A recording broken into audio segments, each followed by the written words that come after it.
X अध्यक्ष थौबाल जिला परिषद की ओजा एमबी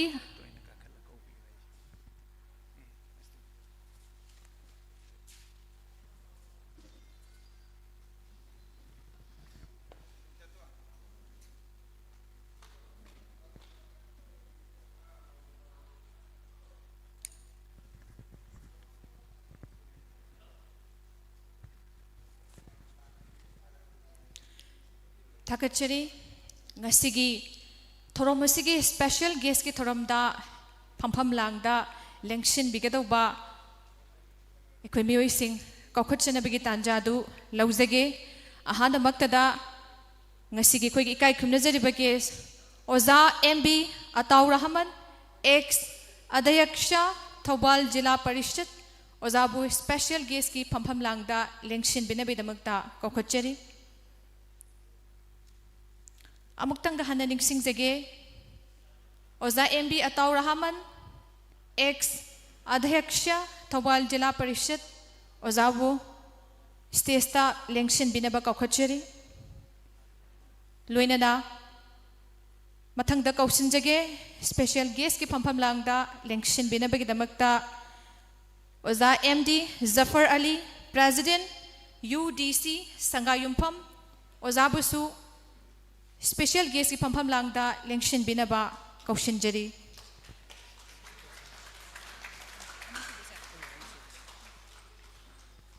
लोइनना मथंगदा कौशिनजरी इकाई खुमनजरीबा ओजा MD Abdul Salam divisional commander BN4 home guard Thoubal and Kakching district ओजाबुसु दाइस्ता लेंखत पिनबा कौशिनजरी ओजागी दमकता अखोई अहोबा खुबा मतंग पुन्ना खुमिनसी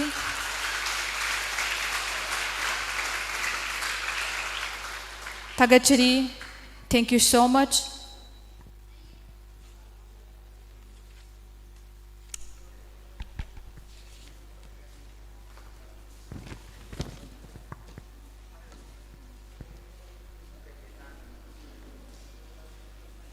अखोई ngasiगी hall asida यौशिन बिरक्लबा इकाई खुमनुजरिबा स्पेशल गेस्टिंग नाइखोगे अथोइबा मिथुंगलेंगी फंफम लांगदा लेंगसिन बिख्रबगी मतुंगदा अखोगे मरक थना लाकदोरिबा स्पेशल गेस्टिंग अदुम कौखचबगी तांजादु लौजगे लोइना लोइनना ngasiगी थुंगलरबा मिथुंगलेन सिंगना खोगी डाइस लेंगसिन बिख्रबगी मतुंगदा बेच प्रेजेंटेशन की प्रोग्राम अमा लेजरिबसी मसी मपुंग फहन बिनबगी दमक्ता सिंजा लांगजरिबा सिंगा कोगी वॉलंटियर सिंग स्टेज लेंखत पिरे हायरकांदा ओजा सिंगदा कोगी बेस थेटपीदना ऑनर तौबिरना बाहायना निंगसिंगजरी अमुका सुहाना कौशनजगे कोगी वॉलंटियर सिंगना स्टेज लेंखत पिरकले हायरगा ओजा सिंगदा कोई इकाई खुमदब उत्पोइना बेस प्रेजेंटेशन दु तंग पांगथोक पिना बायना कौशनजरी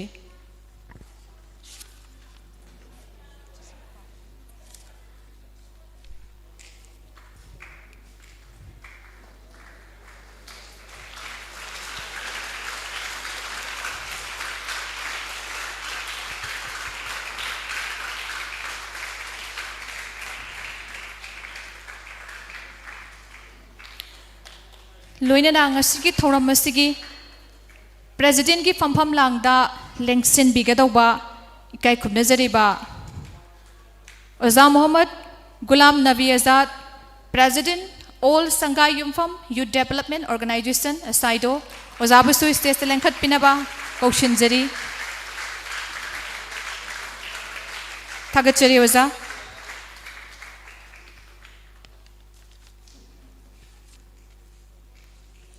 अखोगी volunteer सिंगना ओजादसु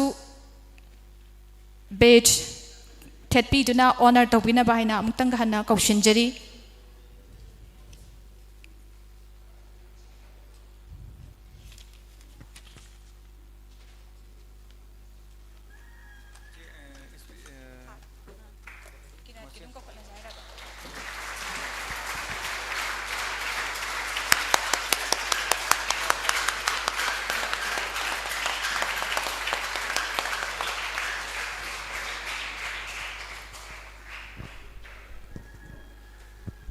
थागतचरी volunteer singbusu amokana thagachari koigi oja singda base khudol tobiduna honor utpirambagi damakta ngasigi thauramasigi formality oina hogdokchenabagi damakta ko yamne special oiba opening kirat thamjari masibu khudol tambigadaba pangthok pigadabana kaikhum najariba hafiz pelali hafiz pelalbu ngasigi opening kirat ki damakta lengsin birakna baina kaushinjari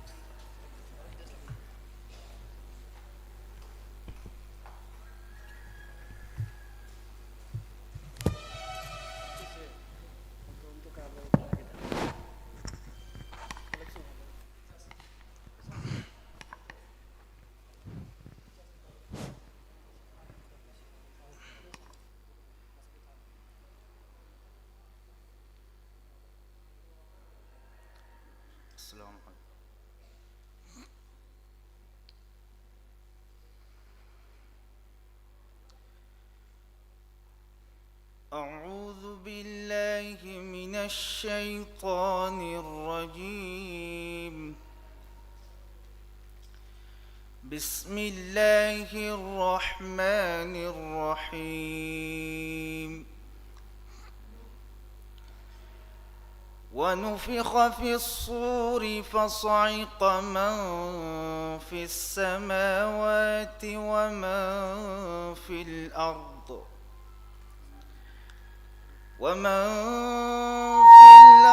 إلا من شاء الله ثم نفخ فيه أخرى فإذا هم قيام ينظرون وأشرقت الأرض بنور ربها ووضع الكتاب وجيء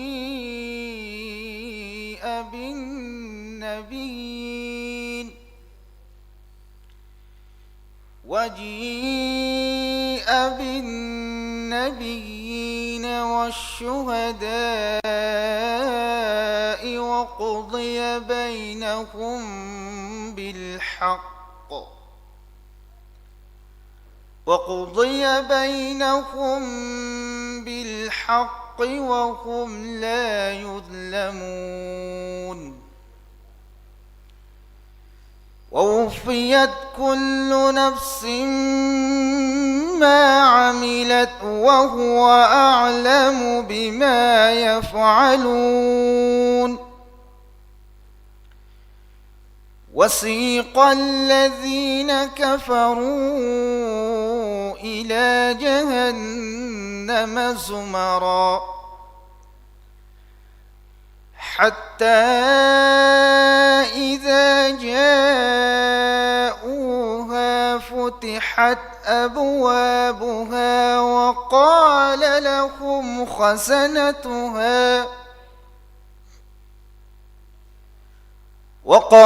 لهم خزنتها ألم يأتكم رسل منكم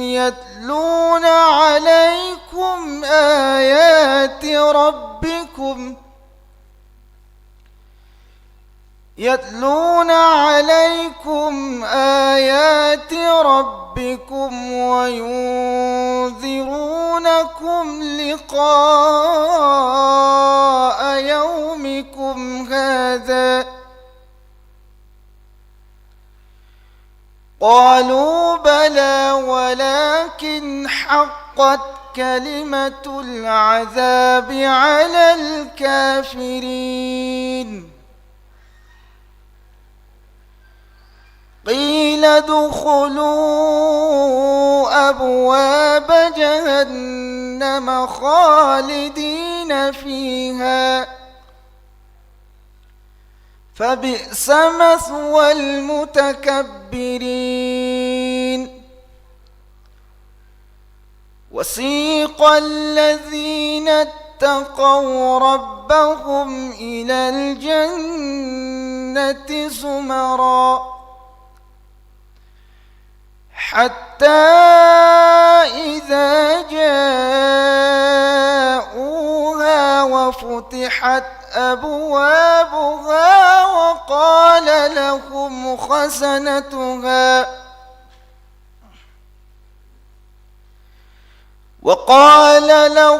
خزنتها سلام عليكم طبتم فادخلوها خالدين وقالوا الحمد لله الذي صدقنا وعده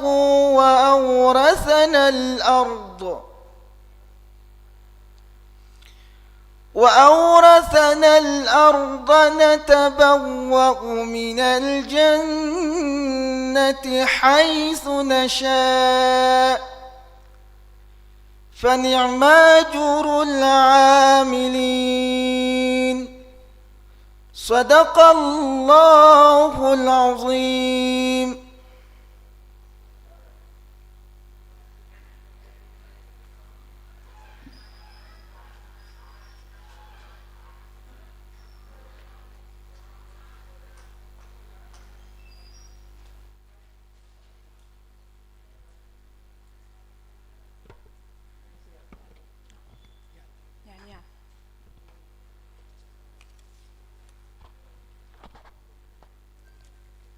Thagachari Oza Hafiz Belal Yamna Fazaraba opening kirat Kudol Tambira Magdamakta Oza Bamakahana Thagachari Loinana Nasigi Akugi Atoiba Mitunglingi Pampam Langda Lengsin Bidiba Kugi Guessing Asibu Taram no Okpagi Borwal Pibirana Bidamakta Nasigi welcome address Tambinaba Kausenjari Kaikum Nazariba Mohasin Mistesta Lenkat Piraknaba Kausenjari.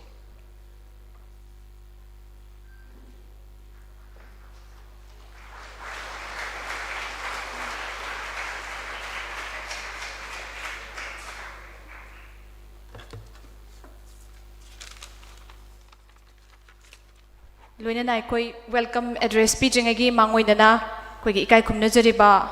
Oza Muhammad Alauddin Elias Nanau Chairman Zamzam Foundation Social Worker Wavagai Assembly Constituency Oza su yausin berakle Oza bu guest of honor gi pampam langda lengsin benabe damakta kokhochari thagachari Loinana mukkasu hana kausin jage Ikoi taram no okpagi warol thambirana ba Mohashin Bistesta Kokachare.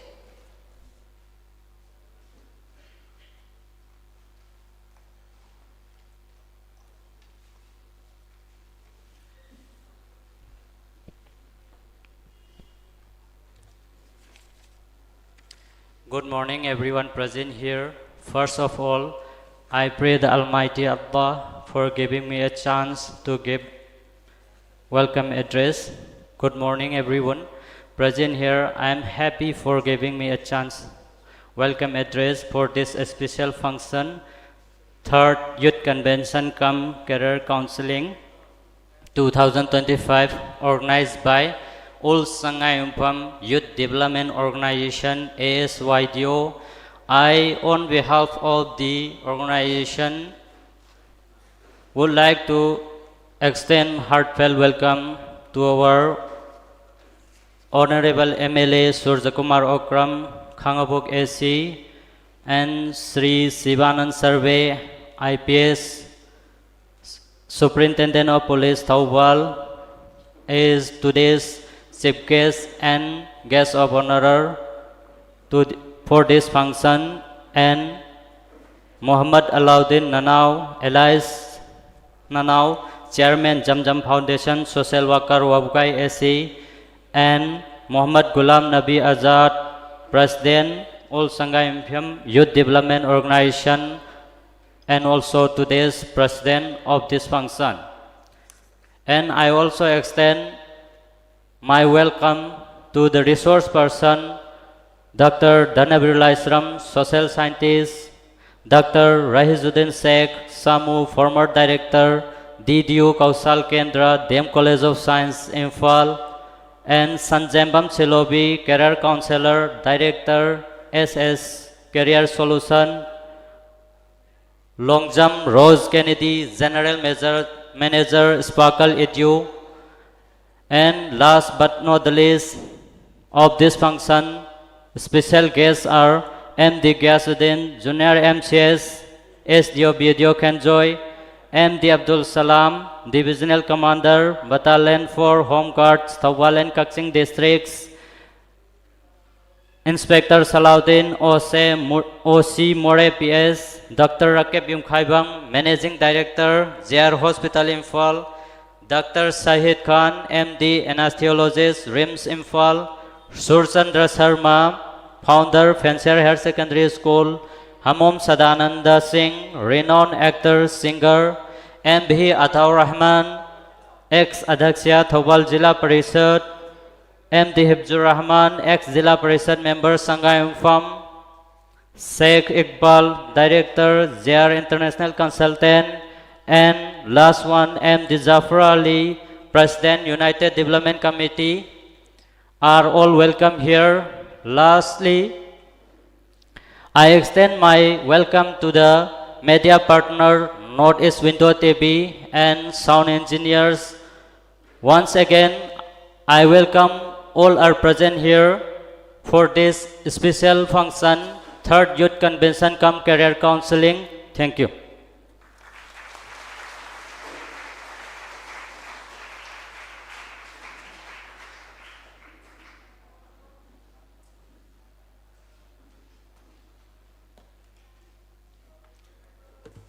Thagachari Mohasin, ngasigi taramnong pagi warol thambira bagi damakta loinana ngasigi akoigi volunteers singna Oza Muhammad Alauddin Elais Oza nanauda bage kudol tambira na bai nistista kakuchari.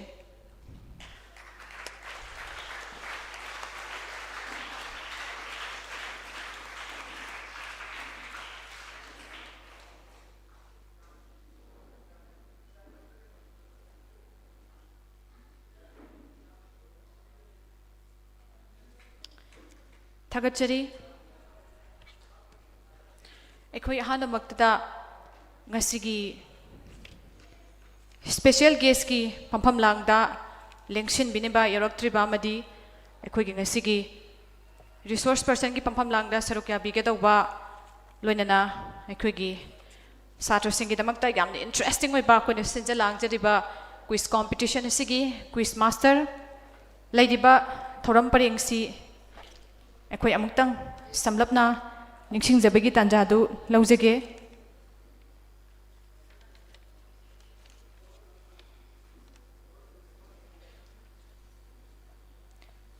Thoramasigi ihan hanba thoram paringda koina thamjari basi haujik to panjaki ba ko youth singi student coming from different institution status singi interest ta ko dangasi sinjalang jari ba provide to riba platform asida quiz competition asigi host oibigada busi akoigi mira saha korina oibigani loinana ngasi si youth singi yamna maru oiba guidance piba makoigi career da karamba lambi de hena chatlaga mai pak po oigani haibana chingba yamna mak maru oiba tangkak amo oibana koina ngasi gi thamjeriba career counseling program asigi damakta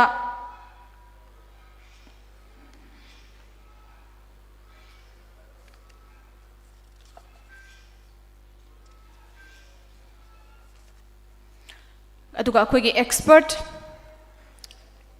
counselor tungan ba youth singda akoigi guidance pibiriba lamjing lamtak piriba chumba lambi da pungna ba hona riba miyam hena thodong sakhang daraba mem saloni adagi akoigi counselor another counselor Rose Kennedy makoina chingba sigumi kai kumnariba counselor singstagi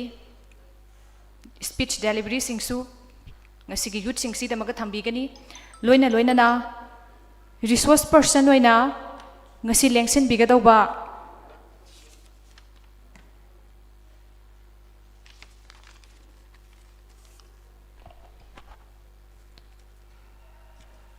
ngasi oina lengsin bigadaba ekoi hall simaktari hujik mikup se yausin biraktriba mayam sing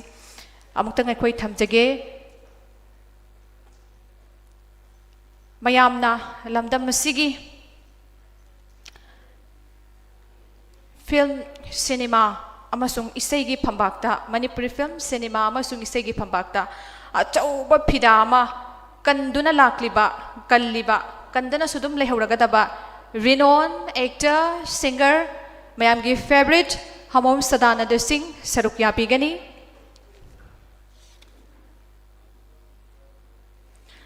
aduga thoidok hendokna youth sing sibi achumba lambi da pungna bai damakta achauba thodang lauriba mafam kayada youth sibu empower tongna bai damakta positive change sama purakna bai damakta toina tattana yam hakthengana mahairoi singa youth singa satra singa tona tinaduna unaduna fazaba wakhalon myam ama share tawriba advice myam piriba lamdam asigi miyamna hena thoidokna sakhangaraba social scientist Danabir Laishram ozadagi su ekoina ngasi maman yamlo bafam mayam ama taminabagi tanjadu ekoina thamjari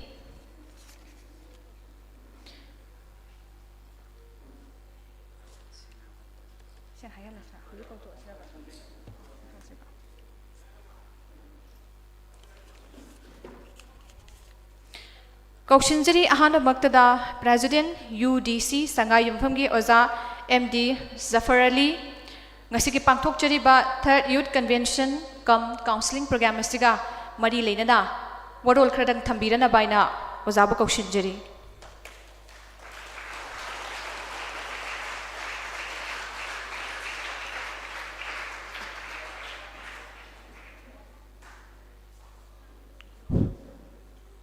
Assalamualaikum punmak pu ikai khumna bu uchari loinana akoi khuding mokpu Allah Rabbul Izzatna anai yaudana mamang da pangthokiba convention dagi hoji phawa pangthok ngaman biri se ayalam mapum hapsu thagal phongdok chare ngasi ahum laksuba youth convention all sangai from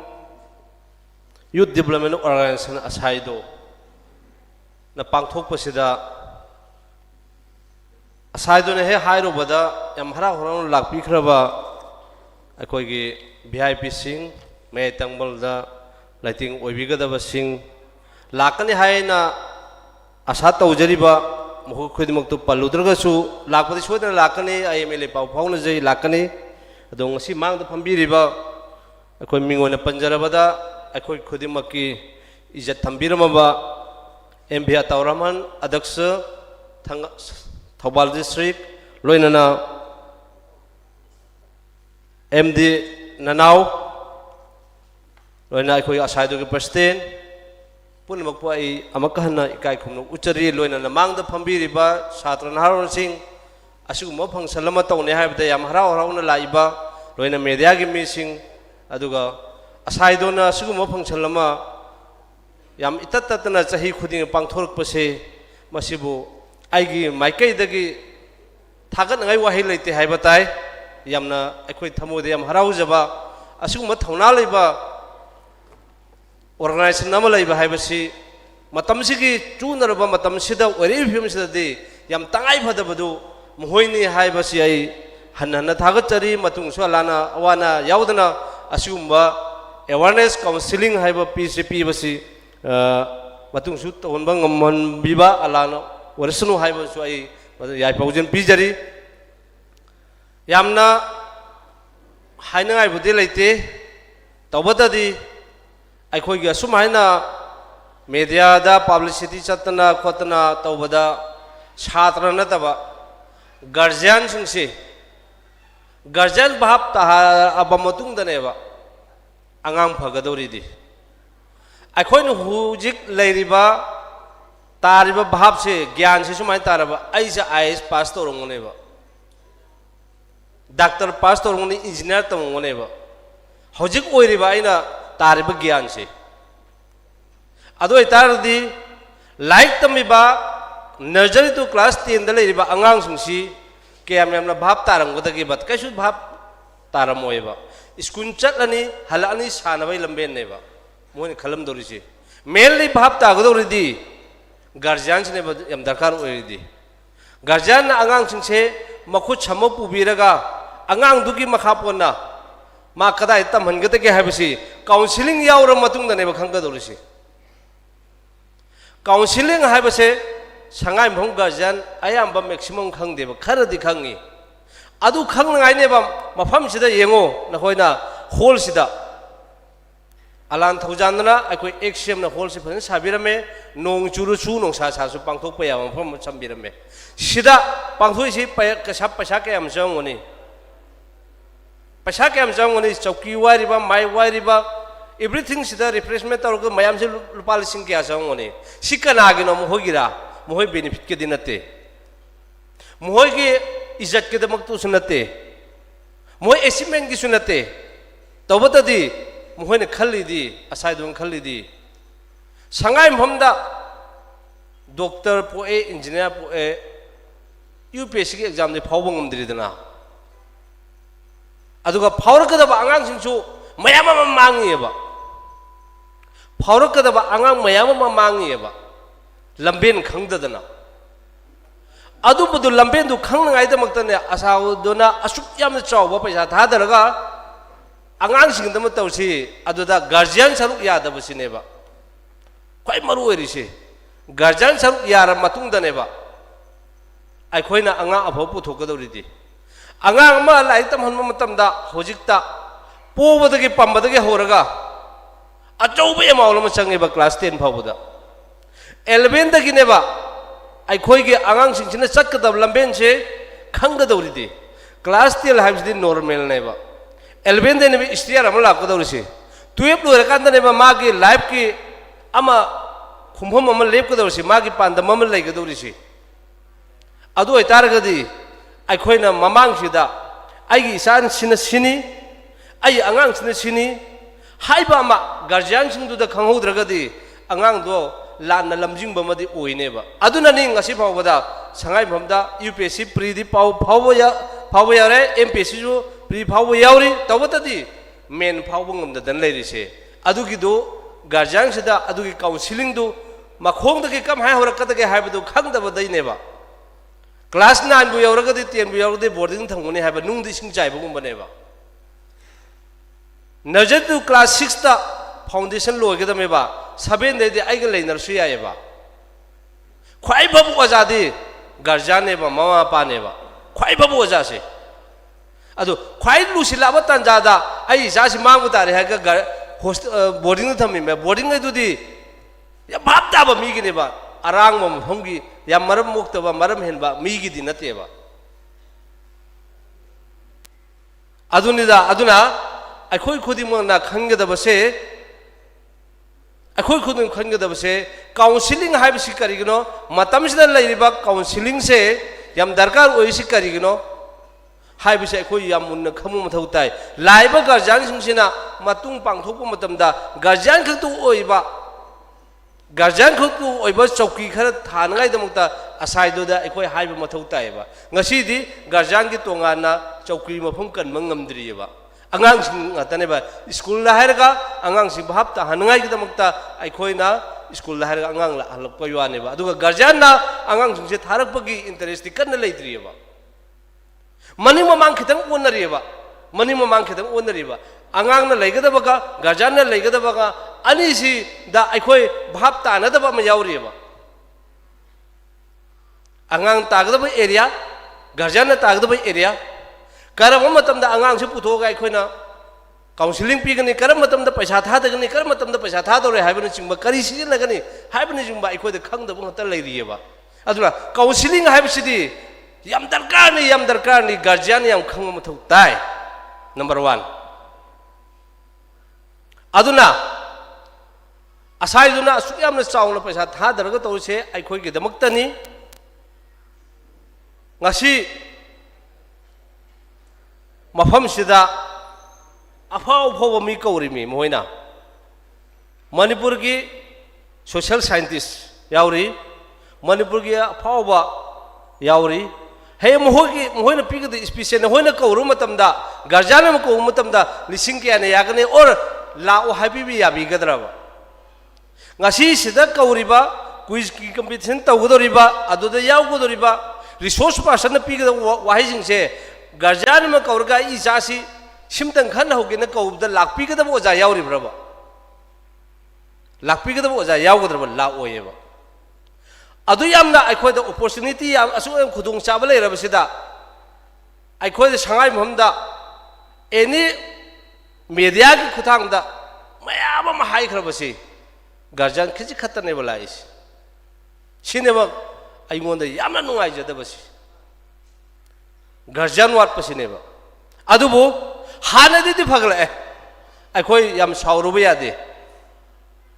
aikhoi yam waruruba yade aikhoi hotnabadagi hanba yade hanadagi di phagla chahi chahi gi sum phagla sum phagla pasu oisnu phasu phagla kani aikhoi khak hotnaba leptra golore asai dona ninghan nabi kanu asigumba function tawse ninghan nabi kanu aikhoi na khoi gi damata aikhoi lei aikhoi na pangba yaba mateng physically or any na hoi pam khudi muta aikhoi mohoi mateng pangani asubaina na torukpa club organization leiba habse hinghan mada aikhoi gi asuba daita mani aikhoi daita chawna logani ninghan nadana asai do de yauri ba ngang hungsi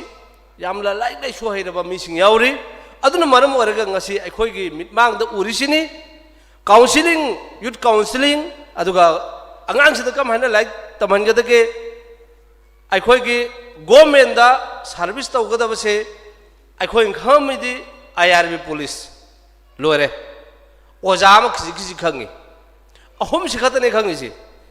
oja sina hana LP da oja phar oilamba ani subi tamba ahum subi tamba oja do adu leramba gi my guardian do lerbu oja am khangi adu su primary oja LP oja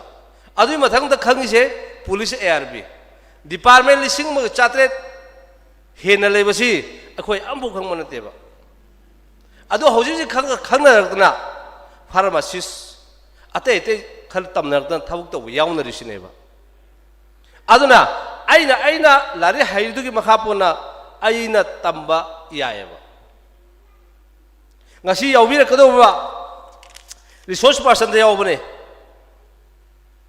adugi speech YouTube ta dum leibane short thingba ki phoba leiba short aina thingba sangna ngambase sigi pho thabuk to ngai area leiba mai speech ta yawbane aikhoi gi talent amada thabuk to yayeba aigi talent amada government India na government Manipur na any department loin thameba mi amagi talent gi makha ponna adu khoi maru erdi ai bhab taba ai larik haiba hana gi duna te ko unfairness na degree par ga duna te ko quality yauna haiba entrance test mai pakadova adu bahina haiba ba angang se yam darkar ne haiba aduna handak kisu yam phajan saruk yabire matung su asu mahaina asai du selak pusida atai da neglect tawraga su guardian singna chhatra singna school singna guardian ne chhatra ne school ne atai da khara neglect tawrasu asugumba youth convention counseling haibasidi muhoina harektra phauda aikhoina noi du lakpada mi kya lakpa yagada ge haiba school na hangbiu loina guardian singna aikhoi gidamta tongana chauki thabiu haiba asugumba saido da sugumba program am la de haibagi khudong chabdo aikhoi su lahausi aduga aigi sa singdo khut pairaga krai lamben sakada ge haiba lamben takpada ngasi lakadum resource person hairamba singdo munna targa aigi sa semada aikhoi saruk yaminasi haiding badi yami adubo aikhoi resource person hatal lei aikhoi ithak tongba yam haina singaba mi hatal leiri aduna yamna haiba haidaba program yaurim khoi sumba resource person si resource ki ge sumba program si yaurim khoi aikho de knowledge hengakani yauba taloisi ngatang lere chatke moi du loram khusno haibana taba ma khong de ge horaga maton phoba yaura matunda kachin ko apunna khangbu taraga di aimo de hena kana gani aduna matung su asumo program sing se aikho punna saru yaminasi aikho su angama mateng pangjage ngasi mak aibu asugumba wahi amani haibagi tanja phangbase asaidabu punsisigi aina singbang amroidaba aingonda amaton sinjare sugumba wahi khara aina haiba phangjabasi loina matungda sugumba program singse ꯑꯗꯨꯝ ꯂꯤꯁꯥꯡ ꯁꯤꯠꯅ ꯄꯥꯡꯊꯣꯛꯄ ꯉꯝꯕ ꯑꯣꯏꯕꯤꯌꯨ ꯍꯥꯏꯔꯒ ꯃꯇꯥꯡꯁꯤꯗ ꯇꯦꯟꯇꯛꯅ ꯑꯩꯒꯤ ꯁ꯭ꯄꯤꯆꯁꯦ ꯇꯦꯟꯁꯤꯟꯖꯔꯤ ꯑꯁꯂꯥꯃꯨ ꯑꯂꯩꯀꯨꯝ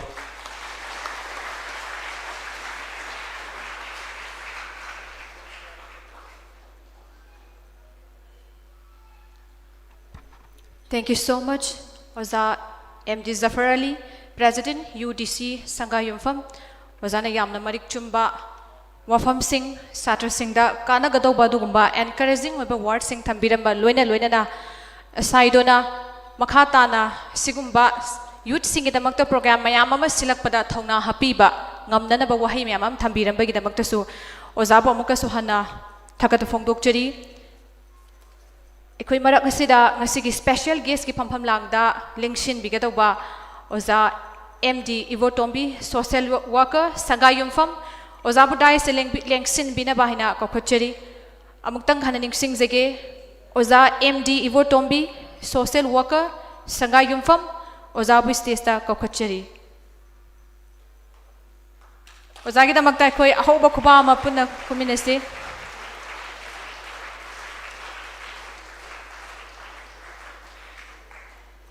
Thagachari Oza loinana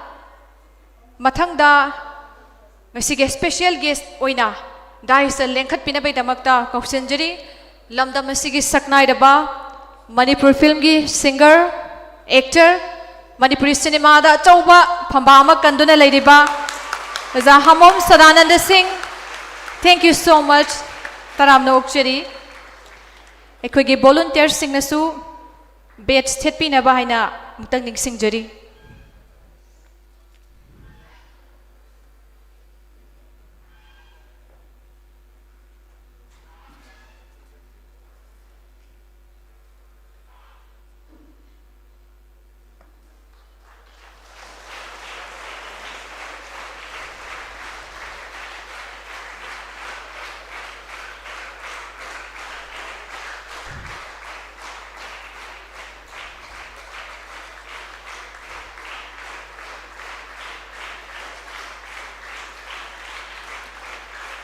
Thank you so much,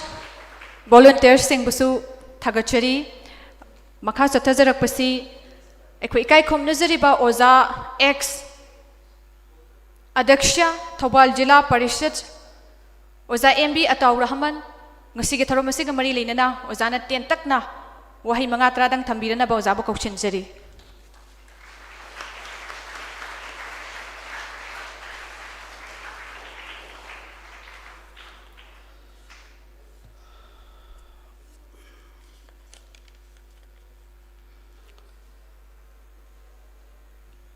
नहमदहु व नुसल्ली अला रसूलिल करीम अम्मा बाद संघा युमफम यूथ डेवलपमेंट ऑर्गेनाइजेशन न सिनबीबा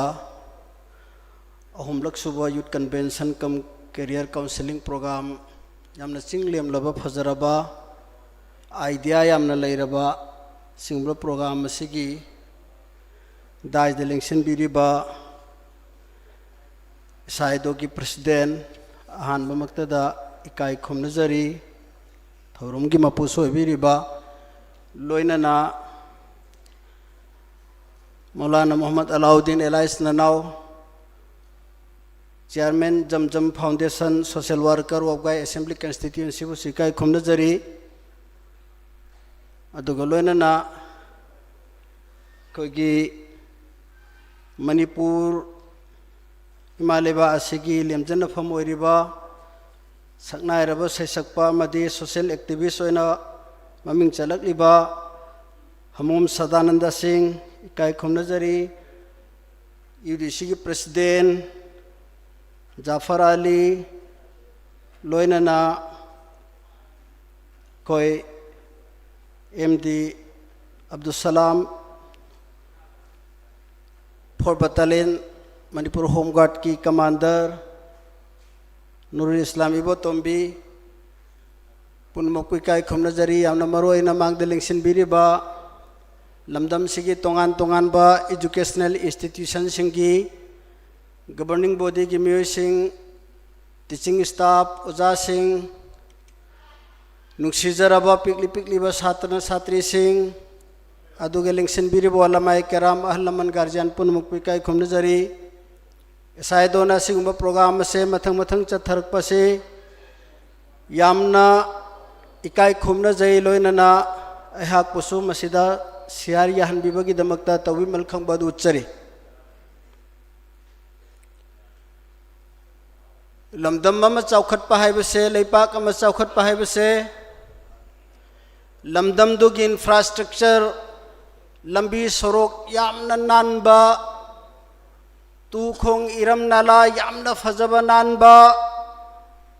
बिल्डिंग अवांग अवांग बा अनान अनान बस हाबदू नंबर 1 नत्ते लमदम अमा चौखटपा हाइबसे लमदम दुगी लिटरेसी रेट लारिक लाइसु हाइबगी चांग यामना वांगलबा ह्यूमन डेवलपमेंट मी चौखटपा हाइबा पोट असिना नंबर 1 नि मफम अमगी मियोय अदो चौखटलबदता मफम दो डेवलप तौरबा लेपाक अमनी हाइना कौनई बिल्डिंग यामना चावना साबा सोरोक यामना नानबा मखन मथेन की अतांग लग्जरी कार तोंग बदू मफम दुगी चौखटपगी खुदम नत्ते मफम अदुगी मियोय अदो चौखटपदो अदुबु चौखटप कौई मसे आइना हाइबा नत्ते वर्ल्ड की अफाव अफावबा साइंटिस्ट सिंह एजुकेशनिस्ट सिंह हिस्टोरियन सिंह ना हाइबी बनी मफम दुगी मी चौखटप हाइबदी करिनो ह्यूमन बीइंग्स मियोइबा अमगी थिंकिंग मियोइबगा सा सन सिंगगी मरक्ता खेतनरिबा अदो मपुंग फाना खेतनबा थंबा ह्यूमैनिटी यामना वांगना लैबा अदुबु मी चौखटपा कौई मी चौखटपा हाइबसे मपुंग ओइना एजुकेशन लारिक लाइसु हैरबदा खक्तदा मी चौखटपा कौई लाइक लाइसु हैदबा एजुकेशन की मंगान फंगदबा मी अमना महाकी तोंगानबा विजन नमा एम्बिशन नमा कैसु टारगेट तोबा ngамपोनते मतम खरे हिंगलिंगै पुंसी अदुदा महाकी इमुंग मनुंग अदो चाबा सेटपा वातबा मचा मचुसिंग चरा सितबा युम नोंग युदबा मसाबा हाइबदु खक टारगेट ओइगनी लारिक लाइसु हाइबा एजुकेशन की मंगान फंगबा हाइबदुदी पृथ्वी की अफाव अफावबा एजुकेशनिस्ट सिंगी लाइफ हिस्ट्री नैनरकनी चौखट खरबा लेबाक सिंग अदु करम दौना चौखलकपनो हाइबगी वारी थिजिल्लकनी मतम मदुदा लारिक लाइसु हाइबा एजुकेशन फंगबा मियोय खक्तना अदुगुंबा हिस्ट्री अदु लांबा फंगदौबनी लारिक तमहौदबा लेमैन फार्मर अमना चौखट खरबा लेबाक अमा करमना चौखट खिबनो साइंटिस्ट सिंग असि करम दौना ओइखिबनो मिसाइल करम न पुथोकपनो एयरक्राफ्ट करम न पुथोकपनो बुलेट ट्रेन करम न पुथोकपनो हाइबन चिंबगी स्टडी से लारिक अहिरब कांद त खंगदौबनी लारिक हैतब मीना एजुकेशन लेतब मीना खंगबहुदे मांगद लेंसिन बिरिबा पिकली पिकली बा इचाई नाउसिंग यामना अराइब लोन द हाइजगे भाप तानन बहोनसी मी अमदा मियोइबा जाति हाइसे मी हाइरबा ह्यूमन हाइसे मी अमदा मपुना अखोइना अल्लाह मपु कौरे अतोपा जाति सिंगना गोड कौबसु कौनै ईश्वर कौबसु कौनै अखोइ पांगन नदी अल्लाह मपु अचौबैना कौई महाकना मीसी सेंबा मतमदा मीदुगी मनुंगदा मखल सूनगी पोटेंशियल हापग सेमई मसी अखोगी प्रोफेट मुहम्मद सल्लल्लाहु अलैहि वसल्लम ना हाइबिरमबनी ममांगदा प्रोफेट मुहम्मद ना पृथ्वी दा तंबीरमबदौना कना किसी अमना आसमान मखोंग अमदैना मखोंग अमदा लैरिबा लैमाई सिदा कनागुंबा मौना तंबीरमबा ngамखिदे मसी अखोइना हाइरगदी थाजरोय दी 100 साइबा लाइतु पाबियु मदुदा याउरिबनी पृथ्वी मसा पुनमक्सिदा टोटल रिवोल्यूशन पुरखिबगी नंबर 1 से मुहम्मद ने इरिबनी मदो जर्मन की हिस्ट्रिया नमनी बनी मोहम्मद अहसन पूरा टोटल रिवोल्यूशन तौरमनी ह्यूमन बीइंग कमाइन हिंगदबनो हाइबदु मांग हाइरमे कुल्लु मौलूदिन यूलदु अलल फितरत अंगांग पुनमक्सि पोकप मतमदा अल्लाह मपु अचौबना पोटलम पुनमक हापग पिरखरबनी मांगहनबदुदी फअबवाहु युहविदानिहि औ युनसरानिहि औ युमज्जसानिहि अदुई मतुंगददी मपा मपादुना ओहन निंब पोतु ओखिबगी वानी अल्लाह नदी पुनः पिरकपने एग्जाम्पल ngasi जिमदा सानब चनरगा महांगोंदा यावरिबा पोटेंशियल दो बॉडी बिल्डर्स ओइना पुथोए अदुगो वेट लिफ्टर मोइना पुथोए कनागुंबा मन क्रिकेट एकाडमी द थाजिनख्रे अदु इंडिया के अफाव क्रिकेटर ओइरे बैट्समैन ओइरो बॉलर द ओइरो कनागुंबा मन एथलेटिक्स द थाजिनख्रे महाक स्विमर ओइबा याय हाई जंपर ओइबा याय लॉन्ग जंपर ओइबा याय मा फाउख्रे सी करी खंगे सी एग्जाम्पल सिन करिता ए मी दुद पोटेंशियल दुदी लोइना यावबने अइना पुथोके हाइबा मागी गार्जियन दुना मागी टीचर दुना महाक अदुबु सिगी लाइन द पुथोखरगे हारगा पुथोकिबा पोटनेबा अदुना ngasi पृथ्वीदा मसागे चही मापन सुबदा सोबरनो इसाक बारी कौबा अंगांग मचामा महाक से बांग्लादेश मचानी दुबु अमेरिकन सिटीजन ओइखरे पृथ्वी दरे कोनी मसागी चही मापन सुबदा हार्वर्ड यूनिवर्सिटी की प्रोफेसर होना अपॉइंटमेंट तबदु बराक ओबामा ना ताब्रा नोइतागनी मसागी चही मापन सुबदा सोबरनो इसाक बारी हारिबा अंगांग से हार्वर्ड यूनिवर्सिटी की प्रोफेसर होने अपॉइंटमेंट पीबने मा हुजी चही तरा माथोनिथो सुब चली पृथ्वी की इन प्रेजेंस हौजिक की पृथ्वी सिदा लेरिबा टॉप साइंटिस्ट मखन माबु मखन मथेन की एग्जाम लौरे मा फेन तहन बंगमदे महाकु मतम सिगी अल्बर्ट आइंस्टाइन ने कौवेबा मतम सिगी आइंस्टाइन ने सोबरनो इसाक बारी हाइर से इसाक कौबने अदुदा मनिंग ममंग हपचनबा नंग मुक्त चाउरी अदो नखोय नंगाक मुक्त चाउरी मसागी चही मापन सुबदा हार्वर्ड यूनिवर्सिटी पृथ्वी की टॉप लेवल की यूनिवर्सिटी द प्रोफेसर करना फंगमनो नखोय दी फंगबा यादबरा नखोय सु फंगबा याय अदुना आई न चटलिबदो आई की टारगेट नम एम्बिशन नम ngasi असाइदोना यूडीसी की प्रेसिडेंट हाइबिखरे असाइदोना ngasi अचुक चावबो फंक्शन नम तौरिबसे माखोय की करी बेनिफिट नो माखोय की बेनिफिट से मांग द उरिबा नखोय मखैसन हायेंग फ्यूचर दा नसागी मतिक चावा मी अमा ओइरक पाइबदो माखोय की प्रॉफिट या दुना त करी फो लेते नखोय सो हायेंग चावरक लगा मतिक चाहौरा दे ngasi सिदा वीआईपी द फमी परेंग सि नखोय सु फमगनी दो ngasi असाइदो की ऑर्गेनाइजर सिंगसिना कार्ड या लगा ngasi सिदै द वॉलंटियर्स तौरिबसे नखोय न तौरकदब नत्रा नखोय न एजुकेशन दु फंगहौद्रदी चटली दोइना चटली बाबा न फूगने न चटली ओजा न फूगने न कार्य हाइबा तारगदी मरकता अदु मांग खरनी अदुगा मतम सिगी निसा फसागी पुंसीद लेन खरनेबा नखोय की दमक त खलगा ngasi असाइदो न कयाम चौब स्कोप तो न सिलिसे अदुना ngasi di faja resource person सिंग लाकनी माखोयना तौब सिंग दो ताहौसी आईदी मपुंग ओइबवा खर हाइबनी एजुकेशन याउदना लाइक लाइसु हैतना कना गुंबा मी अमतग understanding लैरोय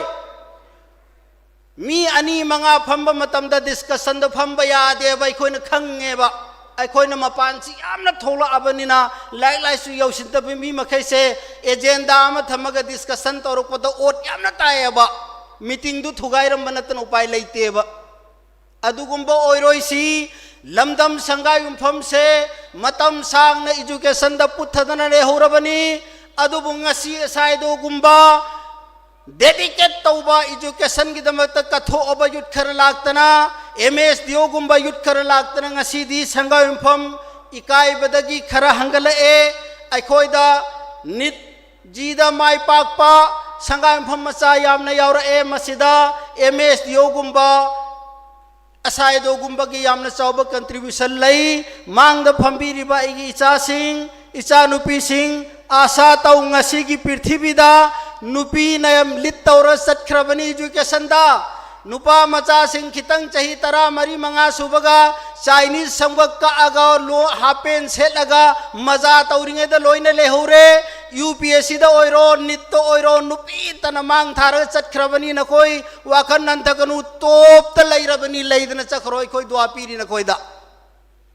अदुना ख्वाइदगी साथीरिबदी Sangai Yumpham the सुगुम्बा फजग्रब function नम तौसी पुंग तरा मखाइदा न हायरगा ऑर्गेनाइजर सिंह खुपी ची अची लेरंबसे थेंगनब द अफसोस याम थिन अफसोस ओय थबक अमा तौबगी शेड्यूल द तौबा हाइबसे पृथ्वी द ख्वाइदे मतिक चाब सिंह मनुंग द थिनबनी अदुबु संगाई युपम द ngasi फोबो पांगथोको थबुकता ऑर्गेनाइजर सिंह वीआईपी सिंगला अबरा पार्टिसिपेट सिंगला अबरे न खुनिंग कांखत लगा गेट ता मा एंग थोंग दा मा एंग सिगुम बसे संगाई फम दै लैरी सी मुथत्रि फबै खोइदा चाउखत प फजबदुदी ला ओइको अदुनाइ खोइ बार्तोन फंगबिरि बसिंग गार्जियन सिंग छात्र सिंग अदुगा तोंगान तोंगान बा इंस्टीट्यूशन की ओजा गुरु सिंह सिगुम ब प्रोग्राम मा सिनखिब तारगदी ngasi अहिंग लेक्तना नुमित कया निदगी एसआई दोना अंगांग सिंगी ब्रेन डेवलपमेंट की दमकता माखोई की दमकता सिंजरिबा प्रोग्राम से कोई एडवांस होना चलगा माखोई बु इनकरेज तौगे मतुंग सुवांखत हनगे हाइबगी वाखंदो अखोई पुन मक्त थमसी हाइबसी आई मयामदा appeal knee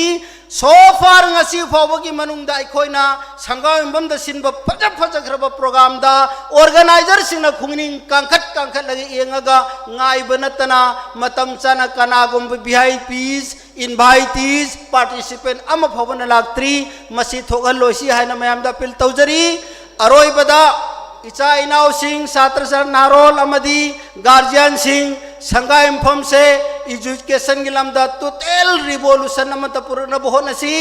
madugi revolution du purak na nambagi damakta SI do laire MSDO laire punamaksi aroi bada नुआई तबो फम अमत थममगा आई टेंशन जगे संगायुम फम दा अखोई इसागी मतम दा 1980 दा जूनियर हाई स्कूल दगी हाई स्कूल ओंखली आई इसा तमजरई मरकता चलाई बंगम दबदगी अखोई छात्र मखै चेन खरगा खरन वांजिंग हायर सेकेंडरी दा खरन लमदिंग हाई स्कूल दा खरन खांगबो हाई स्कूल दा खरन खोंजोम युरुका दा चेन की 1980 दा मदुंग असीदी मतम की मतुंगिना पुरक्तना हायर सेकेंडरी ओरे दो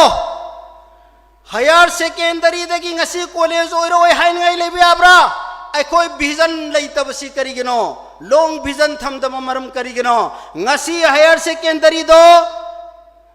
जेल की काल कोठरी दौना अककनबा बाउंड्री चेकपन नम खारगा मनुंग द थमजिन बिरम में अदुना हायर सेकेंडरी अमगी लेफम थोप इंफ्रास्ट्रक्चर मतम की मतुंगिना गवर्नमेंट पिरक बिल्डिंग मयाम से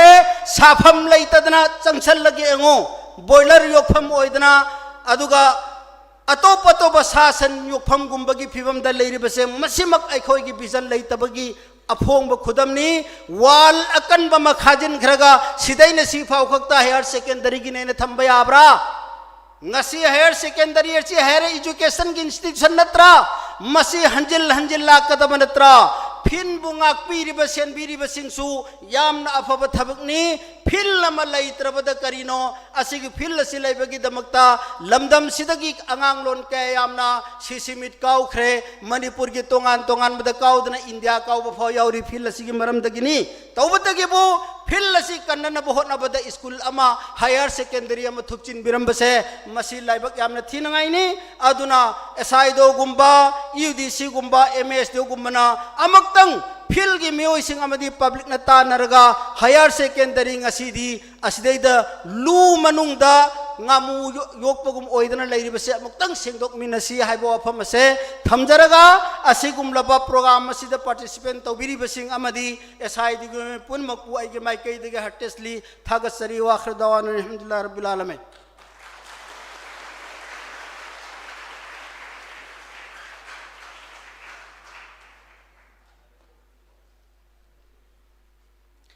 Thank you so much, Oza MT Ataur Rahman, ex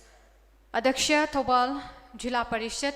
Yamna Mamal Yamlaba, Wafam Singh Thambirami, Satra Singh Da, Pukning Thogatpa, encouraging Oiba, Wahi Yamama Thambira by the Makta,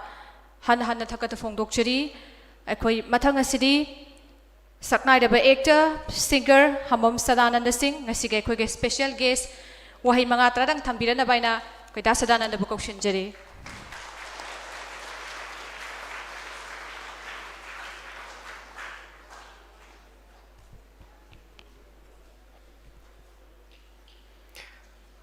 Punampu yaipaba inabibu oishanu. Assalamu alaikum. Yam nungai ai kisu tudona haininga lete aduga daista lengshin biriba ngasigi third youth convention come career counseling program hairiba sida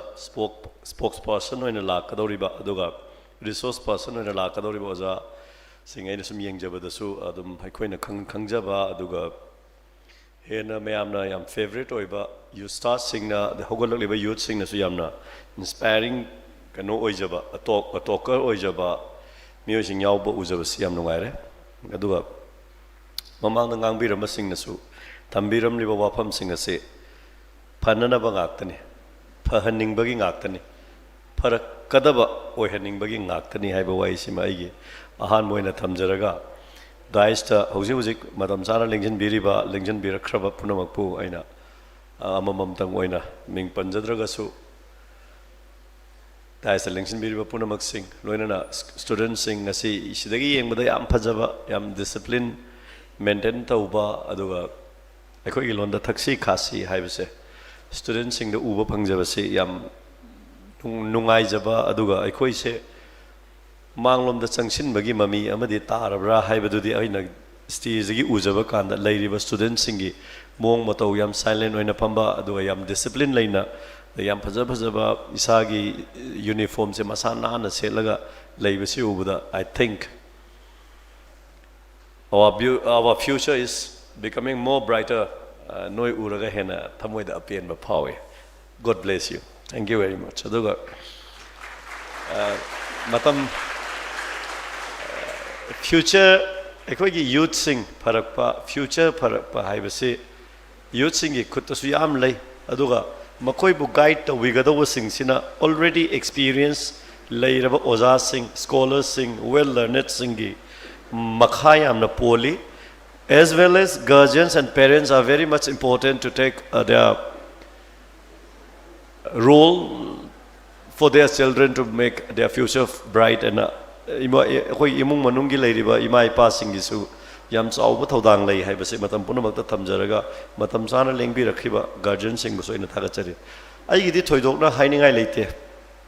ai gi experience kara share tawba kanda lairik se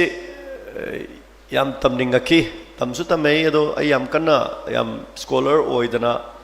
distinction faudana tawgiba nupa du di natte akhoi gi chilinaw manga poi nupa mari ni nupi amane nupi atombi ichan pc ton toli adu akhoi mari nupa mari ni amalai gidre ai gi mathakta metric tharakpa kum aina 12 karakpa kum da lai gidre aduda lairik tambase tamninga ga su ai gi lairiba family gi position sina su sometime students sing da lairik tamningba mi singi mafam dadi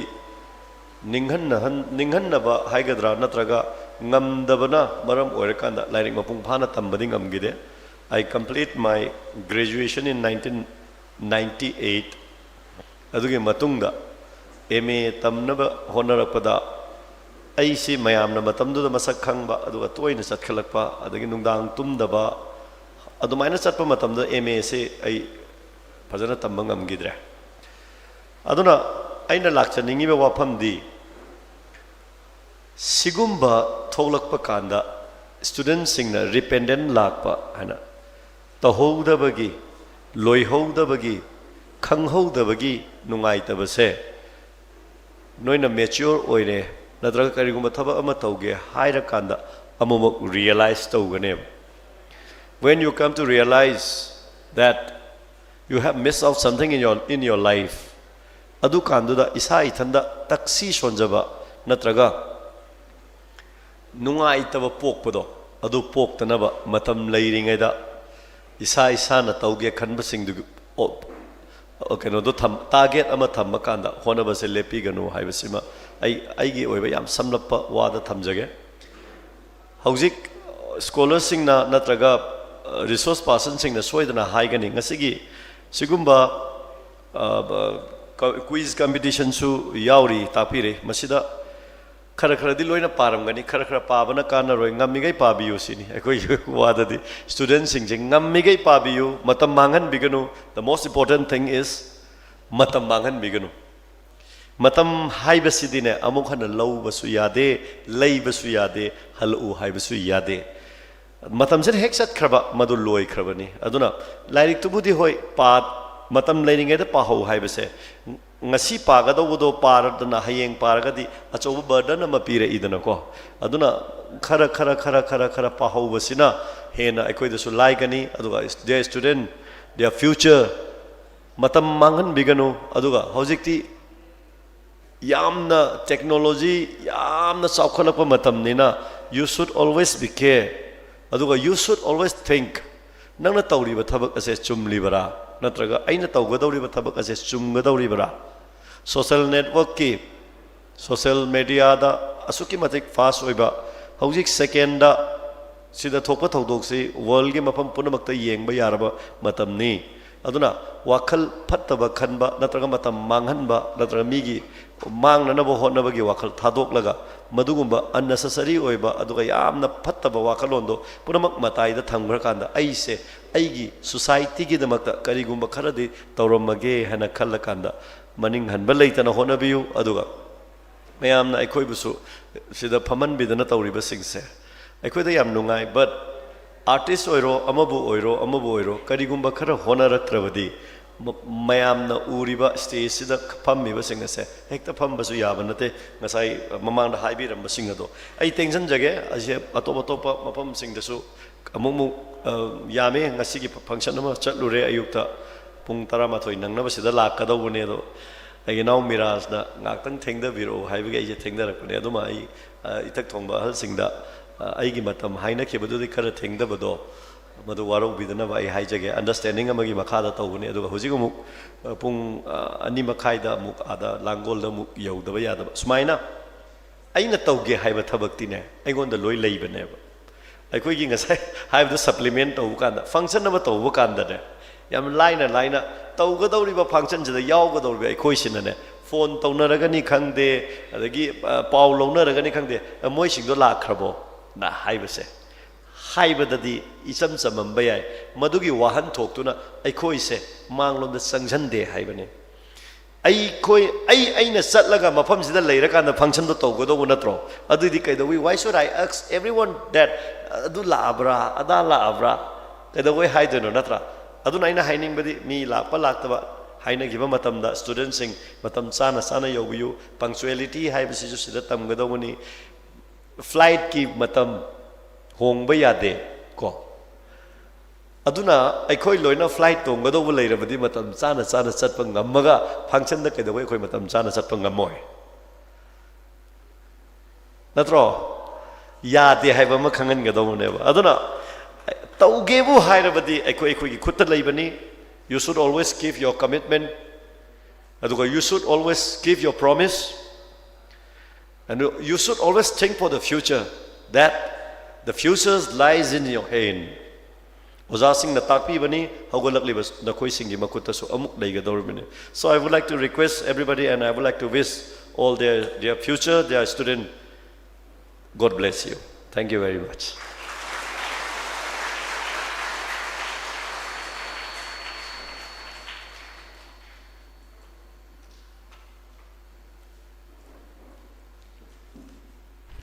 Thank you so much once again, Sadananda Hamom, renowned singer and actor of Manipur. Yamna insightful oiba amasung inspiring oiba wahai sing thambiramba, encouraging oiba words sing phongdok pirambai damakta aikoi da Sadananda mukasu hana thagata phongdok jari loinana special guest ki phapham langda lengsin binabai damakta ai kakhachari Northeast Window TV gi managing director loinana ngisigi convention asigi quiz master oibige tawba mira saha koribu dais lengkhat pinabai damakta kausen jare लोइनना अखोगी volunteersingnasu badge thetpiduna honor tawbirana bidamakta ningsingjari.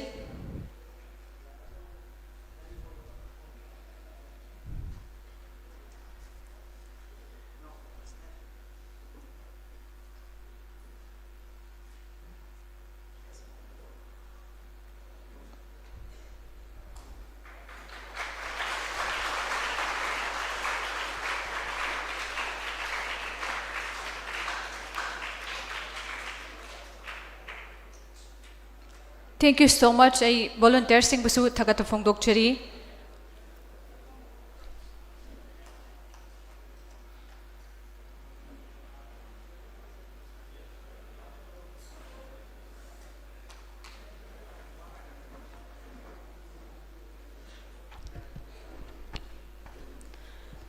So now here comes the most exciting and interesting part of the event, that is quiz competition. Especially this convention is a celebration of you people, I mean youth,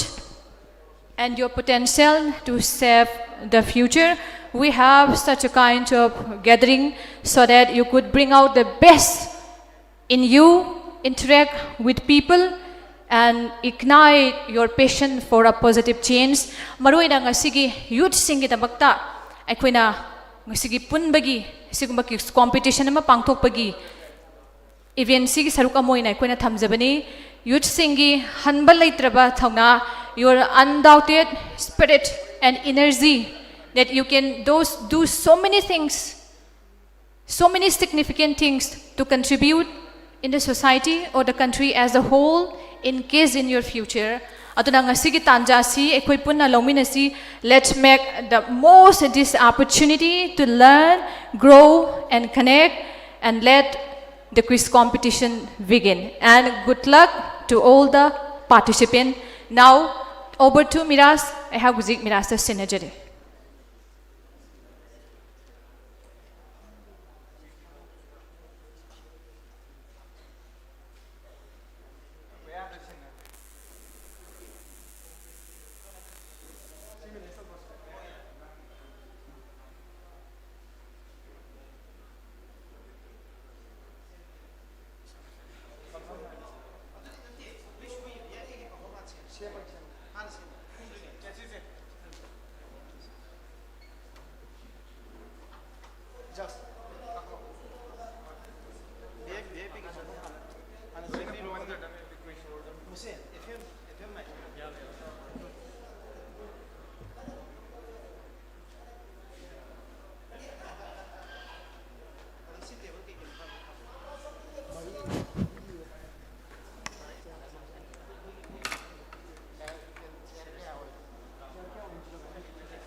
ꯅꯤꯡꯁꯤꯡꯖꯕ ꯑꯃꯇꯪ ꯑꯩꯈꯣꯏꯒꯤ ꯉꯁꯤꯒꯤ quiz competition ꯑꯁꯤꯒꯤꯗꯃꯛꯇ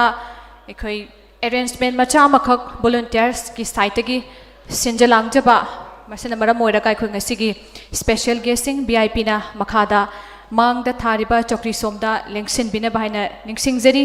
ꯂꯣꯏꯅ in the meantime ꯑꯩꯈꯣꯏꯒꯤ ꯄꯥꯔꯇꯤꯁꯤꯄꯦꯟꯠꯁꯤꯡꯅꯁꯨ ꯁꯦꯝ ꯁꯥꯔꯒ ꯉꯁꯤꯒꯤ competition ꯑꯁꯤꯗꯀꯣ to give your best ꯅꯪ ꯄꯥꯖꯔꯒ ꯂꯥꯛꯄ compete tꯧꯔꯅꯤꯅ ꯂꯥꯛꯄꯗꯣ ꯃꯗꯨ ꯃꯀꯣꯛ ꯊꯣꯡꯕ ꯑꯣꯏꯅꯕ ꯌꯥꯝ ꯀꯟꯅ ꯔꯦꯗꯤꯗ ꯁꯦꯝ ꯁꯥꯔꯒ ꯂꯩꯕꯤꯔꯣ ꯌꯥꯝ ꯏꯟꯇꯔꯦꯁꯇꯤꯡ ꯑꯣꯏꯕ ꯏꯚꯦꯟꯠ ꯑꯃ ꯑꯣꯏꯒꯅꯤ especially this is for you ꯅꯈꯣꯏꯒꯤꯗꯃꯛꯇꯅꯤꯀꯣ ꯑꯗꯨꯅ ꯍꯧꯖꯤꯛ ꯑꯩꯈꯣꯏꯒꯤ VIP ꯃꯌꯥꯝꯅꯁꯨ ꯃꯌꯥꯝ ꯑꯃ ꯊꯝꯕꯤꯈꯤꯕ ꯅꯈꯣꯏꯒꯤ ꯔꯣꯜꯁꯦ ꯑꯁꯨꯛꯀꯤ ꯃꯇꯤꯛ ꯌꯥꯝ ꯆꯥꯎꯋꯤ ꯁꯣꯁꯥꯏꯇꯤꯒꯤꯗꯃꯛꯇ you are the future good and future strength aduna leiriba older generation singsinako nakoi uba matamda the longer we live we become more anxious thinking that you should be morally in the right stature yamna chumba lambi de sat ka bandana nakoi gi damakta makoi gi mahut sil hoga ba koi gi younger older generation singna pokchaba wajaba adugumba anxious oiba wakhalon myam am su phongdo me ko masi se loinamak ꯂꯧꯁꯤꯜꯂꯦ ꯍꯥꯏꯔꯀꯥꯟꯗ ꯇꯨꯡꯗꯁꯨ ꯍꯦꯟꯅ ꯑꯐꯕ ꯂꯝꯕꯤꯗ ꯆꯠꯅꯕ ꯍꯣꯠꯅꯁꯤ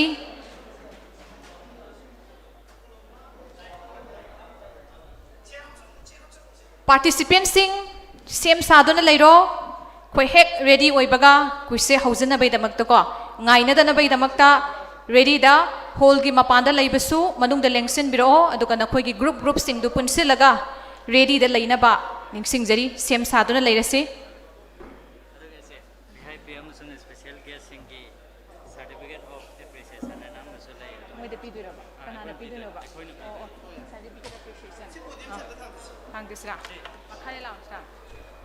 CD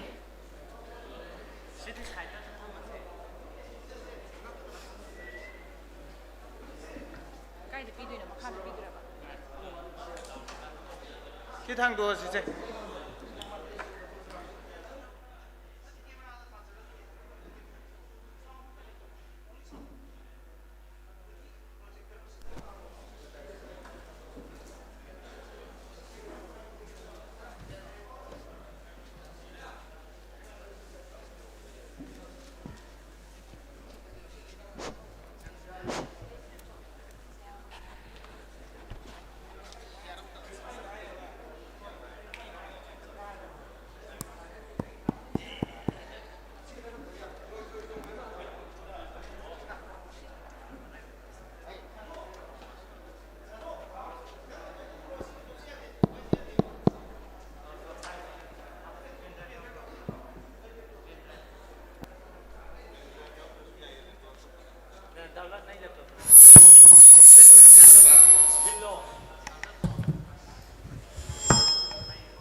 Hello.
스타일 한번 각 사러 와.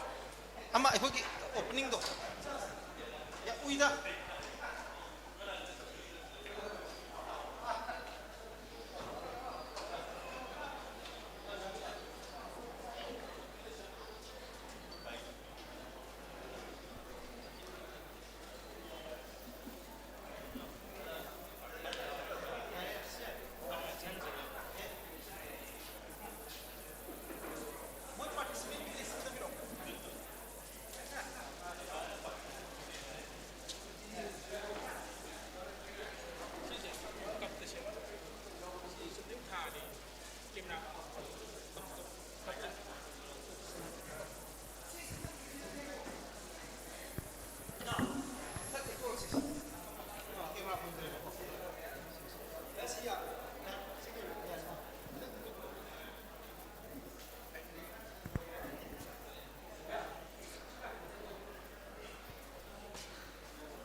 मोगी participant की list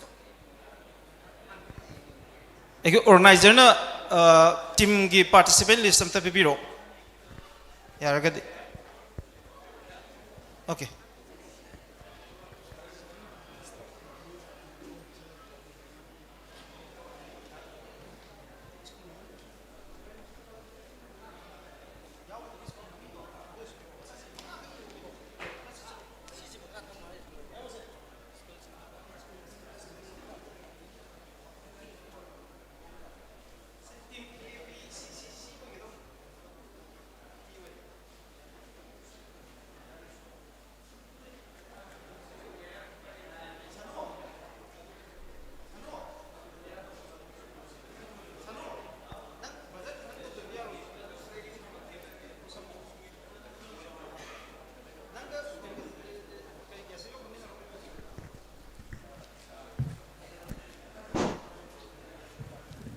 quiz competition यावी Gadaba school की student अनि सिंगदो काखत पिरो क्विज कंपटीशन यावी गदबा हाना इन्फॉर्म तौबी रखिबा स्कूल की लिस्ट स्टूडेंट सिंगदो मथकता काखत पिरो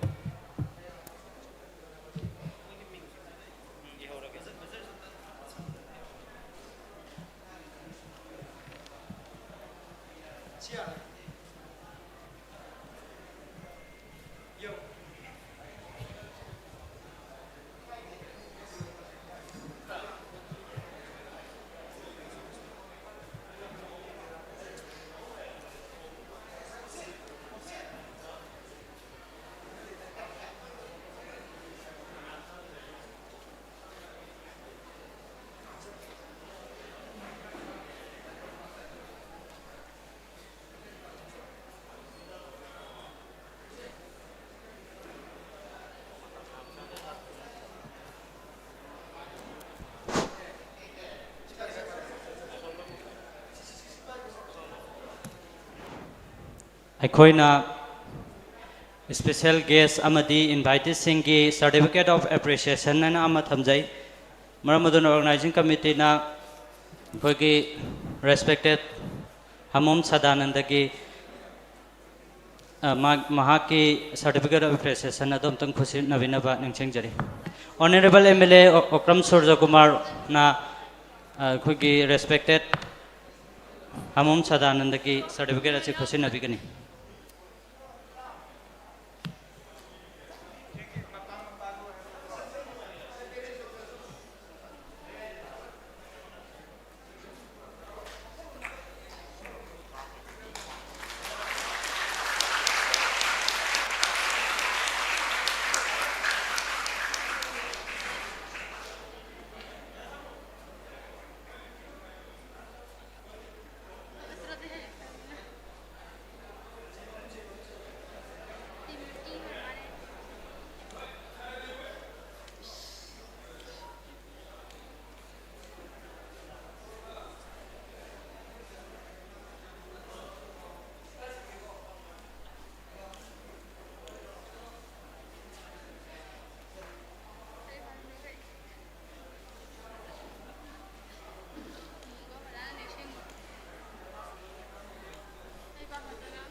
Ming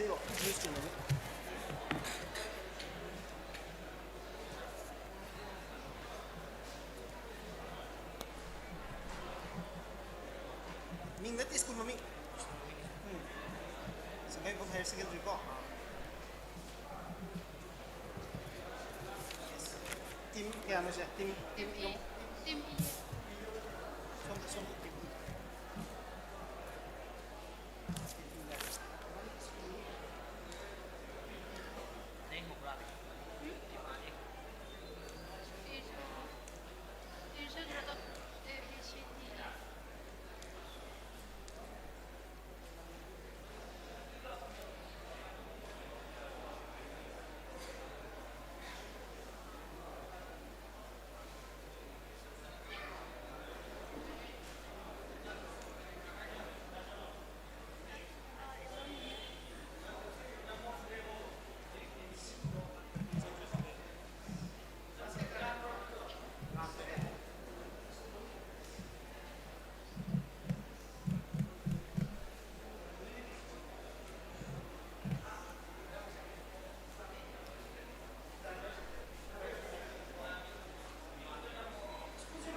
Hello.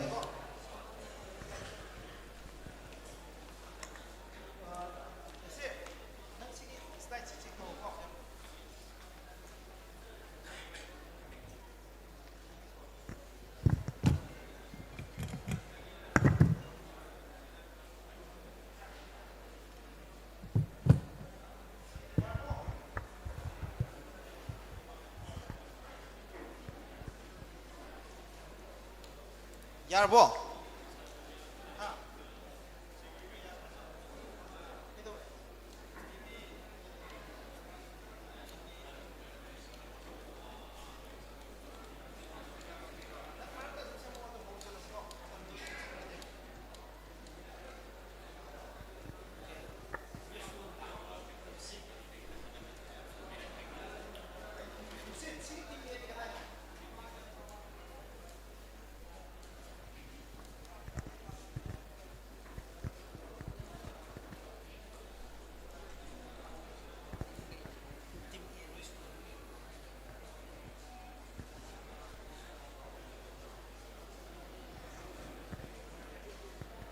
ꯑꯩꯈꯣꯏ ꯃꯇꯝ ꯌꯥꯝ ꯆꯪꯍꯟꯗꯅ ꯀ꯭ꯋꯤꯖꯁꯤ ꯍꯧꯅꯕ ꯍꯣꯠꯅꯖꯒꯦ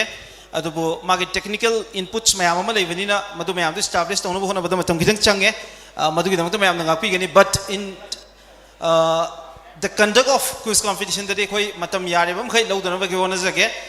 ꯑꯗꯨꯒ ꯍꯧꯖꯤꯛ ꯑꯩꯈꯣꯏꯒꯤ ꯃꯥꯡꯗ ꯐꯝꯕꯤꯔꯤꯕ ꯁꯛꯅꯥꯏꯔꯕ ꯒꯦꯁ ꯃꯌꯥꯝ ꯑꯃ ꯍꯥꯟꯅꯗꯒꯤ ꯐꯝꯕꯤꯔꯒ ꯁꯔꯨꯛ ꯌꯥꯕꯤꯔꯝꯕ ꯃꯌꯥꯝꯗꯨꯒꯤ ꯃꯊꯛꯇ ꯑꯩ ꯑꯣꯔꯒꯅꯥꯏꯖꯤꯡ ꯀꯃꯤꯇꯤꯒꯤ ꯃꯍꯨꯠ ꯁꯤꯟꯖꯔꯒ ꯍꯥꯏꯕ ꯇꯥꯔꯦ ꯑꯩ ꯇꯔꯥꯝꯅ ꯑꯣꯛꯆꯒꯦ ꯏꯀꯥꯏ ꯈꯨꯝꯅꯖꯔꯤꯕ ꯃꯅꯤꯄꯨꯔꯒꯤ ꯁꯛꯅꯥꯏꯔꯕ ꯑꯦꯀꯥꯗꯦꯃꯤꯁꯤꯌꯟ ꯑꯗꯨꯒ ꯄꯥꯕ꯭ꯂꯤꯛ ꯄꯔꯁꯣꯅꯥꯂꯤꯇꯤ ꯑꯅꯤꯅꯤ ꯑꯗꯨꯒ ꯃꯈꯣꯏꯒꯤ ꯏꯟꯐ꯭ꯂꯨꯌꯦꯟꯁꯁꯤ ꯗꯥꯏꯃꯦꯟꯁꯟ ꯑꯃꯗ ꯅꯠꯇꯕ ꯃꯜꯇꯤ ꯗꯥꯏꯃꯦꯟꯁꯅꯦꯜ ꯑꯣꯏꯕ ꯃꯜꯇꯤ ꯐꯦꯁꯦꯇꯦꯠ ꯄꯔꯁꯣꯅꯥꯂꯤꯇꯤ ꯉꯥꯛꯇꯅꯤ ꯑꯩ ꯏꯀꯥꯏ ꯈꯨꯝꯅꯖꯔꯤꯕ ꯁꯔ ꯗꯣꯛꯇꯔ ꯙꯅꯕꯤꯂꯥ ꯏꯁ꯭ꯋꯔꯝ ꯑꯃꯁꯨꯡ ꯁꯔ ꯗꯣꯛꯇꯔ ꯔꯥꯍꯤꯖꯨꯂꯤꯟ ꯁꯦꯛ ꯑꯅꯤꯕꯨ ꯑꯍꯥꯟꯕꯃꯛꯇꯗ ꯇꯔꯥꯝꯅ ꯑꯣꯛꯆꯔꯤ ꯏꯀꯥꯏ ꯈꯨꯝꯅ ꯎꯠꯆꯔꯤ ꯃꯌꯥꯝ ꯑꯍꯧꯕ ꯈꯨꯃꯥꯡꯃꯛ ꯂꯣꯏꯅꯅ ꯏꯀꯥꯏ ꯈꯨꯝꯅꯖꯔꯤꯕ ꯑꯣꯖꯥꯅꯤꯁꯤꯕꯨ ꯇꯔꯥꯝꯅ ꯑꯣꯛꯄꯤꯒꯅꯤ ꯂꯣꯏꯅꯅ ꯂꯝꯗꯝ ꯑꯁꯤꯒꯤ ꯂꯨꯆꯤꯡꯕ ꯑꯃ ꯑꯣꯏꯕꯇ ꯅꯠꯇꯅ ꯃꯅꯤꯄꯨꯔꯒꯤ ꯌꯥꯝꯅ ꯅꯍꯥ ꯑꯣꯏꯔꯤꯕ ꯚꯥꯏꯕ꯭ꯔꯦꯟ ꯑꯗꯨꯒ ꯌꯥꯝ ꯄ꯭ꯔꯣꯑꯦꯛꯇꯤꯚ ꯑꯣꯏꯕ ꯂꯨꯆꯤꯡꯕ ꯑꯃ ꯑꯣꯏꯕꯇ ꯅꯠꯇꯅ ꯑꯩꯈꯣꯏꯒꯤ ꯍꯥꯏꯔꯤꯕ ꯀꯦꯟꯗ꯭ꯔ ꯑꯁꯤꯒꯤ ꯑꯣꯏꯅꯁꯨ ꯑꯦꯝ ꯑꯦꯜ ꯑꯦ ꯑꯃ ꯑꯣꯏꯅ ꯂꯩꯕꯤꯔꯤꯕ ꯑꯣꯅꯔꯦꯕꯜ ꯑꯦꯝ ꯑꯦꯜ ꯑꯦ ꯑꯩꯒꯤ ꯏꯌꯥꯝꯕ ꯗꯥ ꯀꯦꯅꯦꯗꯤ ꯕꯨꯁꯨ ꯇꯔꯥꯝꯅ ꯑꯣꯛꯆꯔꯤ ꯃꯌꯥꯝꯒꯤ ꯂꯨꯆꯤꯡꯕ ꯑꯣꯀ꯭ꯔꯝ ꯁꯨꯔꯖꯀꯨꯃꯥꯔ ꯃꯌꯥꯝ ꯑꯍꯧꯕ ꯈꯨꯃꯥꯡꯃꯛ ꯂꯣꯏꯅ ꯇꯔꯥꯝꯅ ꯑꯣꯛꯄꯤꯒꯅꯤ ꯊꯥꯒꯠꯆꯔꯤ ꯂꯣꯏꯅꯅ ꯉꯁꯤꯒꯤ ꯊꯧꯔꯝ ꯑꯁꯤꯒꯤ ꯔꯤꯁꯣꯔꯁ ꯄꯔꯁꯟ ꯑꯣꯏꯅ ꯂꯦꯡꯕꯤꯔꯛꯏꯕ ꯁ꯭ꯄꯥꯔꯀꯜ ꯏꯖꯨ ꯁꯔꯚꯤꯁꯦꯁꯀꯤ ꯖꯦꯅꯔꯦꯜ ꯃꯦꯅꯦꯖꯔ ꯃꯦꯗꯝ ꯔꯣꯁ ꯀꯦꯅꯦꯗꯤꯕꯨꯁꯨ ꯃꯌꯥꯝ ꯑꯍꯧꯕ ꯈꯨꯃꯥꯡꯃꯛ ꯂꯣꯏꯅ ꯇꯔꯥꯝꯅ ꯑꯣꯛꯄꯤꯒꯅꯤ ꯁꯤꯅ ꯁꯪꯒꯥꯏ ꯌꯨꯝꯐꯝꯒꯤ ꯃꯍꯨꯠ ꯁꯤꯟꯖꯔꯒ ꯉꯥꯛꯇꯪ ꯒꯦꯞ ꯃꯌꯥꯝꯁꯤ ꯐꯤꯜ ꯑꯞ ꯇꯧꯅꯕ ꯍꯣꯠꯅꯕꯅꯤꯀꯣ ꯑꯦꯅꯤꯋꯦ ꯑꯩꯈꯣꯏ ꯕꯖꯔꯁꯦ ꯍꯧꯖꯤꯛ ꯁꯦꯠ ꯑꯞ ꯀꯟꯅ ꯇꯧꯅꯕ ꯍꯣꯠꯅꯔꯤ ꯕꯖꯔ ꯌꯥꯕꯒ ꯑꯩꯈꯣꯏ ꯍꯧꯅꯕ ꯍꯣꯠꯅꯖꯒꯦ ꯑꯦꯅꯤꯋꯦ ꯏꯟ ꯗ ꯃꯤꯟ ꯇꯥꯏꯝ ꯑꯩꯈꯣꯏꯒꯤ ꯉꯁꯤꯒꯤ quiz competition ꯁꯤꯗ ꯌꯥꯎꯒꯗꯧꯕ participant ꯃꯌꯥꯝꯁꯤ introduction ꯇꯧꯕꯒꯤ round ꯗꯣ ꯂꯧꯃꯤꯟꯅꯁꯤ will make it very short ꯀꯣ ꯌꯥꯝ ꯇꯦꯟꯅ ꯐꯥꯠ ꯐꯥꯠ ꯍꯥꯏꯒꯗꯧꯕ ꯉꯥꯡꯕ ꯃꯇꯝꯗ ꯌꯥꯝ audible ꯑꯣꯏꯍꯟꯒꯗꯧꯕ ꯀꯣ so team A ꯁꯤ team A ꯍꯧꯖꯤꯛ ꯃꯦꯟꯗ꯭ꯔꯤꯕ ꯃꯥꯜꯂꯦ team MLA ꯀꯣ okay team A will be represented by the Brilliant English School ko team A let us take our time to introduce yourself ko noi ming amta haisi class kya kare karam school no haibado chat chat haisi ko phamaga dum hairo yes matam yam lo yadre okay yadre ba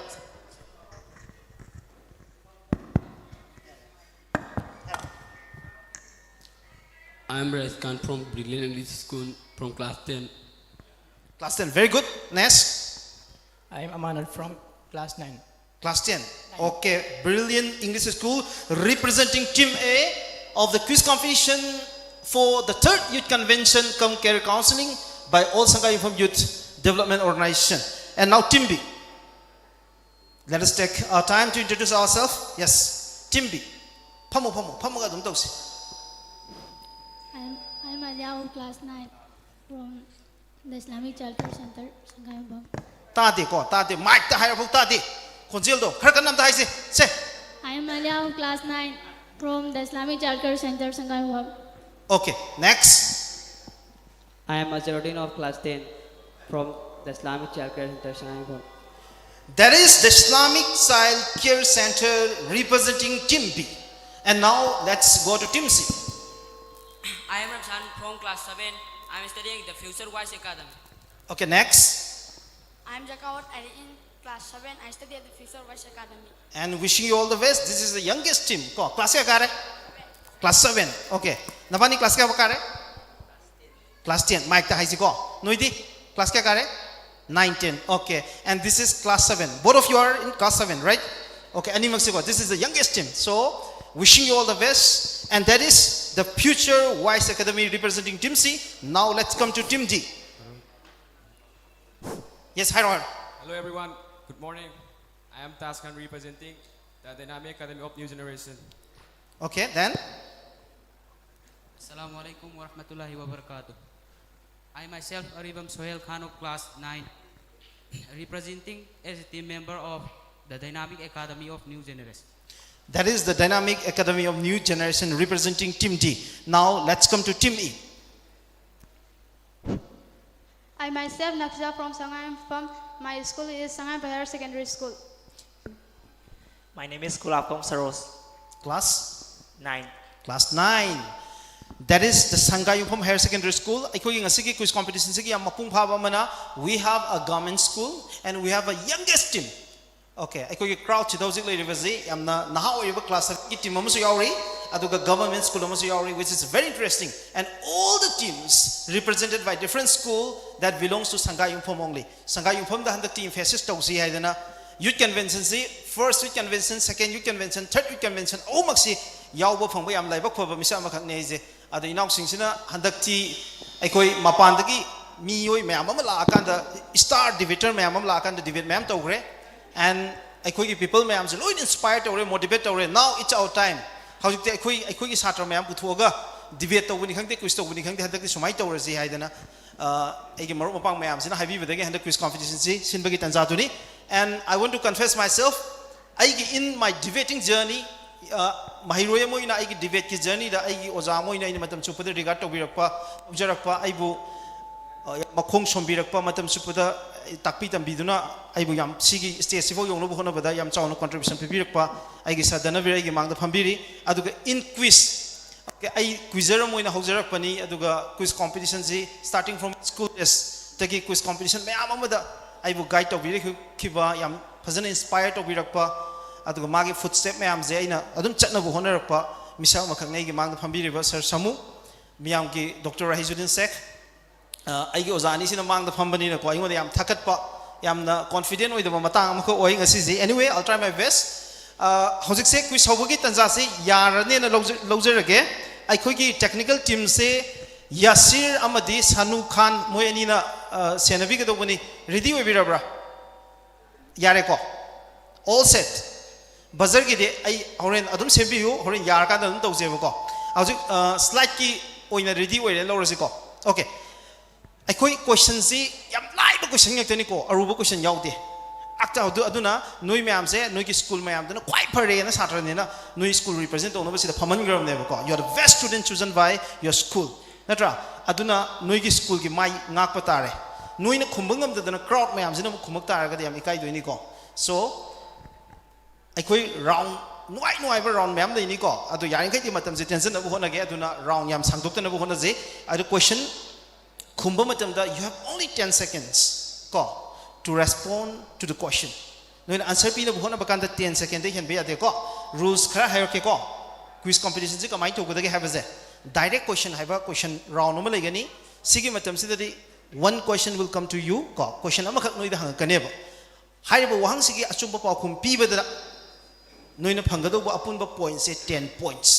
aduga direct question si di pass to ba yai ba ko ama de ama da mu pass to ba yai aduga haiba pass question si another team amana khumaga de 5 points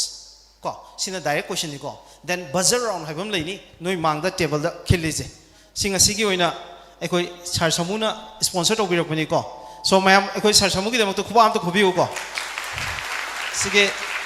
ngasigi buzzer je sarna thoina merit ta singa ga sabani ko ai ju yam toi sijin na si buzzer je tonga tonga quiz competition singi harak pa matam da aduna si buzzer si da number buzzer round hai sina question nama slide si da pirakani si da noi uduini ko so in buzzer round there has to be a question in the slide ko si da uduini slide tanung na question nama question si hek ubaga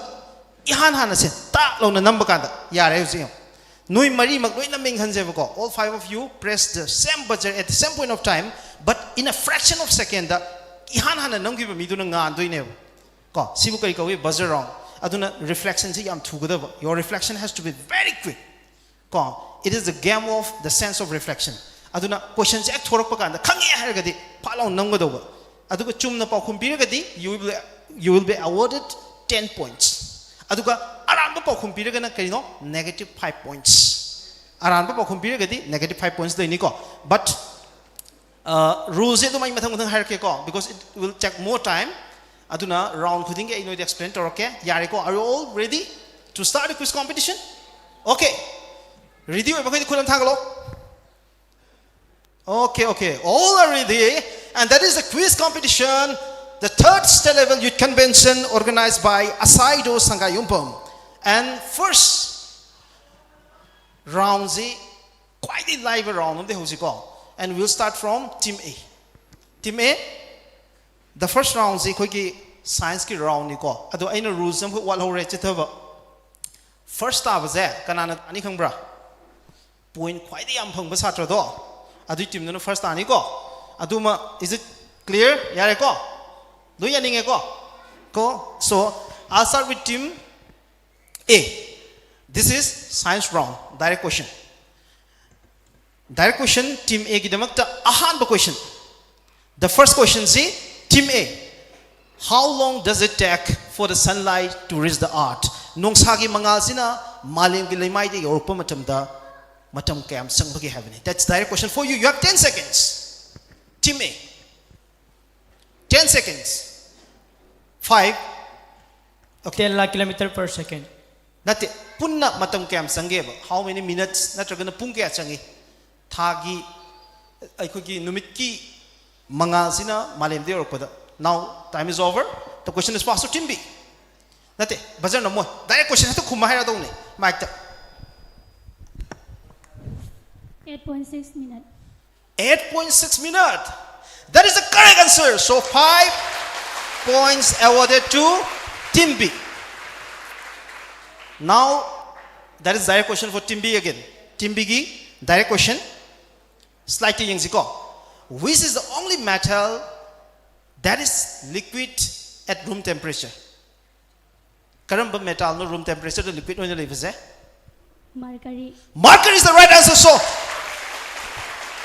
amazing team B has opened their account with 15 points so that is direct question so 10 points awarded to team B now the youngest team the most exciting team in this quiz competition that is team C ki question si yeng ziko What is the name of the hottest planet in our solar system? Team C. Quite saba planet to maming kay ko. Okay. Yes. Mercury. Mercury is in a quite in. That's wrong. Now the question is passed to Team D. Venus. Venus, are you sure? La lagadi. La lagadi la leva. Okay. Absolutely right. That is the correct answer. So Venus is the hottest planet in the solar system. So 5 points for Team D. Now we can have the direct question for Team D. Okay. That is your question for Team D. What is the name of the deepest place in the ocean? Mariana Trench. Are you sure? Yes. Yare ko. Kaya miyang kutle. 11,000 kilometers. No. Anyway, you have given the right answer. So 10 points for Team D. 10,935 meters or 35,876 feet. God, that is Mariana Trench. Anyway, you have given the right answer. So, how's the quiz competition?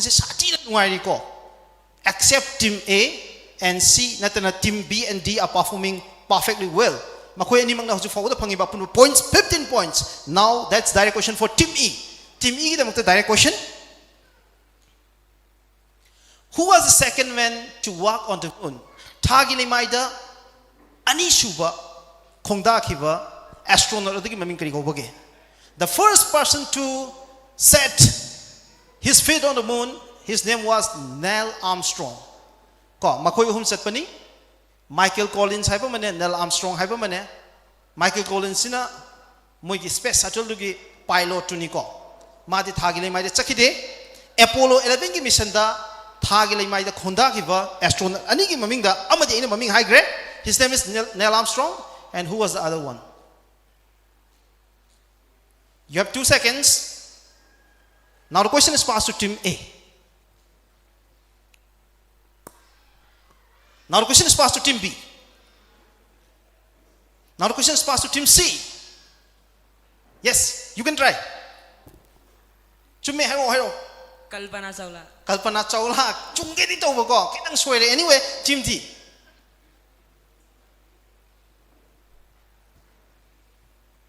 So now the question is passed to the audience. Yes. Gentlemen, please come forward. Mga na mayab ta kusin na bigani. Volunteer singing makay dagi. Ato prize si volunteer sing na tharang tawribra. Tawdabo ergan tawno mo na biro. Okay. Nangi ming han hayro ko.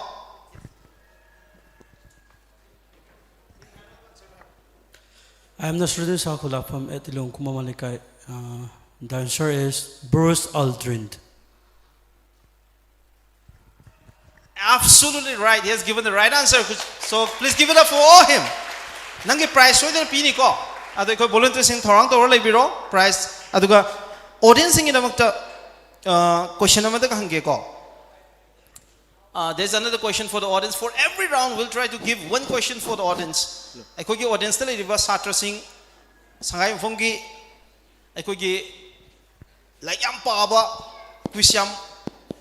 te am ngauzer student me am mang da lebenina makhoi gi damakta ikoi question kar prepare to ra thami ko science round gi damakta, and that is for the audience. What is the name of the protein in blood that carries oxygen? Oxygen carry to a protein dugi maming kari ko that is in blood. That is for the audience. I'll give you 5 seconds. 5, 4 nupi macha ma hanba male mana ko ma wang te hangal tre. Yes. Lo, adu hero dum hero yenge. Ha. Hemoglobin high bro. Chumro. Chumme ko. Okay, very good. My mami kari ko we. Okay, nangi prize. Ay koi volunteer sing na organizing committee na ready to rakan ko. Ang pira ke mai damuta me au khuma ma khusi ko. Okay. Amazing. Now, handak ki after the end of the first round, how's the score? If you see Team A amadi Team D, animak say they have scored 15 points. Chumiko. Aduna nemhori but Team B, C amadi T E na are yet to open their account, and in the coming rounds we hope that they will compete in a competent manner. Natra, adudi matamahanda vida anishuba round amula, that is the sports round. So sports round C will start from Team B. Team B there also sports round Z. Okay. Team B gi ahanba question. Okay. Which athlete won the largest number of gold medals in the Olympic Games? Olympic Games ki puwari da gold medal khwaidagi fangkiba sanaroi dugi maming kari kaubage. That is for Team B.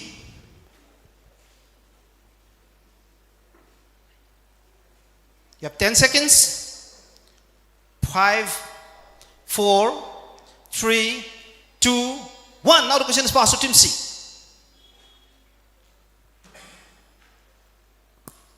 Now the question is passed to Team D.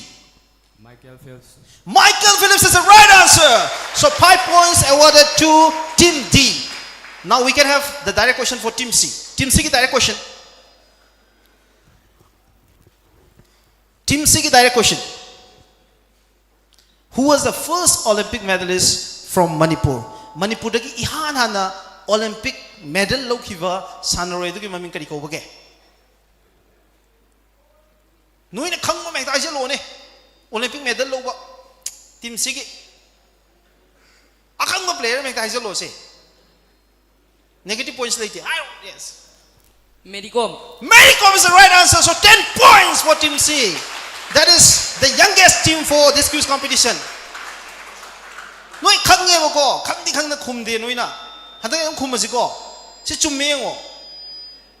Ko Team C ki khuba mo hal khubi om de ko. Okay, thank you very much. Now we can have the direct question for Team D. Team D ki direct question. This Indian women footballer holds the record for the most goals scored by an Indian woman in international football, reaching 50 goals in 2024. SAF Women's Championship named this women. Howji European Cup amada sanari bi sanaroi amakakni mahaksi India gi nupi football sanaroi ama oina goal masing khwaidagi amna chanbagi puari semkhiba sanaroi ni hairiba nupi footballers kanano.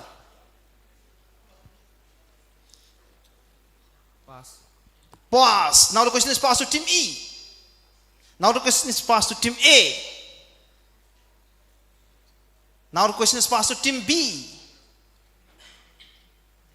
Now the question is passed to Team C. Team C da hinsam da pige ko maje Manipur da gini. Okay, now the question is passed to the audience.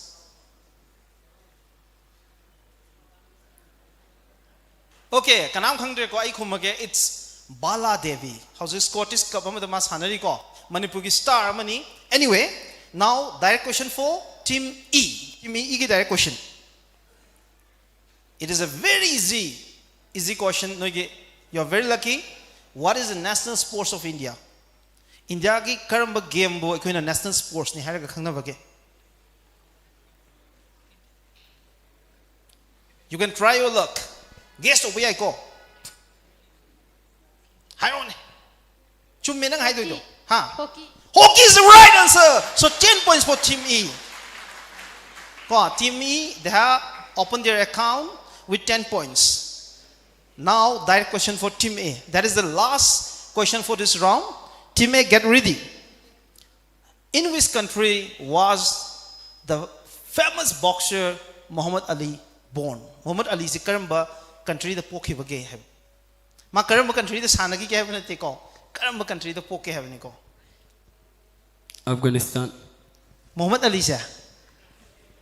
Arre bhai. Now the question is passed to Team B. You have only 5 seconds. Now the question is passed to Team C. America. America is the name of continent. Adu noi ki chance ama pige karamba country no hero. America du country du oina kari maming ko geba. United States of America. United States of America is the right answer. So 5 points for Team C. Hojik Team C, the youngest team say, hojik yam pachana sanari ko. Moise. Now we have the last question. That is for the audience. Audience ki makta question. The first chess grandmaster of India who achieved This started in 1980.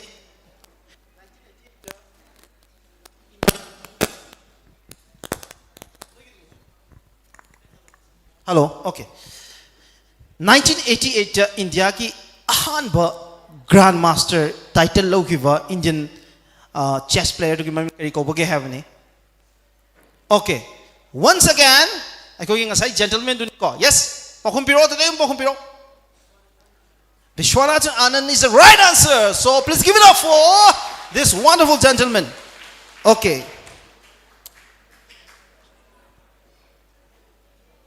Okay, mathang ki ze aiko ki social science ki round ni and social science ki round ki mangu ina na have tare aiko ki ngasai audience ta ki pakhum pibi ki ba mahiro ni do amtang kauthok sake you please come forward in front of the stage and you can collect your prizes. All two of you. Yes. Namani mo lo? Ma'am, aho kuma magluin ng babani pupuni thokot pigani? Okay, very good. Yes, ato yung pibiro ko. Okay. Now we have social science round. Yes, get ready for the social science round ko. And we'll start from Team C. Team C. Team C gini ko. Team C ki social science round. How's Okay. Direct question for Team C. Which is the largest river in the world? Prithvi the quite chawba turian dugi maming kari ko bage. Yara kumo, yes. You have only 10 seconds. Amazon River. Are you sure? Sumeko, absolutely right. That is the correct answer for 10 points for Team C. They perform exceptionally well.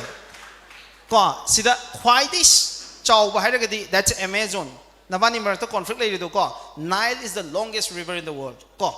Anyway, now we have the direct question for Team D. Team D ki direct question is, what is the height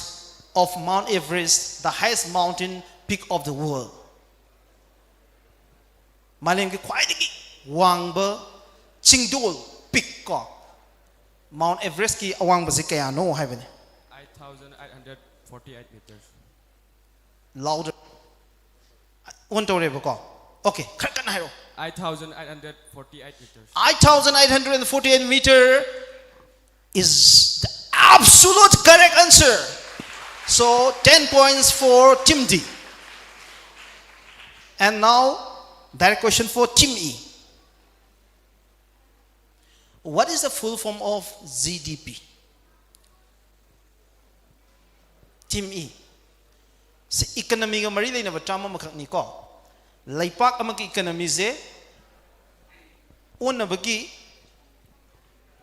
magi medium makak ni Growth chumi hayo. Yes, you can try. growth development project. Okay, adu ina phajana pa khum piba ngami bra. I can give you another try. Now the question is passed to Team A. Growth development project. Now the question is passed to Team B.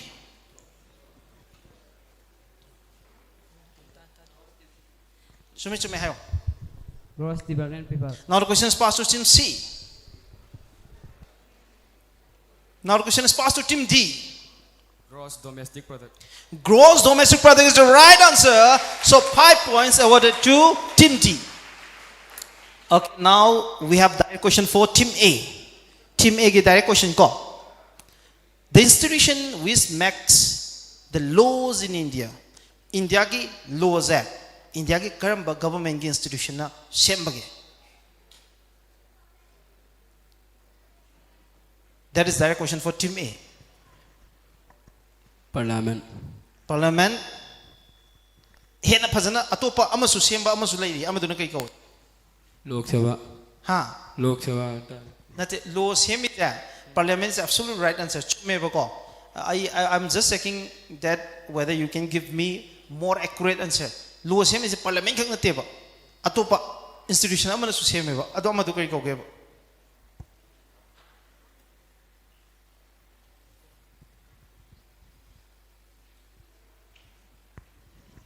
ꯑꯗꯨꯗꯤ ꯑꯩ check ꯇꯧꯒꯦꯀꯣ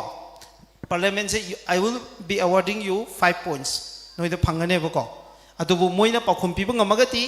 ꯃꯣꯏꯗ 5 points ꯑꯃ ꯄꯤꯔꯅꯤ ꯄꯥꯎꯈꯨꯝ ꯄꯤꯕ ꯉꯝꯗ꯭ꯔꯒꯗꯤ ꯅꯪꯅ full points ꯑꯃ ꯐꯪꯒꯅꯤ Okay team B team C Parliament of Rajya Sabha. Now the question Rajya Sabha so parliament ko team D Legislature. Now team E Constituency. So 10 points awarded to team A that is the parliament and state assembly ko hariba institution anisina laiba amagi India gi law semgani ko anyway 10 points awarded to team A Now direct question for team B ki direct question Which ancient text is considered a major source of Vedic culture? Ancient scripture which has been the source of Vedic culture. Can be scripture, no?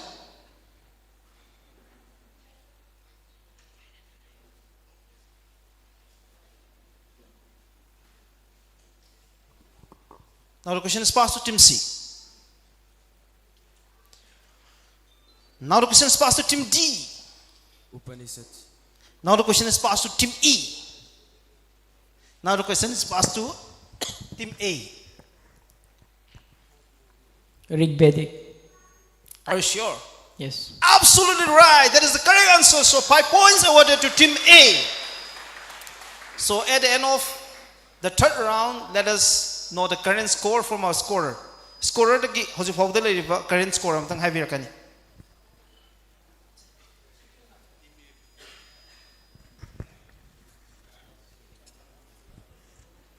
Team A 15,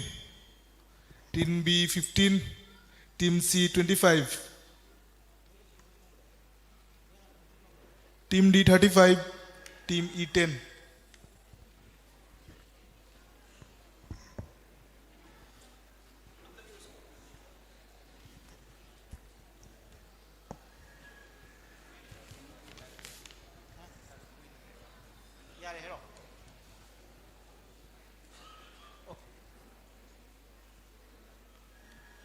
At the end of the third round, Team D is leading with 35 points. So please give it up for Team D. And they are closely followed by Team C with 25 points.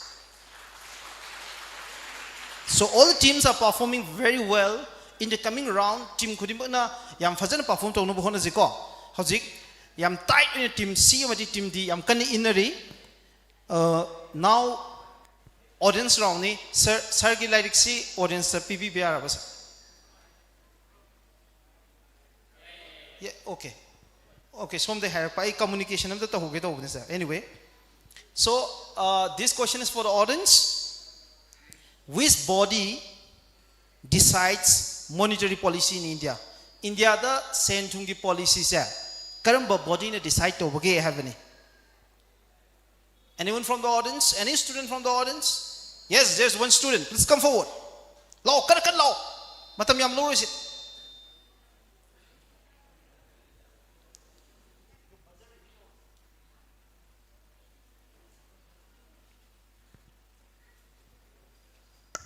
Parliament. Parliament makes policies, but the decision is taken by. Adoidum Laura Heronoi am doing it.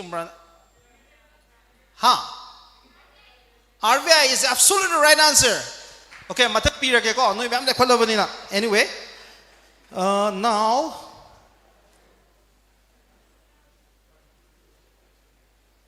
we have Islamic round.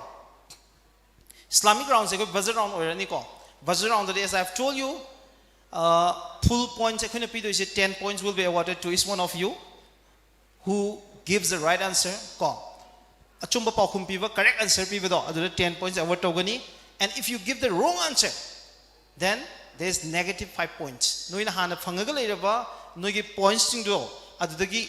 5 points minus togane ba ko. Aduna no ina paukum se khangdragadi namoi da bane ba ko. Chumna khangagadi hana namna bu hona gado buni ko. Anyway, so ready oire ko. Hauji noi buzzer ji yar ba yingji. buzzer do set over ko sanu ready wera bra buzzer tan namu noi ma'am at one time sarau nam tang nam se yare ko okay namo namo namu ne moi na han gi bai ni namo namo okay yare team D yare team C ge mak try tau se noi te namo no team C kang namo yani ngak tang ai se team C ya de adudi team B game ting yeng ge yare no yare team C kang ai ra pa male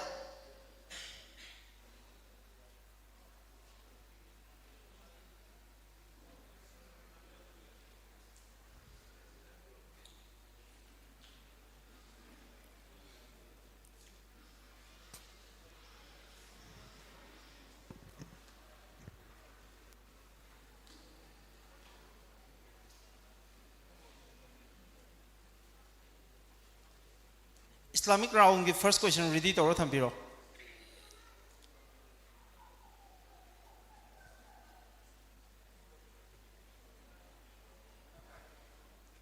so buzzer round the team A B C and la roi ko you get ready and when the first question comes in the screen then you look at the screen once you are sure about the answer then you press the buzzer ko when you are sure about the answer to khang taragadi buzzer to pat on go ko ahan ba number do adu khagni ko pa khum biba ya do je the only team that press the buzzer with the light will be only the team that will be allowed to give the right answer ko adu pa khum biba ya do je adu khagni ko so get ready for the buzzer round team C ya dribble sikso team C di khutang ala si matam loro si ko sanu matam loro si team si khutang kala si noi na khang ta ra ga di ko khutang thang kala si ko ado mang the jury myam lai re masak nai ko mayam jin decide to ni ko kanana han ge je noi gi di press to ro no ba khut on thang kala ko khang mu khang ga di khang da bi da thang ga ta ra ga di noi jo -5 ni ko so you need to be very careful so Islamic knowledge round the first question who is known as the sword of Allah Saifullah ko this general in the goldenness of Islam he has defeated the Persians he has defeated the Romans he was the winner of 100 war he was never defeated in any battle so he was regarded as the sword of Allah by the holy prophet Muhammad and who was this general Prophet Muhammad the people title ne sword of Allah Saifullah hai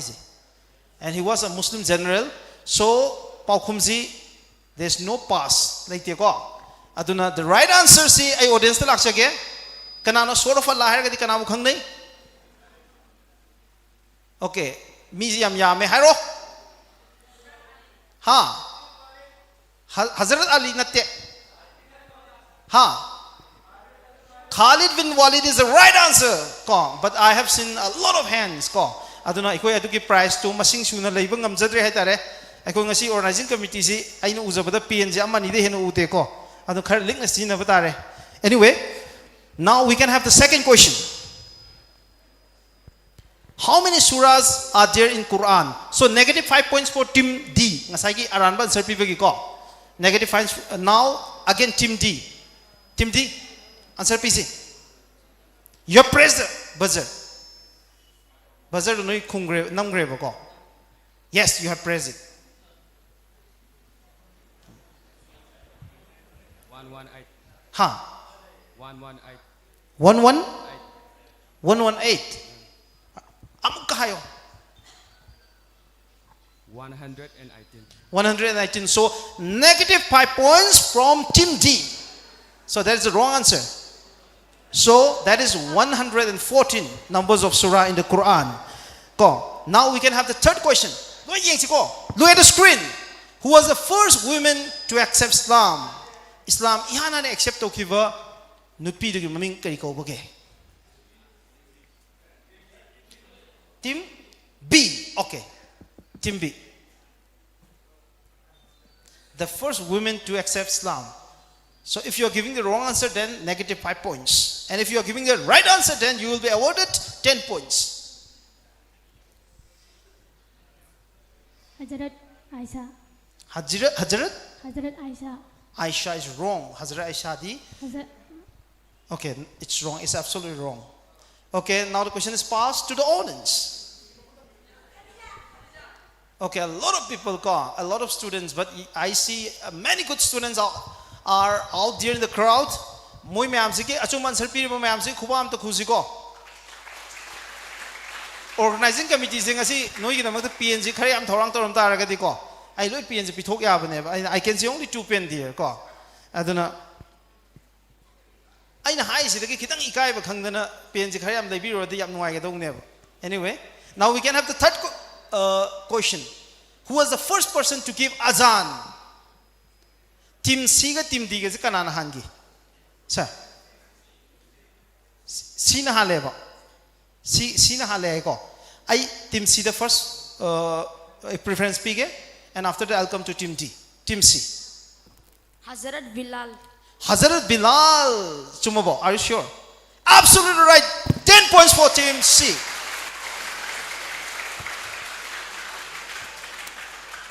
So the final question for the Islamic round. What is the first month of the Islamic calendar? Team D. Yes. Muharram. Are you sure? So they make off 10 points. Ko ngasai mang giba points sing moi make up to gre. Muharram hozur seliba tha. This is the first month of the Islamic calendar. So that is the end of the Islamic round. And then audience ki sig round sida question am ta hangjage ko. Who was the Khalifa that defeated the Romans and Persian? Prophet Muhammad na Islam spread to orpo matamduda matamdugi malim haitare matamduda superpower country ani khaklei. One was Persian and one was Romans. However, global superpower country ani makse defeat to khiba aikogi Muslim gi Khalifa dugi maming kari kaubage. That is for the audience.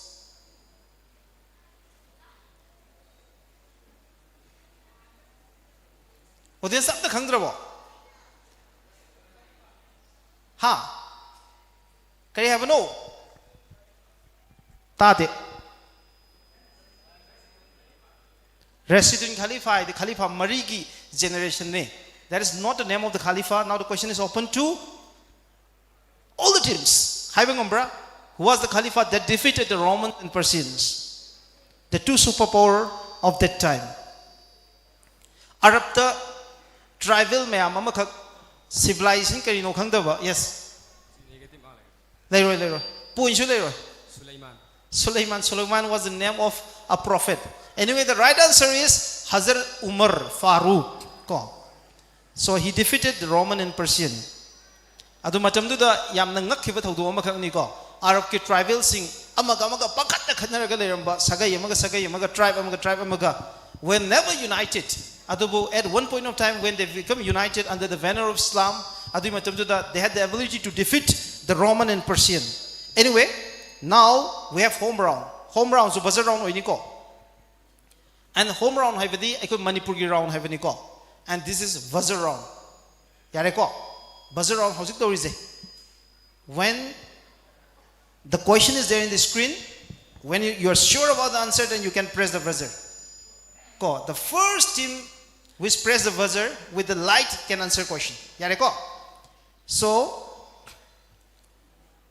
first question. Okay. This MLA asks the highest number of questions in the Manipur Legislative Assembly. Who was this person? Team D. Lalaga the negative points niko. Yes. Surya Kumar Okram. Surya Kumar Okram. Ekoi honorable MLA is mang the phamaga leire. But negative 5 points for Team D. Ekoi honorable MLA is there. Sina quite a question hangba ani suba MLA ne. Ko. Second highest number of questions is honorable MLA hangi, but the highest number of questions is MLA Joy Kishan. with 114 questions. Ko. Aduga, ekoi dana hang subject to correction 104. Ko. Question quite hangba ani suba so negative 5 points for team D. So you need to be very careful this time, okay? Okay, now the second question for the home round. Who is the current governor of Manipur? Yes, team D. Yes, team D. Kang. Yes. Matam yam lo di. Say.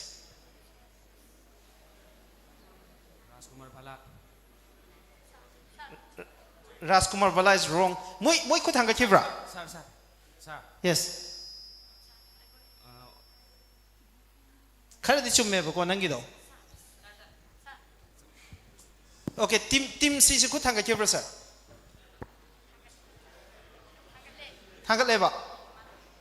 Okay, adu di try I chance pick. Yes, team C. Ajay Kumar Balla. Ajay Kumar Balla is the right answer. So they will be awarded 5 points. 10 points. The period is more easy. Tough in a capital. Anyway, now we can have the third question. The first tribal chief minister of Manipur. Manipur ki ihan hanba tribal chief minister du ki maming kari ko bage.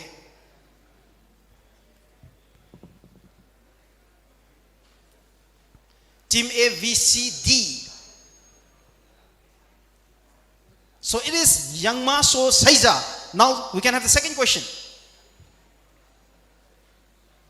When did Manipur get its statehood? Yes, Team D. 1972. 1972 is the right answer for 10 points for Team D. So now we can have another question. Name this person. Hari Mr. Asina, Regional Institute of Medical Science, Manipur ki Ihan Hanba Medical College Puraki, Board of Secondary Education established Torami, Manipur Public Service Commission likhalami, Manipur ki amatang Arab Zoological Garden mahak na hudoami, mahak na Patriot Day amadi Khongjom Day observations of hudoami, Manipur ki Ihan Hanba University sumhak na sangaba horami, High River, the architect of modern Manipur si kanano, Team C. Alimuddin. Alimuddin is the right answer. So 10 points for Team C. Okay, next, another question, Manipur ki round.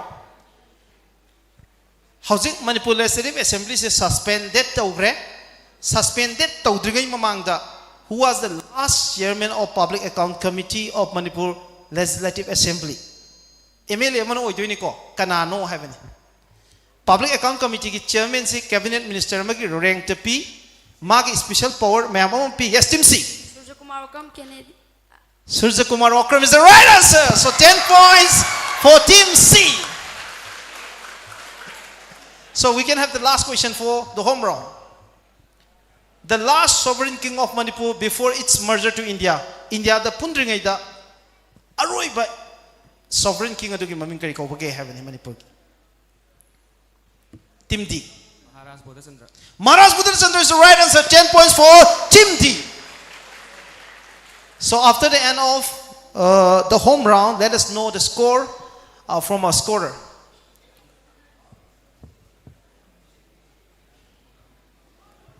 Yam nungai ko quiz hojik quite nungai round nama, and it's going to be a little tougher. Question si yam lahin bi yu khakta hai ever organizing committee na. Ai koi Shanghai Yumphong ki student makai je mi mamangda live thaga do bani na yam haidaba mangani haidana. Adu question si yam luna semakpani adu bo moi yam phajana khummi ko. But handaki question si di asim bagi lui ko. Ai ngasai lui haidu haijan mane ko. Handaki round si di that is the pangal round. Round mayam si organizing committee na suggest or ko round ngakti ko ado pangal round gi ready to ko team A B C D. After the end of the fourth round, team A scored 15 points, team B with 10 points, team C 60 points. And after the end of the fourth round, team C is leading with 60 points, followed by team D with 50 points. Team D gi negative marking yam set ko, and team E with 10 points. So quiz sida di buzzer round hai base Manipur da ihan hana aikoi sar samuna puthoraki bani aduga buzzer sidi aikoi ki cutthroat competition ni ko sida di negative points ki plays yamna se my roles yam chawi aduna sense of reflection je yam thugadaba at the same time aingon the question ji pakhum phajana chummabra habase isana check tawgadabani ko handaki question je handaki round ji am nungai round ni again this is also buzzer round so we can have the first question for pangal round identify this student leader Manipur pangal gi amata ngairaba 4% reservation gi pioneering tawkiba haiba movement madugi ihau Manipur pangal singi oiva reservation pigadobani haidana ihau hokiba Manipur pangal gi mahiroi singi luchingba amagi picture ni mangdo urivasi haiba misaksi noi identify to ngambra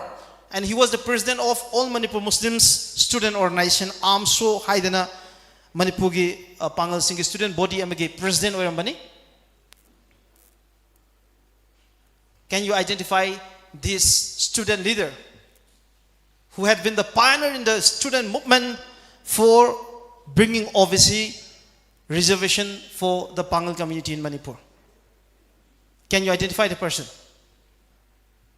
Sigi paukum piba ngamba do sir samuni iba lai amaso mo khudol tamgani noida.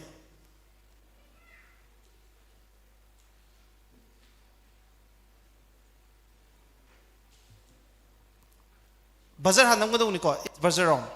Yes, Tim D. Hanif Sa is the right answer. So 10 points awarded to Tim D. So pangal round da sige paukum si pibagi ai sir samugi mo chinjaraga Dasu Sardar have a lyric handak Manipur State Sahitya Academy na piba award pangrava lyric niko have a like the question is again. Okay. Okay. So we can have the second question. Second question. In 1635, during the reign of King Khagemba, a Pangal lady made a supreme sacrifice at Imphal River. Her sacrifice was categorically reflected in the Maitai Puya Kamnung Inga Leishava. What was the name of that lady? Manipugi Puari da Kwaidiki Singtaningai Oiba Maunda Pangal Nupi Amakakna Manipuri Miam Gidamakta Tawai Taki Tankak Amakakni Imphal Turel ki Tingel Tingbada Manipur ki Matamdugi Iningto gi Mahut Chilaga Tawai Takiva Adugumba Manipur ki Petro Chamakni Maki Warisi Kamnung Inga Laisava Haiba Maitei Puya Sida Santukna Palli Haida Nupi Sigaming Kariko Bage.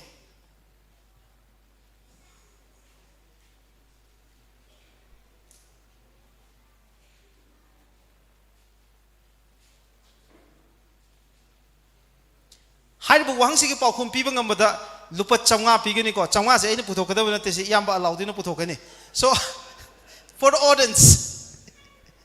yes, lady from the crowd. Okay, nabani mo tholo. Okay, paukum piba ngambada nabani mo. Yes, come. La laga tinoy ani de lupa changa launi ko.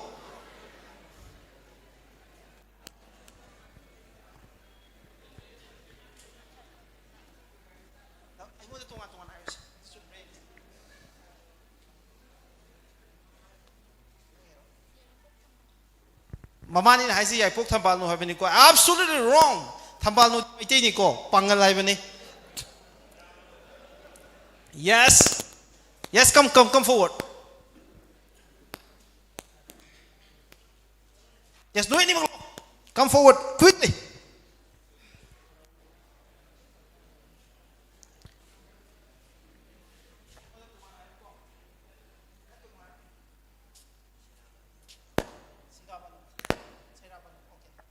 He has given the right answer. That is Amina Bibi. My name is Rusan. Okay. Like to Piro. It's a beautiful answer, Kong. Okay. Sir Samudam the PNC. Like to. Sir, please come forward to give away the prizes. This prize for the student. Yamba lupa changa to Piro. Aku na pira geba. Okay. Okay. Uncle, Karina, among pibi dori ko. Ipotombina. Isana dong pipiyo, yes. Lupa changwa ki manam pidore. Okay. Aho mo kuha ang kubigyan, yes. Okay, now pangal round ni have sinoy kauguno ko. How's it forward da? Team ama forward na pangal round yung paukumpi bangam dri ko. audience yam fazana perform tawre. Housing now we have can we have the next question for the panel round? Identify this football player ko. Haiba football player sina he led the Indian national team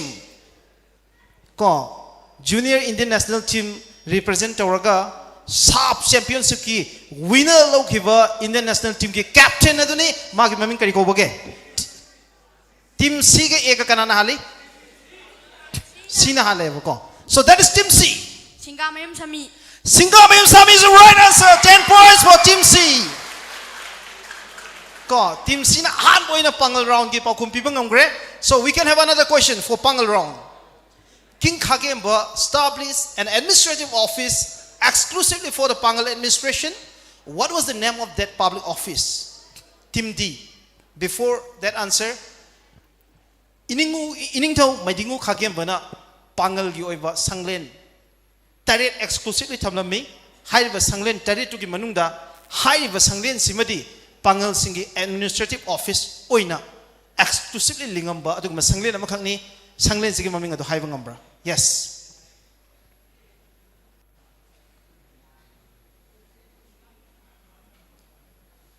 Team D. Press hand to ready pakum do hand ready like. If you are not sure about the answer, then you should not press the buzzer. So you can try. Buzzer number of negative points still like.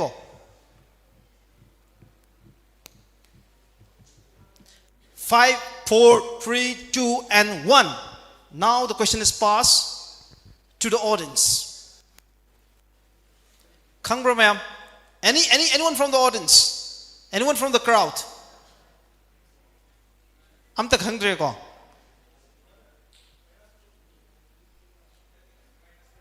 Minus 5 points for team D. So the right answer is Pangan Sanglen or Kazi Loishan is the right answer. Okay, so we can have another question for the Pangal round. In Puya, Sakok Lamlen, Hariba, Ekogi Maitegi Puya, Mangang Guru na iba, Puya Makakni, Hariba Puya Sida, Pangangi Lamboiba Makak, Maki Mamingsi, Musalman Guru Amakak. In the early 7th century, the Mahaksi Manipur, the Kongdara Ki. Mahak na Kongdara ko matam sida pan given in Tawadu Maming Kariko Bage. 7th century ke angan basarukta Musalman Guru Haidana Mington ba Pangal Sen Amakak Manipur Kongdara Ki Mahak na Manipur ki Kangla Saba Matam da Yamna Saw Tawdang Loki Hairiba Mishak Asina Manipur ki religious movement da Mahak ki achoba influence Amakak Tamami Mahak na Lakiba Matam Atu da Pan Kiba Manipur ki Ningtawadu ki Maming Kariko Bage. Team E, D, C, B, and A.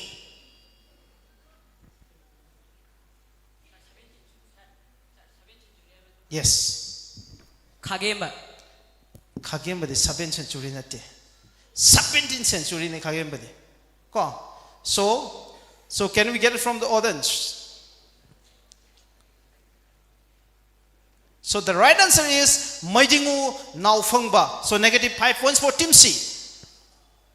So can we have another question for the Pangal round? The last question. The first Manipuri footballer to win a European Cup, Dinamo Zagreb, Haiba Club Ado, represent Oraga, Korshin Cup, Lokiba, Manipugi, and the footballer to Maming Kariko Boge. Hints Niko, Pangal Round. The first Manipuri player, the first Manipuri footballer to win a European Cup, Dinamo Zagreb, Haiba Club represent Oraga. Korshin Cup Lokiba Manipur ki footballer Sanaroi ki Maming Kariko Boge. Pangal round ni ay hinsa maung pige ko Nupiri. She is a women footballer. And that is Pangal again. So now the question is passed to the audience.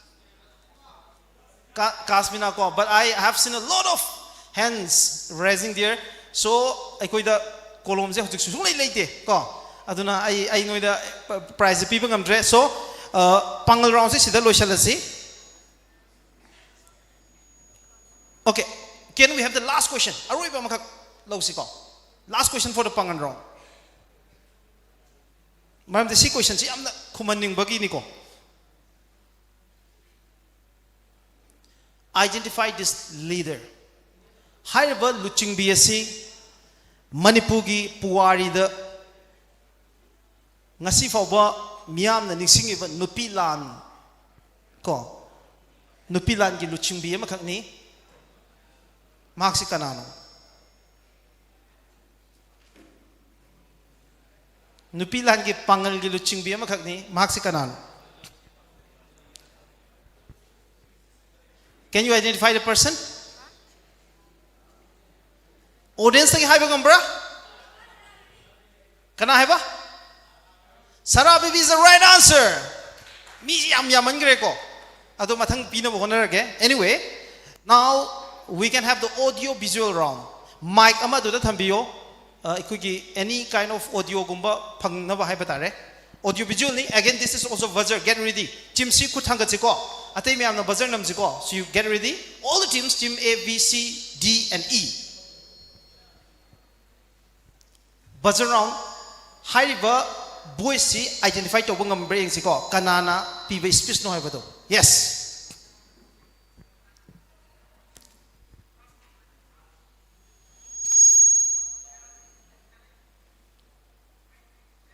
Makuntate.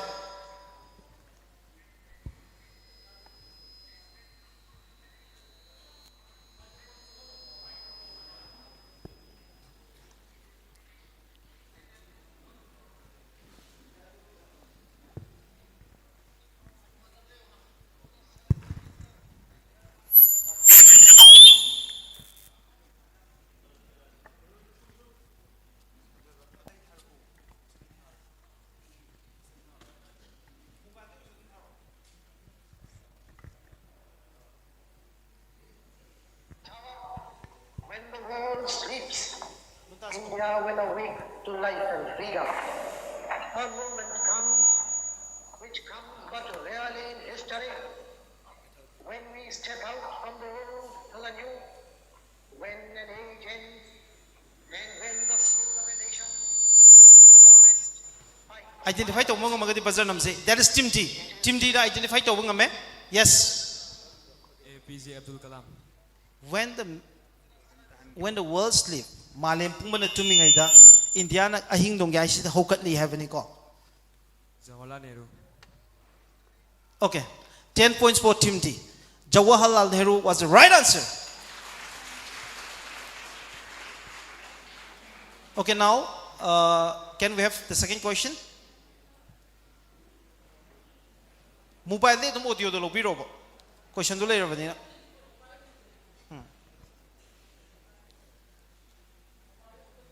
Audio visual ni na ikoi na puriba format siga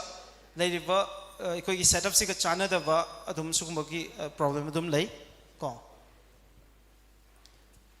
Indiana ning tamba numiki numidang da pikiba maiden speech of the first prime minister of India ni, and he was Jawaharlal Nehru. And can you identify the person from the audio? The second audio.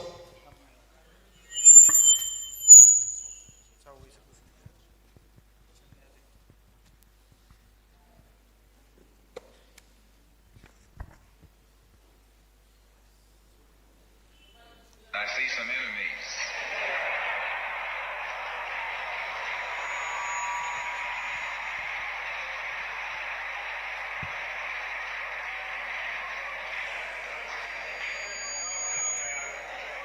In fact, I think we'd be fooling ourselves if we had an audience this large and didn't realize that there were some enemies present.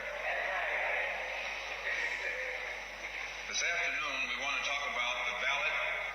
or the bullet. Identify to bang umbra. I hints pera ke ko. Malem ki quite ki masak na iba civil rights movement ki leader ni Black People Movement ko United States Black People Movement ki damakta ay ko pioneer mo na iho ko ba misa amakak ni mahak na pigi ba maki ya maming chatpa speech amakak lay the ballot and milk, brothers and sisters and friends, and I see some enemies.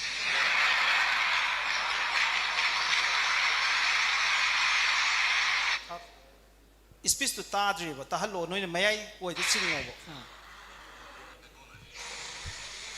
The ballot or the bullet explains itself. But before we get into it, noi pa kum pi ba ngamatra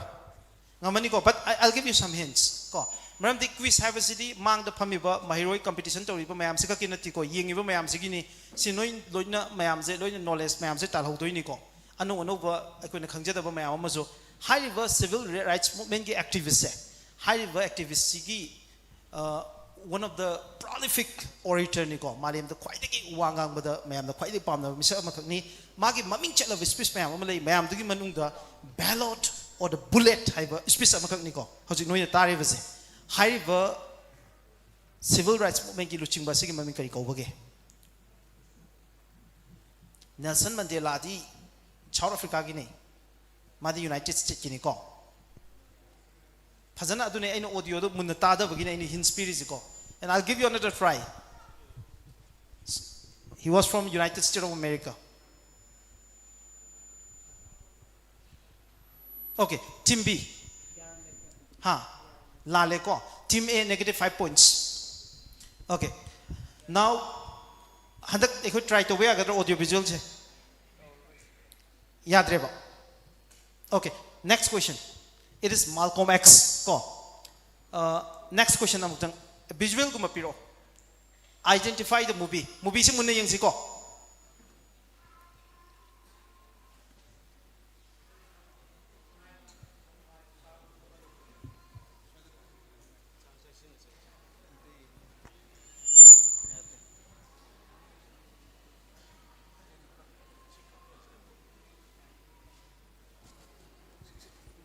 How's it screen the river film asi Manipur ki puwari de ihana na siyang kiba Manipuri movie aduni. Can you identify the film? Team D and C. Kana na hale kutang kapasi. C and D. D na hale. Okay, D. Matamgi Manipur. Matamgi Manipur is the right answer. So 10 points for Team D. So can we have the next question for the audiovisual round? We have another audio clip.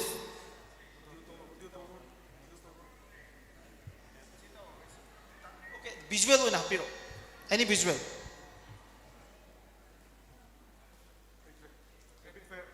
rapid fire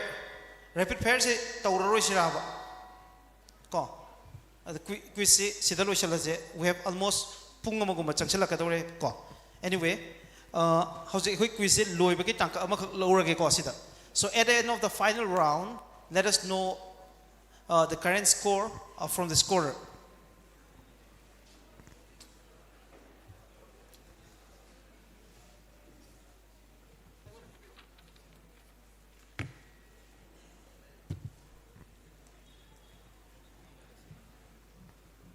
After the end of the last round, how's the score if you say, Mayam Kanana first time do male. Between the team D and team C. D na tam do shin kulam thangat piro. Kubam ta kana kuro D gi makai do. C gi makai dom tang kubam ta kubiro. Aru bede hora ke ko. Team B and E score 10 points. Team A score 15 points. And Team C score 65 points. And the winner of today's quiz competition for the third youth convention organized by All Sangay Yubum Youth Development Organization is none other than Team D with 75 points. Ngasigi quiz competition sige yam tight oi ko. Tight oi. Between Team C and Team D. Team D, Team D. Please stand up. So Team D na, they took a lot of risks. They could score around 90 points but they have taken enough risks. That is also a part of this game. Quiz ki yamna nungay game makala makang ko. Risks lo position. Guest over risks lo pose. Aduna. With all the risks that they have taken, they deserve to be the winner of this quiz competition and they have performed exceptionally well. So please give it up for Team D.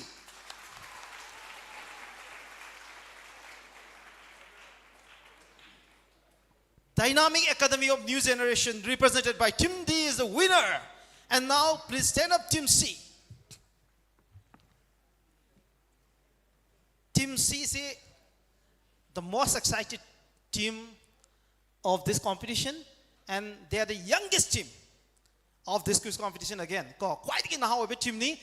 Nahayam Oregaso Moy Animax class 7 student Yatini, class 7 student Uizabat Aragaso, they have performed amazingly well. Aduga Team D, Amadi Team C, I'm tight in a Chatminavani, but in some round, Team D, Team Sina, they have leading in some round. Round credit, the Moine little Rochalambani, but anyway,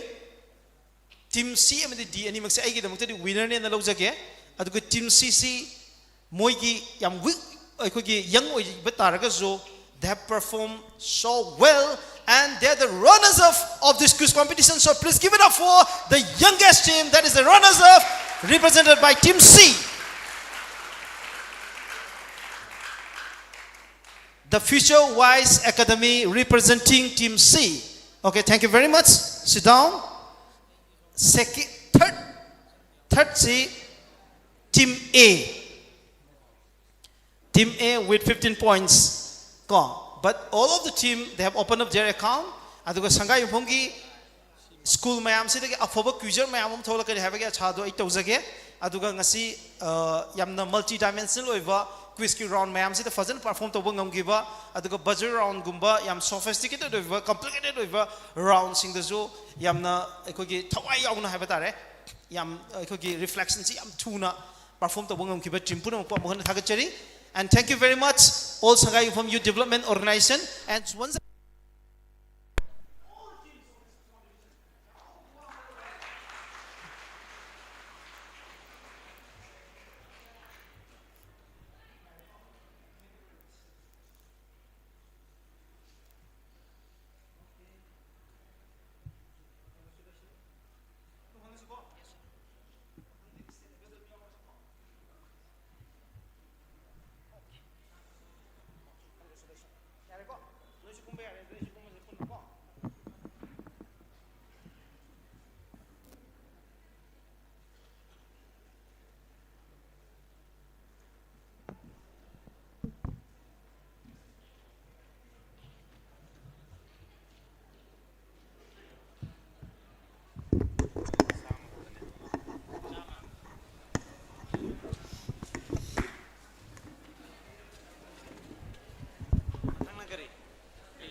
Thank you so much, everyone. Tinbiriba Punamapu Amukasu Hanai Kai Kumdabuchari. That was an amazing and a fantastic quiz. Yam na nungaiba, yam interesting waiba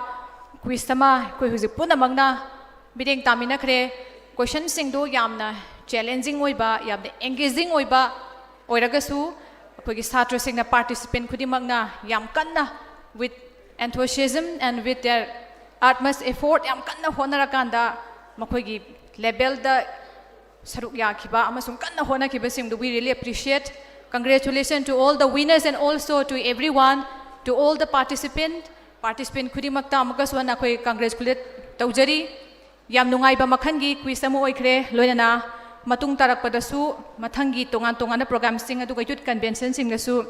Esaidoina, Sigumba, Makangi, Quisting, and many more. Mayamama, Youth sing in the Makta.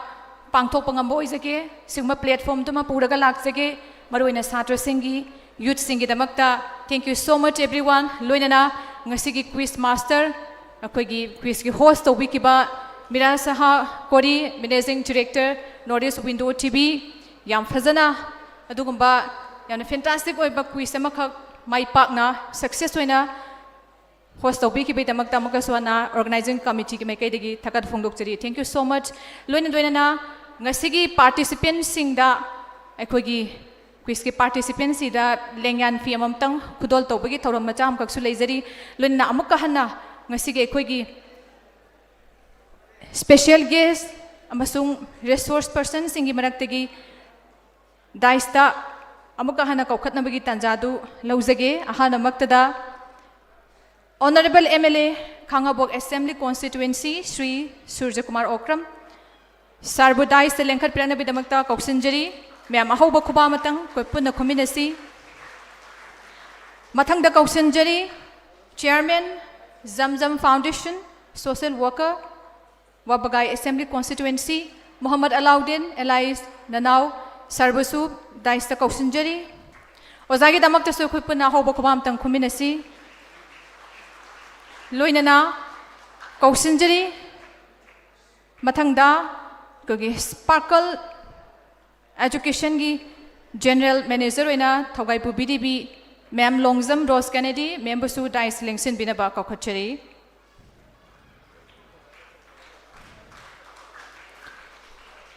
अनीसुबदा कौशंजरी director SS career solution की ma'am Sanjembam Silomi ma'am बसु dais लेंखत पिनबा कौशंजरी ma'am की दमक्तसु कोई अहोब खुबा मतंग पुनः खुमिनसी थैंक यू सो मच मथंग कौशंजरी former director DDU Kaushal Kendra DM college of science Imphal doctor Rehjuddin Sheikh ओजा सामू ओजा बुसुदाइस कोखचरी लोइना मथंग कौशंजरी लमदमसिगी सकनाइरबा सोशल साइंटिस्ट याम हेना थुदोंग सखंगनरबा ओजा डॉक्टर दनबी लाइश्रम ओजा बुसुदाइस कौशंजरी मथंग कौशंजरी डिविजनल कमांडर BN4 होमगार्ड थवालिन Kakching district sir MD Abdul Salam ओजाबुसु दाइस कौशंजरी मथंग कौशंजरी फाउंडर फेंसर हायर सेकेंडरी स्कूल थौबाल ओजा सुरचंद्र शर्मा ओजाबुसु कौशंजरी मथंग कौशंजरी ngasiगे special guest MB Atau Rahman ex अध्यक्ष थौबाल जिला परिषद ओजाबुसु दाइस इलेक्शन बिनबा कौशंजरी लोइनना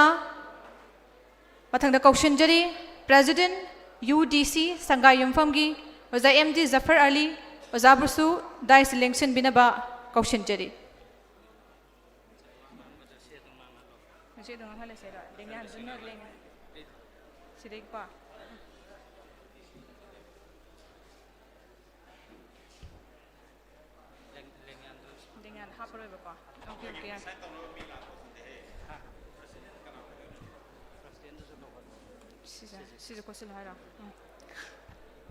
लोइनना कौशंजरी ngasiगी प्रोग्राम असिगी प्रेजेंट की फंफम लागदा कोगी लेंसिन बिख्रबो जायकाय खुमनजरिबा all Sangaiyumpham youth development organisation असाइदोगी ओजा मोहम्मद गुलाम नबी आजाद पोमुका सोहना दाइस ता लेंखत पिरकनबा कौशंजरी थैंक यू ओजा थागचरी लोइनना ngasiगी थौरम मसिगा मरी लेनना तेंतकना वही मंगा तरादंग थंबिरनबा कौशंजरी कोइकाय खुमनजरिबा ऑनरेबल MLA खांगाबो असेंबली कॉन्स्टिट्यूएंसी की Shri Surya Kumar Okram ओजाबो कौशंजरी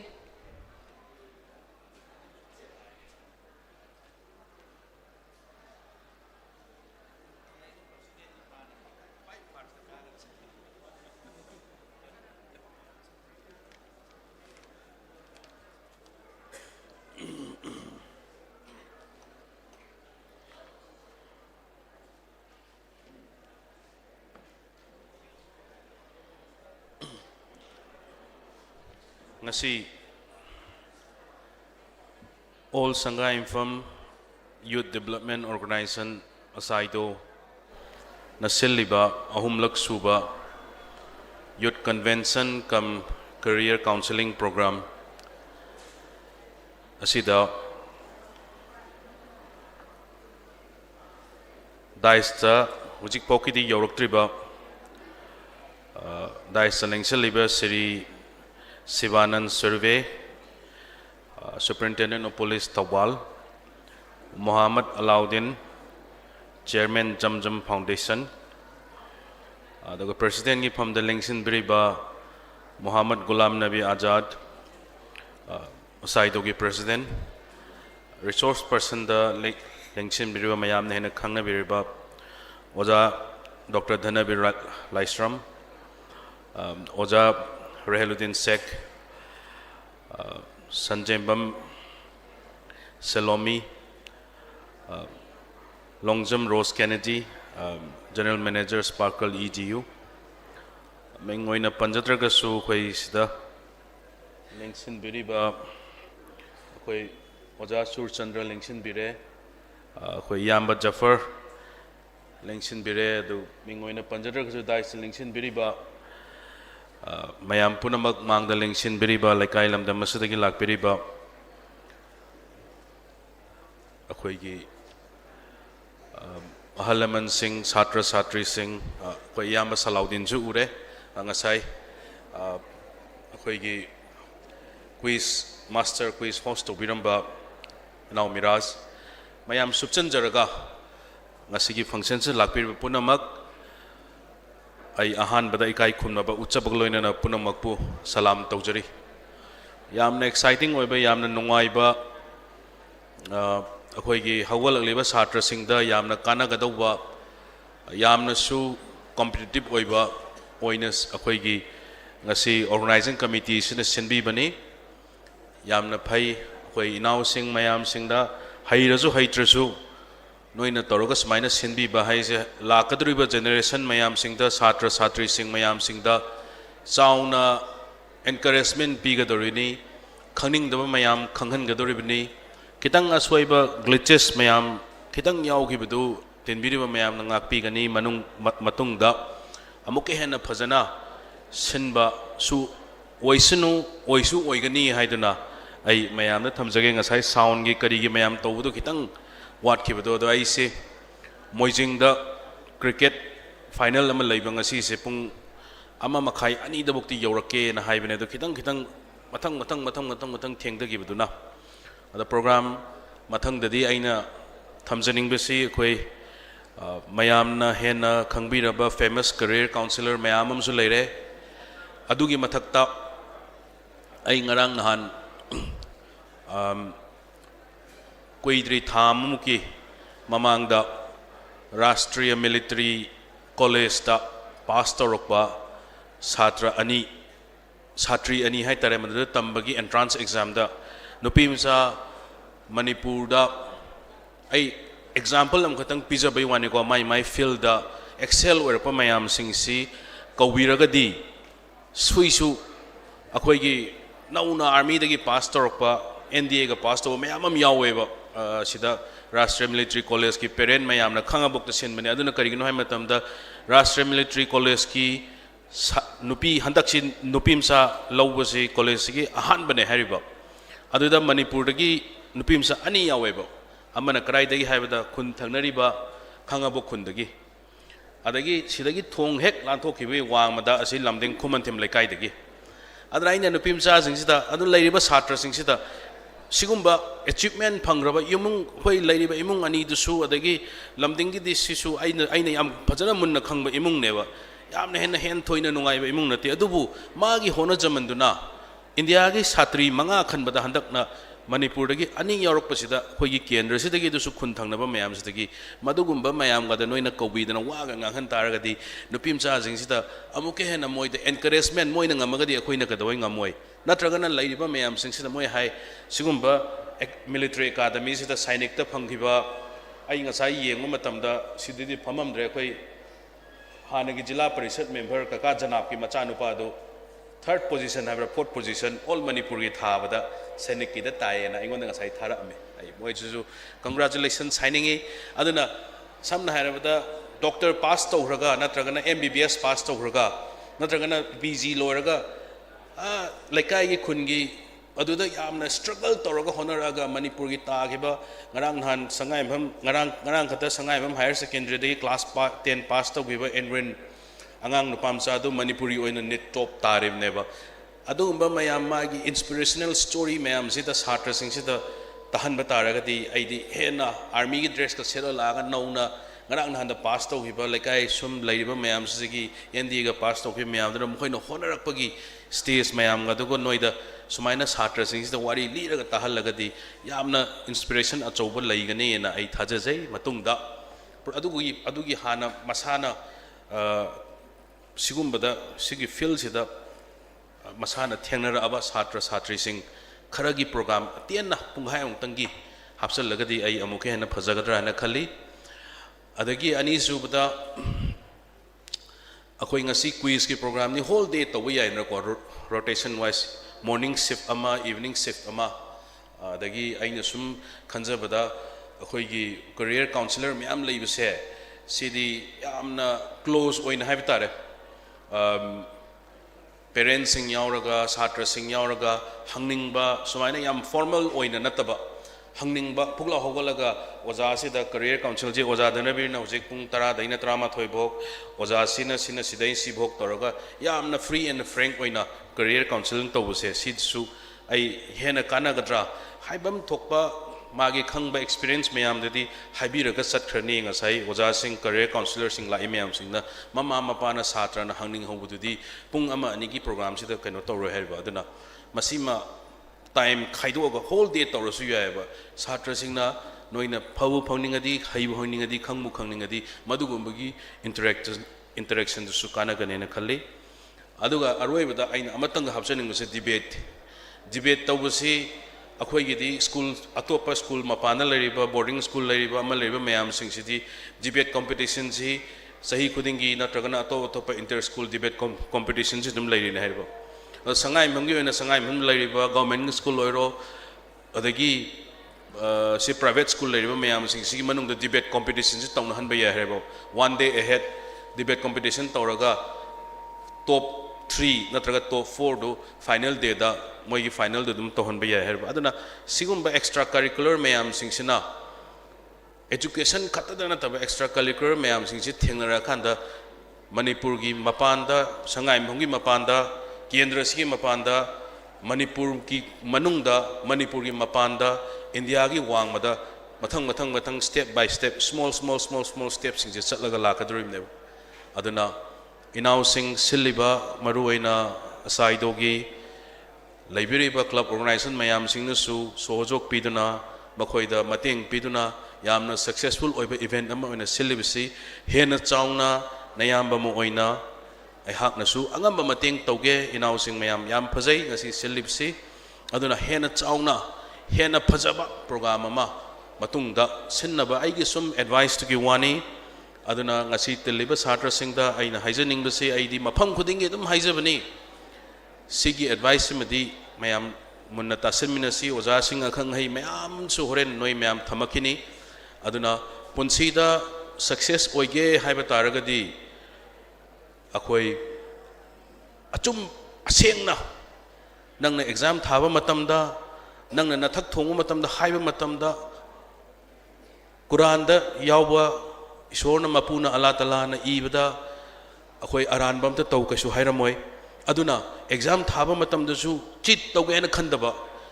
first division cheat tawraga first division 70-80% lakadau surupudi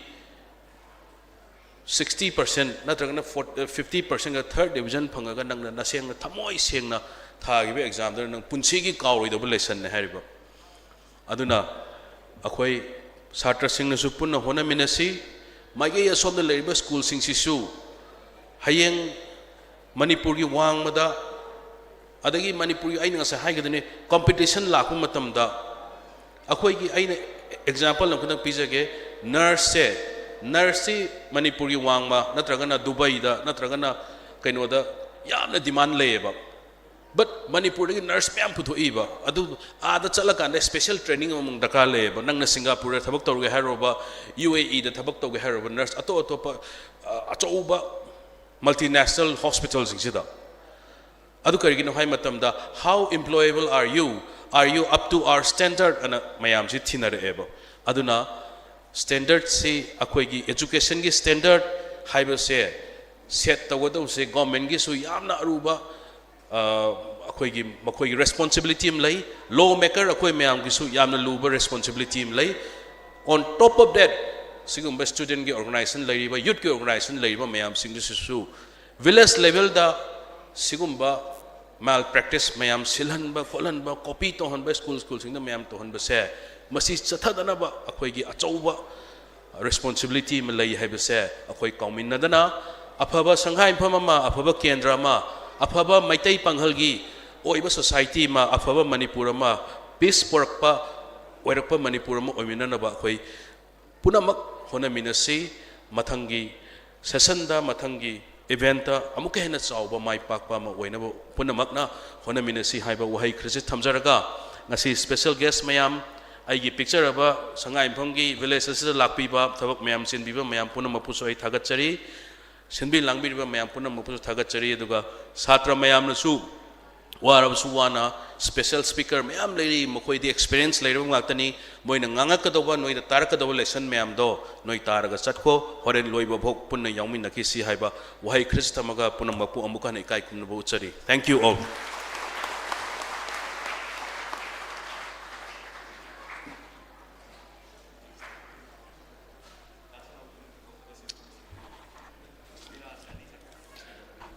Thagachari Honorable MLA Khangabog Assembly Constituency Sir Sri Surya Kumar Okram Fazaba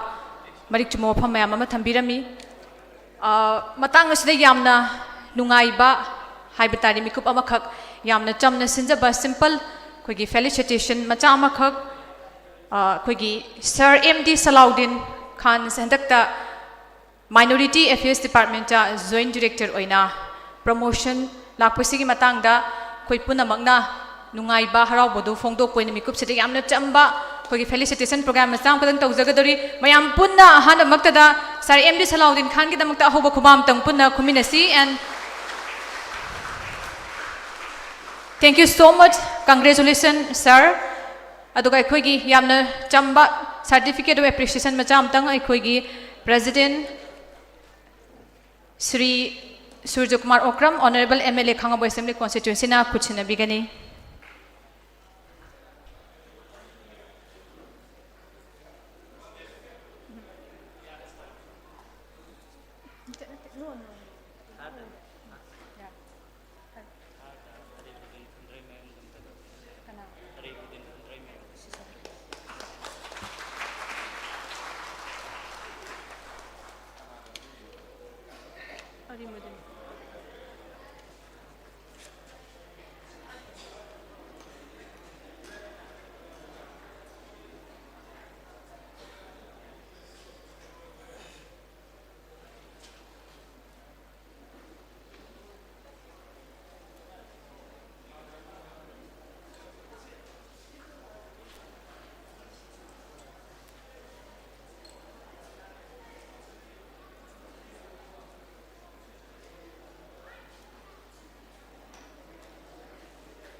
Marak thakna ikai khumnajariba Ozai Votumbi social worker Sangha Yumpham Ozabusu Daista Lengsin Binaba Kaukachari Oza Ngasigi Thoramasiga Mari Lenana Ekogi Chairman Jamjam Academy Foundation Social Worker Wavakai Assembly Constituency Gi Oza Muhammad Alaudin Elais Oza Nanauna Wahi Mangatradang Tentakna Thambirana Baina Ozabu Kaushanjari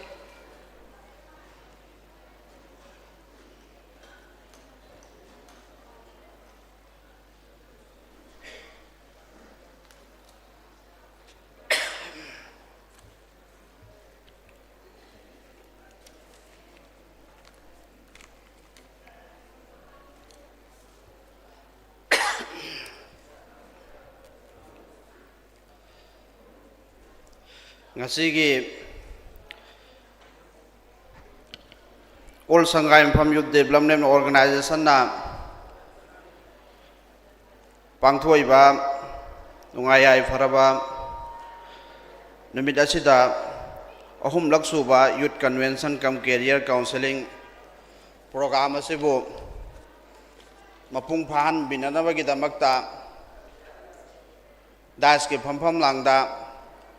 लेंसन बिरमलगा हौजिक चटखरिबा सकनाइरबा honourable MLA Shri Surya Kumar Okram Khangabok assembly constituency अमदी हौजिक फावदा यौसलकप ngamdriba Shri Shivanand Surve IPS superintendent of police अमदी Mohammad Ghulam Nabi Azad president all Sangaiyumpham youth development organisation मखा ताबदा रिसोर्स पर्सन दगी doctor Dhanbir Laishram social activist doctor Rahijuddin Sheikh Shamu farmer director DD Kaushal Kendra DM college of science Imphal Sanjenjam Silomani director SS career solution Longjam Rose Kennedy general manager spark edu अमदी special गोयसी याम सांगे tension जरगा लोइनमकपु अमदी ngasiगी असिगुमलाबा मगुल लैरबा quiz competition cum career counselling की प्रोग्राम असिबु मपुंग फाहननबगिदमक्ता लाकपिरिबा उलमाए किराम हुफाज किराम हुज्जाज किराम अमदी नुंगसिजरबा हौगलाइबा तुंगी युम्बिरे लोइगदौरिबा इसा इनाव छात्र सिंह लोइनमकपु सुबचन जरगा हाक नहान बमक्ता सलाम तौजरी अस्सलामु अलैकुम व रहमतुल्लाहि व बरकातुहू ममांगदसु सिगुम्बा ngasiगी magul leiraba function asigi matangda wafam mayam ama haibirame makha tabada soiku takpi tambiba amadi manipur pumbabu gyan biriba aikhogi wangang loi oza mayam ama leiri makhogi wafam singdo taminasi adubu ngasigi aikhoigi mangda ukriba activities अमसुंग असिगी function असिगी मतंगदा इतेंतंगना वफम खरदंग थमजगे असिगुम्बा यामना समजख्रबा इम्फाल दगी तामना लैबा संगायमुफम कौबा खुंगंग अमदा ngasi daina sahi kungi mamangda oiramba Sangaiyumpham अदु अखोइना ngasi लागा अखोइगी मांगदा उरिबा संगायमुफम असिदा चौखटपा अवोनबा चेंज लाइबसी कयामना ओइख्रगबि हाइबबु हाइनंगाइ लैतना ओइख्रे ओइरिबा सिदा असेंबदि मसिगी अवोनबा पुरैबसी कदाइदगिनो हाइबा तारगदि अखोइगी हौगलाइबा इसा इनाउ सिंसिना एजुकेशन की मंगान फंगकपदगिनी एजुकेशन की मंगान फंगबनिना मागी तोंगान तोंगान बलम कयादा मागी हाइनजबा लंबी कयादा चतलुरगा मफम कयादगी मखोइना लौरुबा ज्ञान वखल लौसिंग मयामदु मफम सिदा लागा एक्सपांड तौरकपदगी शेयर तौरकपदगी अवोन बमा पुरकप ngambani हाइबसे हाइजनिंगी सेंगना ममांगदा अखोइना यामना अंगांग ओइरिङैदा अखोइगी ओइबा माइनॉरिटी की कम्युनिटी असिदा लाइक लाइसु हाइबा ऑफिसर रैंकदा थबक तौबा मसिंग याममदे doctor engineer MPS officer IPS officer IS officer लैरमदे अदुबु ngasiदी होना जमनगी अखोइना होनबदुगी मतुंगिना अल्लाह ताला ना अखोइगी तामख्रबा खुंगंसिंग असिदा अखोइगी अखोइबु पोकपिरिबा हल्लमनसिंगना इथक खनबसिंगना होनबिबदगी अमदि केंद्र सिगी मतम सांगना सही 15 चीफ मिनिस्टर ओइबिरंबा ओक्रम इबोबी सिंह महाक मसामकना केंद्र सिदा लैरिबा माइनॉरिटी सिंह असिबु नुंगसिबिदना हिरम खुदिंगमक्ता चाउखत्तबा यादे डेवलपमेंट पुरक्तबा यादे माइनॉरिटी सिंगसी वांखत हंदबा यादे अमसुंग मखोइ सिंगसिगी मरक्तगिसु अनौबा अवांग लेवल की हाई लेवल की जॉब तौहंदब यादे लारिक हैहंदब यादे अमसुंग मियाम मिमानब याहंदे हाइना अदुगी खुथांगदा हायर सेकेंडरी LP दगी प्राइमरी दगी हाई स्कूल दगी सेकेंडरी फौबा पुखटपिरमिबा अमदि लंबी थोंगी दई येंगुरे अतोपदगी तादना हेंदोक थोइदोकना सेंबीरगा संगाय युंफम असिबु चौखटनबा होनबदा अमदि लाइक हैतबा लैरंबसिंदु महै तमददना लैरंबसिंदु तम्मगा ngasiदी सिगुम्बा मतिक मगुल लैरबा याम तांगना थोकपा ममांगदा यामना कन्ना सिनंगाइरे हाइना माइ पाकना तौनखिद्रिबा सिगुम्बा क्यूज कॉम्पिटिशन अमा पांगथोकपा ngamba sida saruk ya isana su yauba phangba mayamna su yengba ngamba yengba phangba si aikoi gi khwai gi laibak phabani sumaina tawdana aikoi na makha tabada lairiba youth alliance ki team masina sigumba function asi masing yamna pangthoktana angang sing asida makhoida henna honna ningbagi henna larik paningbagi amasung makhoigi larik tamdana loisalaba 12 loiraba graduation loiraba master loiraba singna masa masagi tamjaruriba sing adugi achievement phangnanabagi damakta hiram kayada magi life ki future semnanabagi damakta magi job thinanabagi damakta chatpa matamda hariba quiz gi sigumba wakhal losing asi loinamaki khangba amasung leiba darkar ni aduna sigi awareness bi basi yamna phai ayamna rawi makha tabadasu tha taru khudingi tha ahum khudingi chahi khudingi tauba darkar ni ayhaki akhoi gi kendra da wabagai kendra da kachingda nahan quiz competition gi program ama yaujarui hari baduda makhoi gi library gi auditorium aduda kachingna kam haina education na sida manipur manung da khwai gi hena wangi bano hairaga de hangna numittugi function na da yauru matam da hangna karigumba khara tammaga lai madu matam ga hak share tawraga tension jarage kachingi library gi auditorium aduda every sunday se quiz competition tawe harba quiz competition adugi tawba aduna mai pak pasi karino haiba matamda makhoi gi da MPS IPS officer so many officers makhoi do pokre amasung magi hariba quiz competition gi sunday da chuti laiba holiday laiba numina du da makhoina ngauthok ka da ba koi ba chat ka da ba picnic chat ka da ba mayam du chat ta dana auditorium hall adu da makhoi gi laiba oza guru sing aduna quiz gi program asi conduct to biraga makoida gyan bibi baduna wakhal lausing makoida share to bi baduna makoida competitive ki makoida apam ama pohan baduna maram waraga madogi tam khiba mayam ama makoida officer rank da adagi IPS MPS adagi IS phau khiba mayam ama yaugreba mai pakna adugi youth alliance team mamana student gi youth alliance team mamana tawba program ama da yaujaroi adum haina tawdana aikoina tamjaningai obesi karino haiba matamda sahi amadum nohong makhak tawba nataba sigi si every friday oiro every sunday oiro sigi quiz competition asi lamjien tanabagi haibagi lamjien tanabagi mahaitam-bagi lamjien tanabagi makok thongnaba tanabagi ai mi oina na ba hona nabagi aikoi si itat tatna sunglep leptana sahi chupna nungtigi tawba weekly monthly si tawba ma darkar oi aduna aikoi na education asi hana dagi so aikoi na dum toina tanarabaduni sengna aikoi gi community ama aikoi gi khungang ama aikoi gi khunai ama change tawge heb targadi sumna gi ilm education asi natana top lambi ama phawba laite nongmaina thangna tana aigi aphawna akanbana change tawbe yaroi sumna gi education asi kan change tawgani aduduna aikoi pumnamak hona ribasida henna hona naba hona si amasung guardian oiba singna su laikai khungangi sida youth alliance ki team na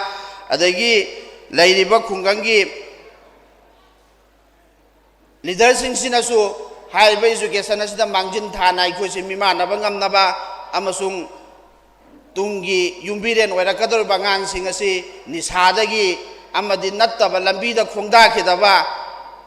ꯗ꯭ꯔꯒꯀꯤ ꯂꯝꯕꯤꯗ ꯈꯣꯡꯗꯥꯈꯤꯗꯕ ꯉꯥꯎꯊꯣꯛꯑꯒ ꯃꯥꯡꯈꯤꯗꯕ ꯃꯌꯥꯝꯗꯨꯗꯒꯤ ꯀꯜꯍꯧꯅꯅꯕꯒꯤꯗꯃꯛꯇ ꯏꯖꯨꯀꯦꯁꯟꯒꯤ ꯂꯝ ꯑꯁꯤꯗ ꯑꯩꯈꯣꯏꯁꯤ ꯑꯋꯥꯡꯕ ꯊꯥꯛꯇ ꯄꯨꯈꯠꯅꯕ ꯍꯣꯠꯅꯃꯤꯟꯅꯁꯤ ꯏꯟꯁꯥꯑꯜꯂꯥꯍ ꯍꯥꯏꯕ ꯋꯥꯍꯩ ꯑꯁꯤ ꯍꯥꯏꯔꯒ ꯑꯩꯍꯥꯛ ꯃꯌꯥꯝꯗꯒꯤ ꯉꯁꯤꯒꯤ ꯋꯥ ꯉꯥꯡꯕꯒꯤ ꯂꯣꯏꯁꯤꯟꯕꯒꯤ ꯇꯥꯟꯖꯥ ꯂꯧꯖꯔꯤ ꯑꯁꯁꯂꯥꯃꯨ ꯑꯂꯩꯀꯨꯝ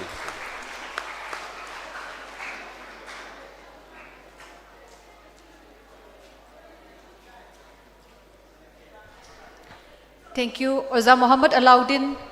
Yana marik chumba ngasige thoram asig mari leinana warol ke ama thambiram bai damakta amaka sohna thagachari mathangi wangang loi oina kauksinjage khogi General Manager Sparkle Education gi mem Longjam Rose Kennedy wahi mangatra rang tentak nga thambiran na baina mem kauksinjare.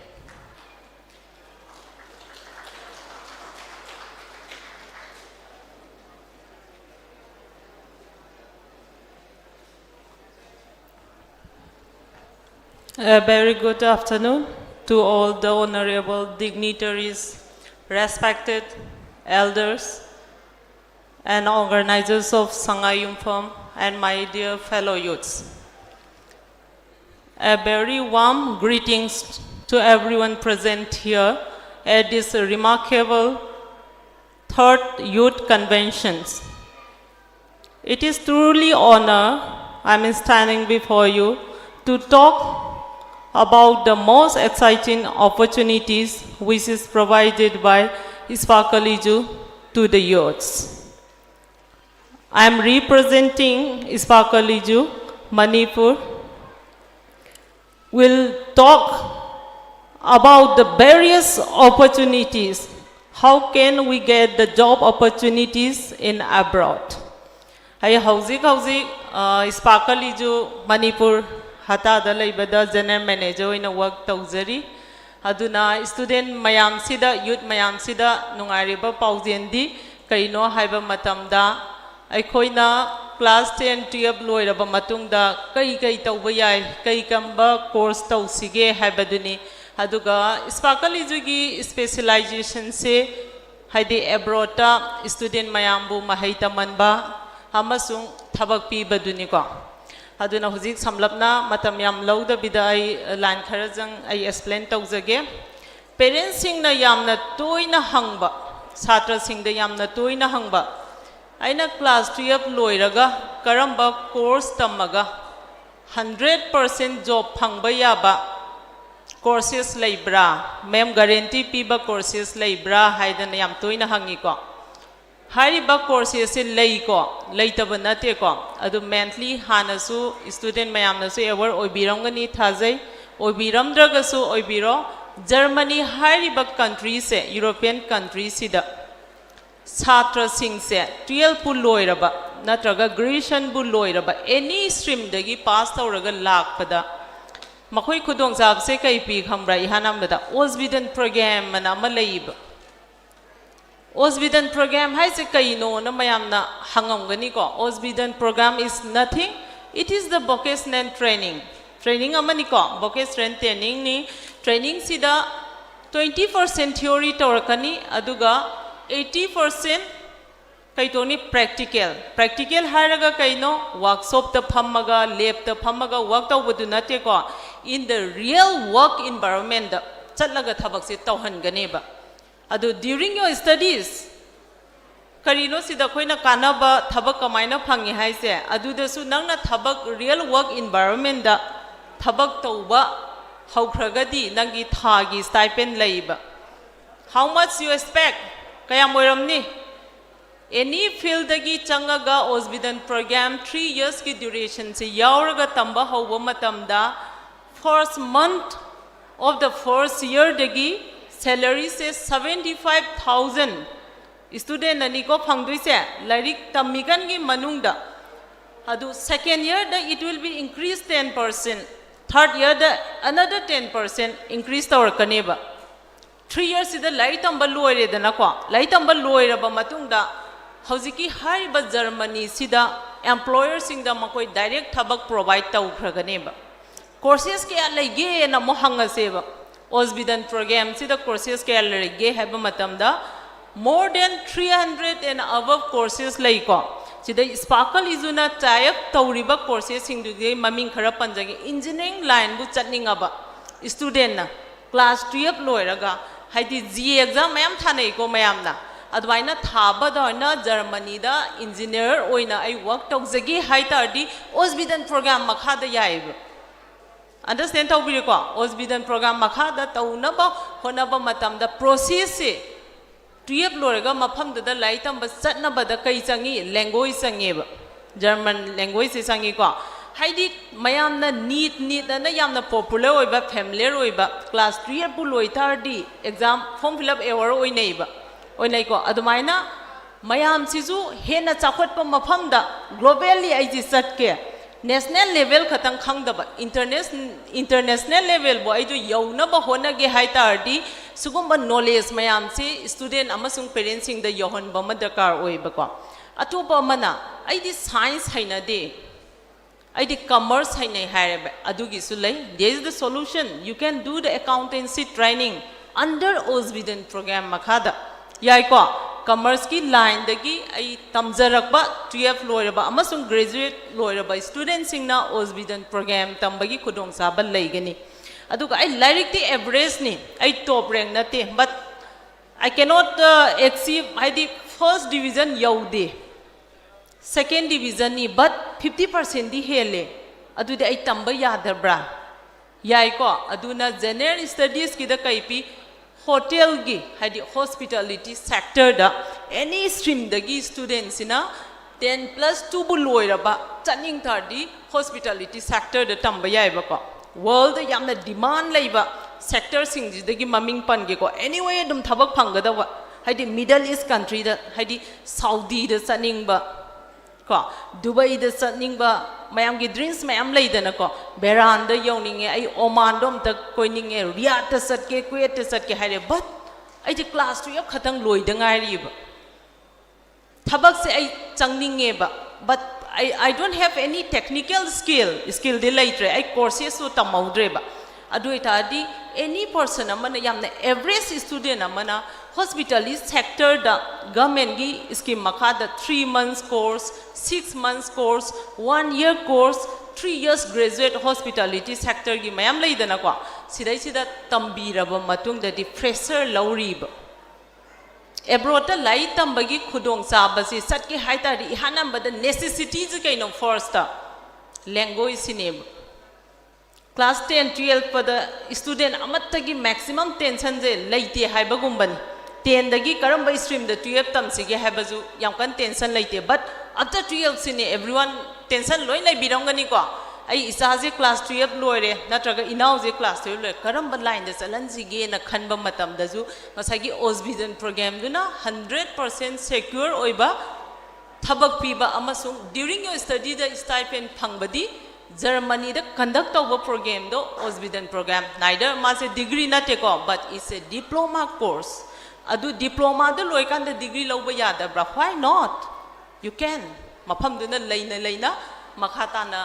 tamdaba yagani khudong saba hena phangani adu course gi tamnaba chatpa matam ai di eligibility di oire adu dam khana se financial issues leiba ai backgrounds adu itadi kai tawni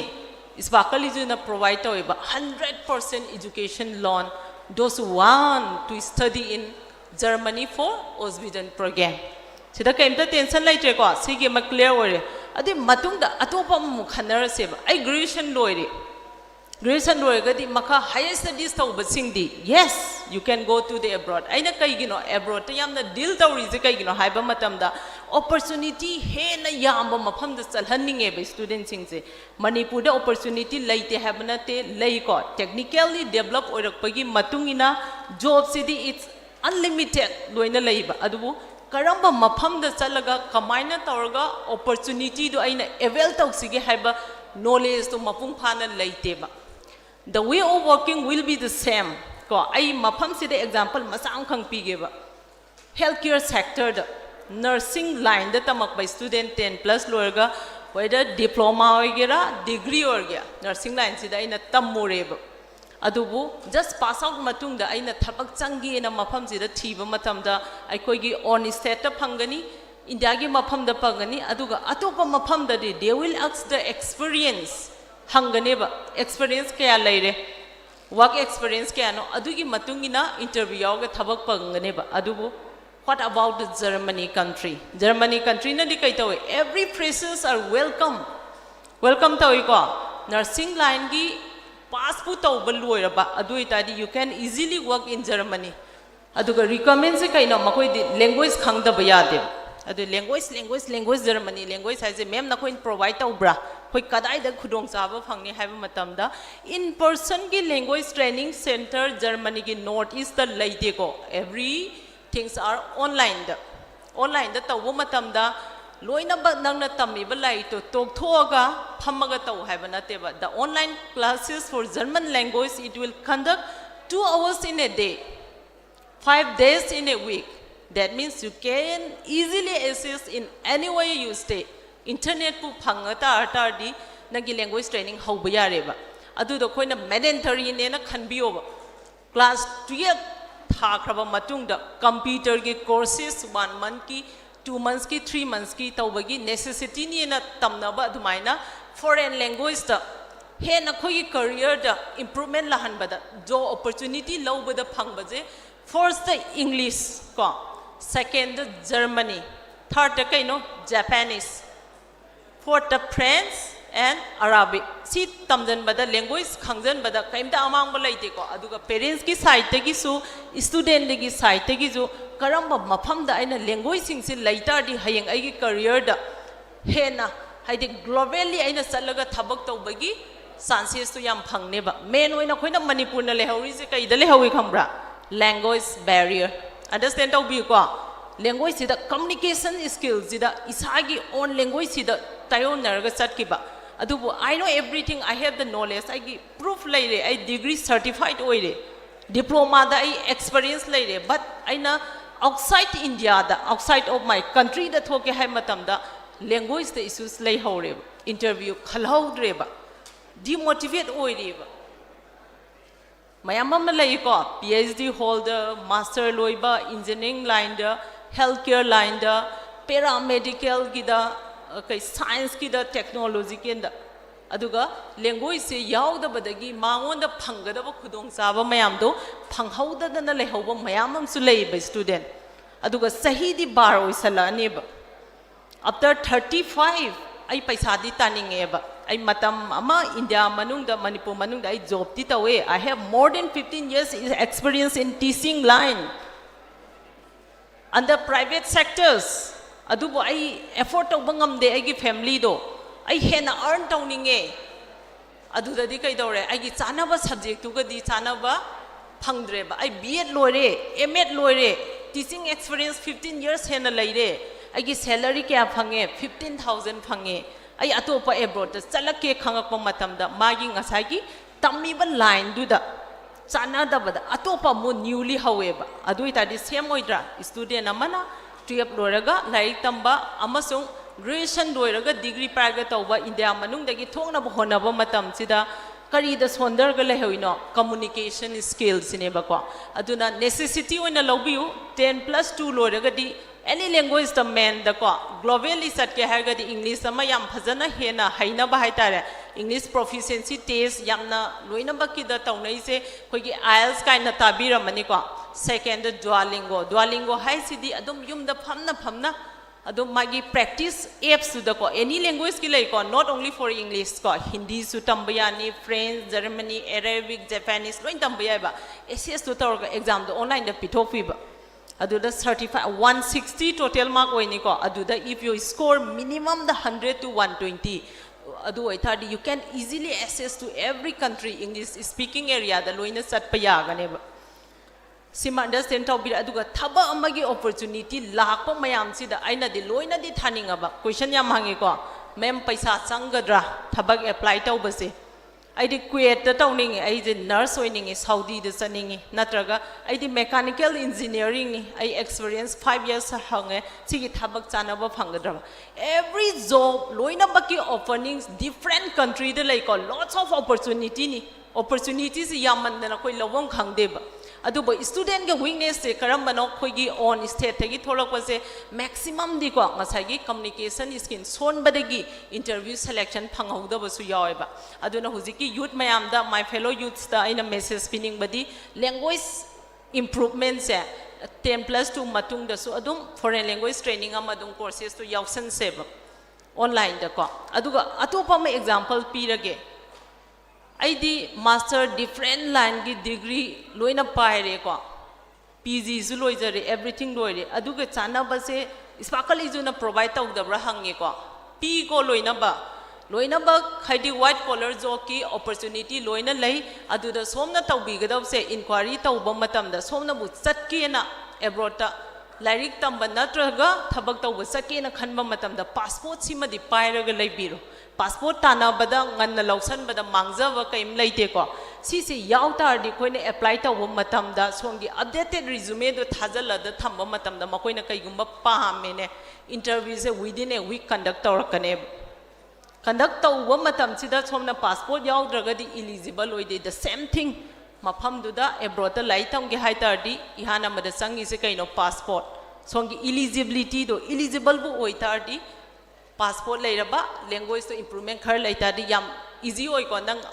college to the top तारगा I position holder नत्रगदि फंगदब्रा नतेको only 50% 60% minimum the 50-60 bu yautardi higher studies hoigera any diploma course hoigera any degree hoigera any sector da is widely open ko sparkle izuna sigi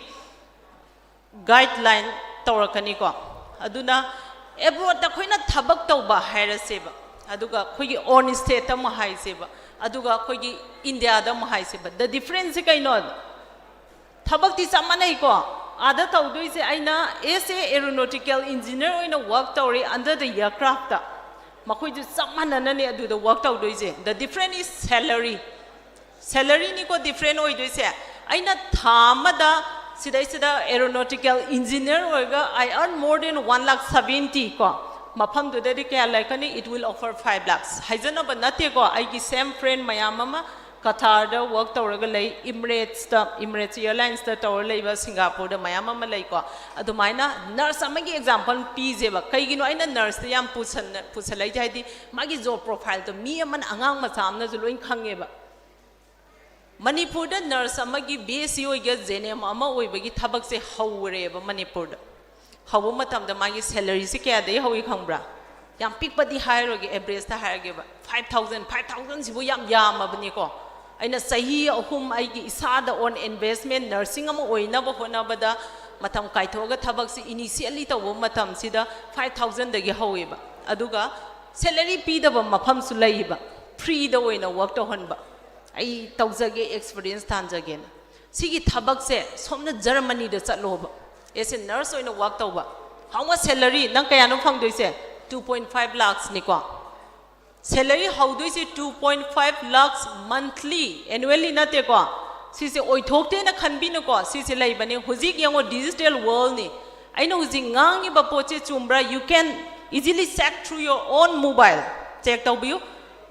what is the salary of German nurse monthly da adum check tau yare it my euros da hairakani ko just convert the euros 1 euros into equal to 92 rupees and something ko it may be better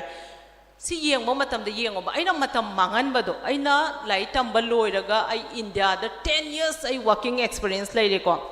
candidate amana I want to phone tore ma'am I 40,000 phange Delhi da ai luhonge my age is 35 years old adu ai saving am ta laitre adu ai mapan da chaninge ai hana da gi di hena khalami but adu bu ai chat pagi wakhalon di lairaga proper guidance phangde ba adu chal haudre hujik chat ke khalak ba matam da di magi di matam do yamdre ba loina ba thabak taw ba yai but khwaidagi important factors is thabak taw da lai khatang na te ko time factor s factor paisa pai ba mi mana ko Elon Musk na ai sahi je mo ri halake ai 5 years da lehen gi ya de ko ya de paisa ngasi bau da scientist na putok pangam de sahi je handa han ba sahi si de am important aduna youth mayam da ina message pini ngali kan si da opportunity do don't wait for the opportunity ngai lai bigano ba create yourself your own opportunity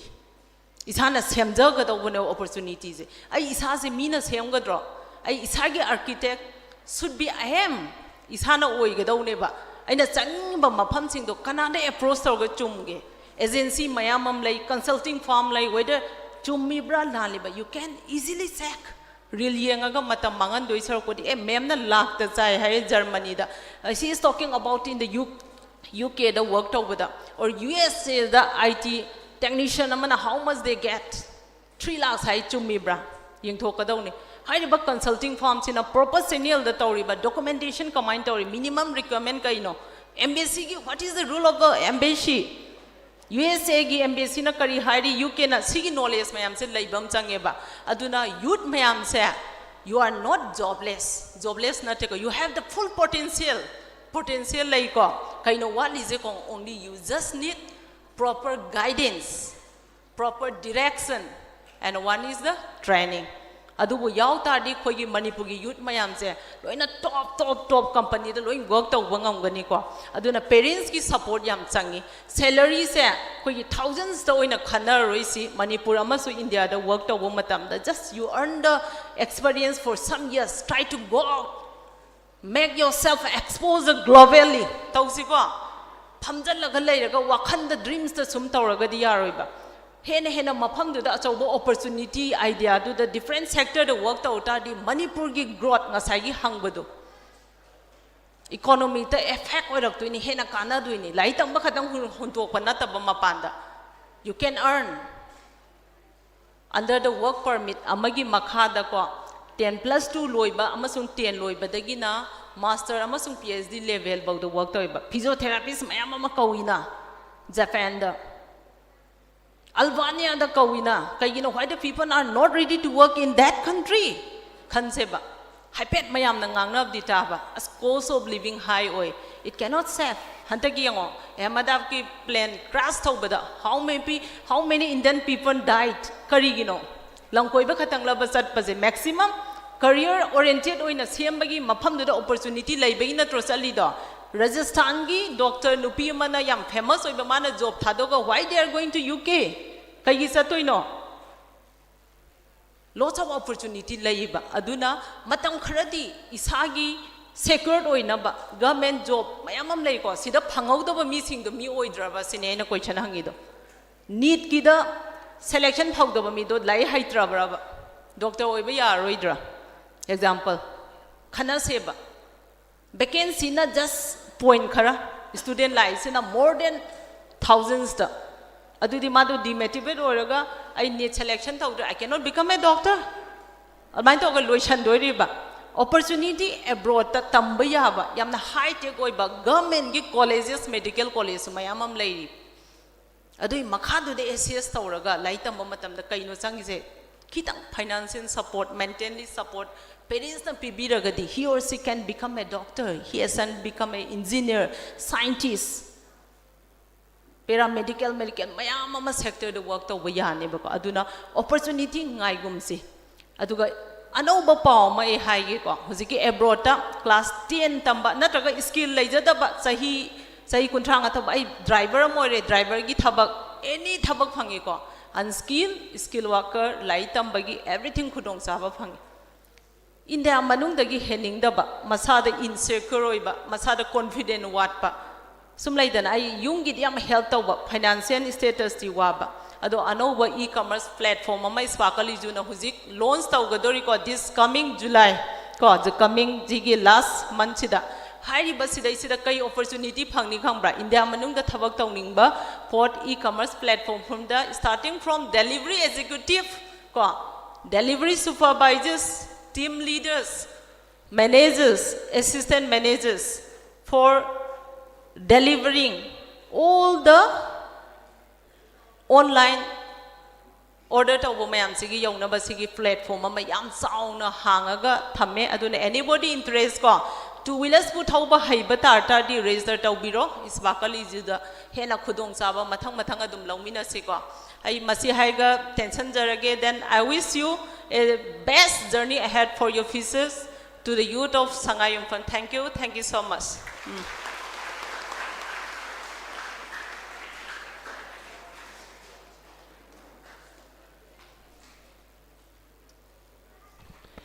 Thank you so much, Ma'am Rose Kennedy. ꯑꯩꯈꯣꯏꯒꯤ ꯁꯥꯇ꯭ꯔꯁꯤꯡꯗ ꯃꯔꯨꯑꯣꯏꯅ ꯌꯥꯝꯅ ꯀꯥꯟꯅꯒꯗꯧꯕ ꯃꯣꯏꯒꯤ career ꯄꯥꯔꯠꯁꯤꯗꯒꯤ ꯑꯦꯀꯥꯗꯃꯤꯛꯀꯤ ꯄꯥꯔꯠꯁꯤꯗꯒꯤ career ꯁꯤꯀꯤꯡ ꯇ꯭ꯔꯥꯟꯖꯤꯁꯟ ꯑꯃꯈꯛ ꯂꯥꯛꯄ ꯃꯇꯝꯗ ꯀꯔꯝꯕ ꯂꯝꯕꯤꯗ ꯑꯩꯈꯣꯏꯅ ꯑꯆꯨꯝꯕ ꯂꯝꯕꯤꯗ ꯆꯠꯀꯗꯒꯦ ꯑꯃꯁꯨꯡ if you want to go abroad ꯆꯠꯅꯤꯡꯉꯒꯗꯤ ꯀꯔꯤ ꯀꯔꯤ ꯇꯧꯕ ꯌꯥꯏ ꯍꯥꯏꯕꯅꯆꯤꯡꯕ ꯎꯁꯇꯤ ꯁ꯭ꯀꯦꯃꯔꯒꯤ ꯑꯆꯧꯕ ꯏꯁꯨꯁꯨ ꯌꯥꯝ ꯂꯩꯕꯅꯤꯅ ꯑꯗꯨꯅ ꯍꯦꯟꯅ ꯃꯄꯥꯟꯂꯣꯝꯒ ꯏꯟꯇꯔꯦꯛ ꯇꯧꯔꯦ ꯍꯥꯏꯔꯀꯥꯟꯗ ꯀꯦꯔꯤꯌꯔꯗ ꯒ꯭ꯔꯣ ꯇꯧꯅꯕ ꯂꯣꯏꯅꯅ ꯑꯩꯈꯣꯏꯒꯤ ꯂꯦꯡꯒ꯭ꯋꯦꯖꯀꯤ ꯄ꯭ꯔꯣꯕ꯭ꯂꯦꯝ ꯁꯤꯁꯤꯡꯒꯤ ꯃꯌꯥꯝꯁꯤ ꯃꯔꯝꯗꯁꯨ ꯌꯥꯝ ꯁꯨꯒꯥꯏꯅ ꯇꯥꯛꯄꯤꯔꯝꯃꯦ ꯃꯁꯤꯃꯛ ꯁꯥꯇ꯭ꯔꯁꯤꯡ ꯃꯔꯨꯑꯣꯏꯅ ꯀ꯭ꯂꯥꯁ 11, 12 ꯂꯣꯏꯔꯛꯑꯀꯥꯟꯗ ꯃꯈꯥ ꯇꯝꯊꯒꯗꯧꯕꯁꯤꯡꯒꯤꯗꯤ ꯑꯆꯧꯕ ꯒꯥꯏꯗꯦꯟꯁ ꯑꯃꯈꯛꯅꯤ. Thank you so much, ma'am, for your insightful speech. ꯃꯊꯪꯗ ꯀꯧꯁꯤꯟꯖꯒꯦ ꯑꯩꯈꯣꯏꯒꯤ ꯂꯝꯗꯝ ꯑꯁꯤꯒꯤ ꯁꯛꯅꯥꯏꯔꯕ ꯁꯣꯁꯤꯌꯦꯜ ꯁꯥꯏꯟꯇꯤꯁ ꯗꯣꯛꯇꯔ ꯗꯅꯕꯤ ꯂꯥꯏꯁ꯭ꯔꯝ ꯑꯣꯖꯥꯅ ꯉꯁꯤꯒꯤ ꯊꯧꯔꯝꯁꯤꯒ ꯃꯔꯤ ꯂꯩꯅꯅ ꯇꯦꯟꯇꯛꯅ ꯋꯥꯍꯩ ꯈꯔ ꯊꯝꯕꯤꯔꯅꯕ ꯀꯧꯁꯤꯟꯖꯔꯤ.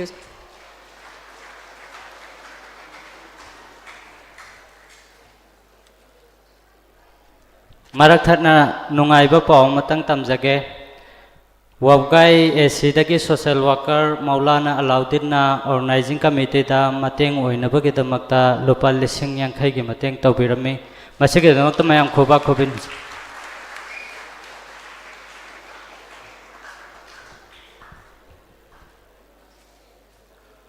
Assalamu alaikum.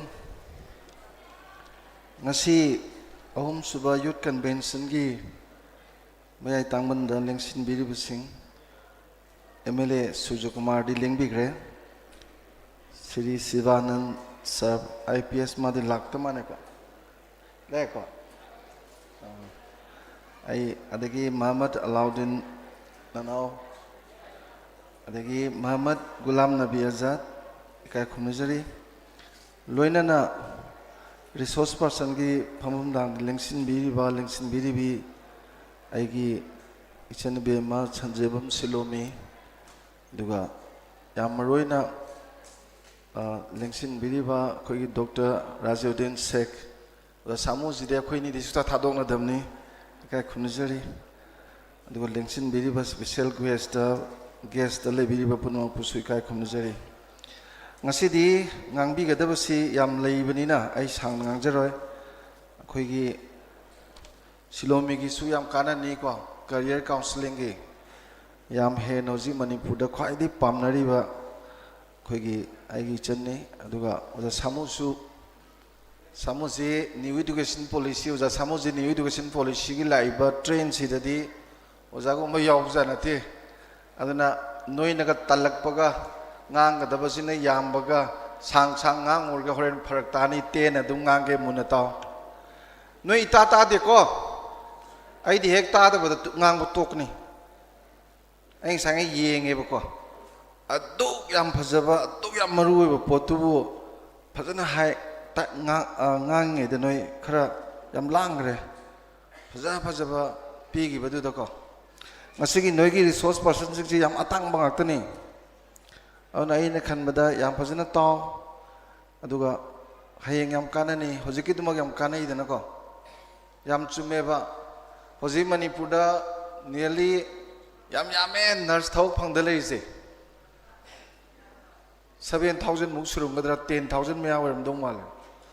Japan da hoji 10,000 kauri ni manipur gi ju pam graba horen khoi mem silomi ne loi hairkhini ado Japanese loan tamu ya da kaudre kasunate thamanga tro thok tam tholore akhoi di hojiki hairi bi Europe ki loan keno se loan German gi oigera France ki oigera loin mo phauna ba ya ba no lei ko adune ina Netherlands da sahi amaga tha hum tamul padana speech ka pi ngam jan adu mai tawdra di suba phawre mapan khut samna ba soya ba ko handa khoi gi irang manung ji khoi na sammi ba mapan gi myam ji loan gi mating na ngakta ni loan ga ji ju important sam khoi tamjan ba pot ni ko aina ahan ba noi da haining ba se jamun taw mama pa sing na su angang sing na su kwai digi maru ina lori ba parikha se class 10 ki parikha 12 ki parikha TDC ki parikha MA ki parikha na parikha jitani myam ni lori se sigi parikha ji question je sidine नोई लोइनब चप मानबनेब 10 की परीक्षा की question से नोई लोई माननेब मानदब अमते यावरोय 12 की परीक्षा की क्वेश्चन से नोई मानदब अमते यावरोयब सिनगेसु याय नोट तोगेसु याय क्वेश्चन हाना खंगदोगेसु याय ओजाना ताहनगेसु याय सी परीक्षा से अखोई याम लू लौनरिसिनको सी नतब परीक्षा याम मरुइबम लेरिब करी परीक्षा नो पुंसी की परीक्षा नंगी पुंसी की परीक्षा दी नंगा मागा अमत मानरोयब ख्वाइदि मरु ओइरि परीक्षा दे अदुगी पुंसी की परीक्षा दुने वांग अमत मानरोय तोमदि सिनगे गे यारोय दोइने नंगी नमानबी दुदगी मंगोदे सिलगा सी पुंसी की परीक्षा से पास तौगे गादि यारोय नंगी तोंगानबा नसादा हयें अहल लोइर फावबदा क्वेश्चन मैम लाखिनेबा अदुगी पाखुम पीबा परीक्षा दो अदुबो खोइना पुंसी की परीक्षा कवेबा सिगी पुंसी की परीक्षा से थाबदा नोइना हुजि लाइक तमीबसिना ओइगद्रा ओइरोइद्रा सिनी सिगी जंक्चर जे मरुइसका अदनी अखंग हैसिना होरेन ओजा सामुना खरा हेना थमजराजनुको हा अजि न्यू एजुकेशन पॉलिसी 2020 गा लाइसे ओइरोइ खंगतन तौरइनेबा हानगी लाइक मतम जे ओइरोयना अखोइ लाइक तमीसिदी सिदी याम थीना आउटडेटेड ओइरबने सन्नद्रब कानद्रब पोट अमने अंगांग मांगनब पोटनी अंगांग वाननब अंगांग मांगनब अंगांग जेंद थंब अंगांग ngauहनब हुजि ngauदना युमद लाइजिंग जि यामग्रेब लेनिन मनातक चली म्याम्स काउंसलिंग की अंगांग ओइ ngauरे ममा पा कोंगदब अंगांग याम लेग्रे सुसाइड तोगे तोबु लेरे का थोंगु जला थोंग दो यादब म्याम थोले सिम्याम जि ममा पासु अइने याम नुंगाइतबसे हुई अचौबम लोइबगिदी ट्रेनिंग चलेब आई हुई म जर्मन शेफर म थमदोरी गाना निमि थानि को ट्रेनिंग चचन मचा योगपगिदी नोंग त जो खंगि द हंगदे लाइक हाइब जुइ तबजु संग पमने अदगी सरकार जि को एग्रीकल्चर की स्नांगी बजन लो अदु तोबदा तोब यामरु होय हॉर्टिकल्चर की यामरु होय हेल्थ की यामरु होय सोशल वेलफेयर न लेरिबा यूथ एंड अफेयर्स न लेरिबा मिनिस्ट्री दगी सिगी डिपार्टमेंट सिना यूथ की प्रोग्राम अबत तौदेब सिबिरानी चाइना ना सखत खरिजिदी मोगी प्रभाव तुदनी नंगना सही मगी प्लान तौगेदी फौ थाव सही तरह की प्लान तौगेगन हैरा पांबी थाव सही चामगी प्लान तौगेदी मी छेमु हाइने अदा सेमगदबे यूथ छे अखोइगे सेमद्रीब लाइबंगना थीरिदी अखोइगे अंगांग सिंगसे लाइक तमदेब हुजिकसे को अखोइगे अंगांग लाइक तमदबगा चप माने लाइक तमबा मांद्रा लाइक समत पाद्रीब पाबा मांद्रा पोषणगा लेप्तने आम तौनरिदन को लाइक पाबसु माली पादे लाइक तमबसु माली तमदे अदुनी हुजी मेम ममांग दा हारमिदो मीने अप्लाइड एजुकेशन न तौग्रबनेबा से आइने थबक तौरिजे लाइक तमिजे इंडस्ट्री दुदुम तंबा थबैंगांग तौरगा लाइक तमिनि से मोइदी कोर्स तो लेर कादा दुम थबक एब्जॉर्ब तौब नत्रा तै तौगिबा तन तन तोलोसु दुम फंगबा अदने प्रोजेक्ट का तौरइबा इंडस्ट्री दगा as a partner तौरइबा सिगी पोचिदा like तमनरखरबने Jagoi हारगना Jagoi दुदा दुम तमरबा अदे सानाबा हारा सानाबा दुम तौखरबा कोई सानाबा जे थवाई यावने देना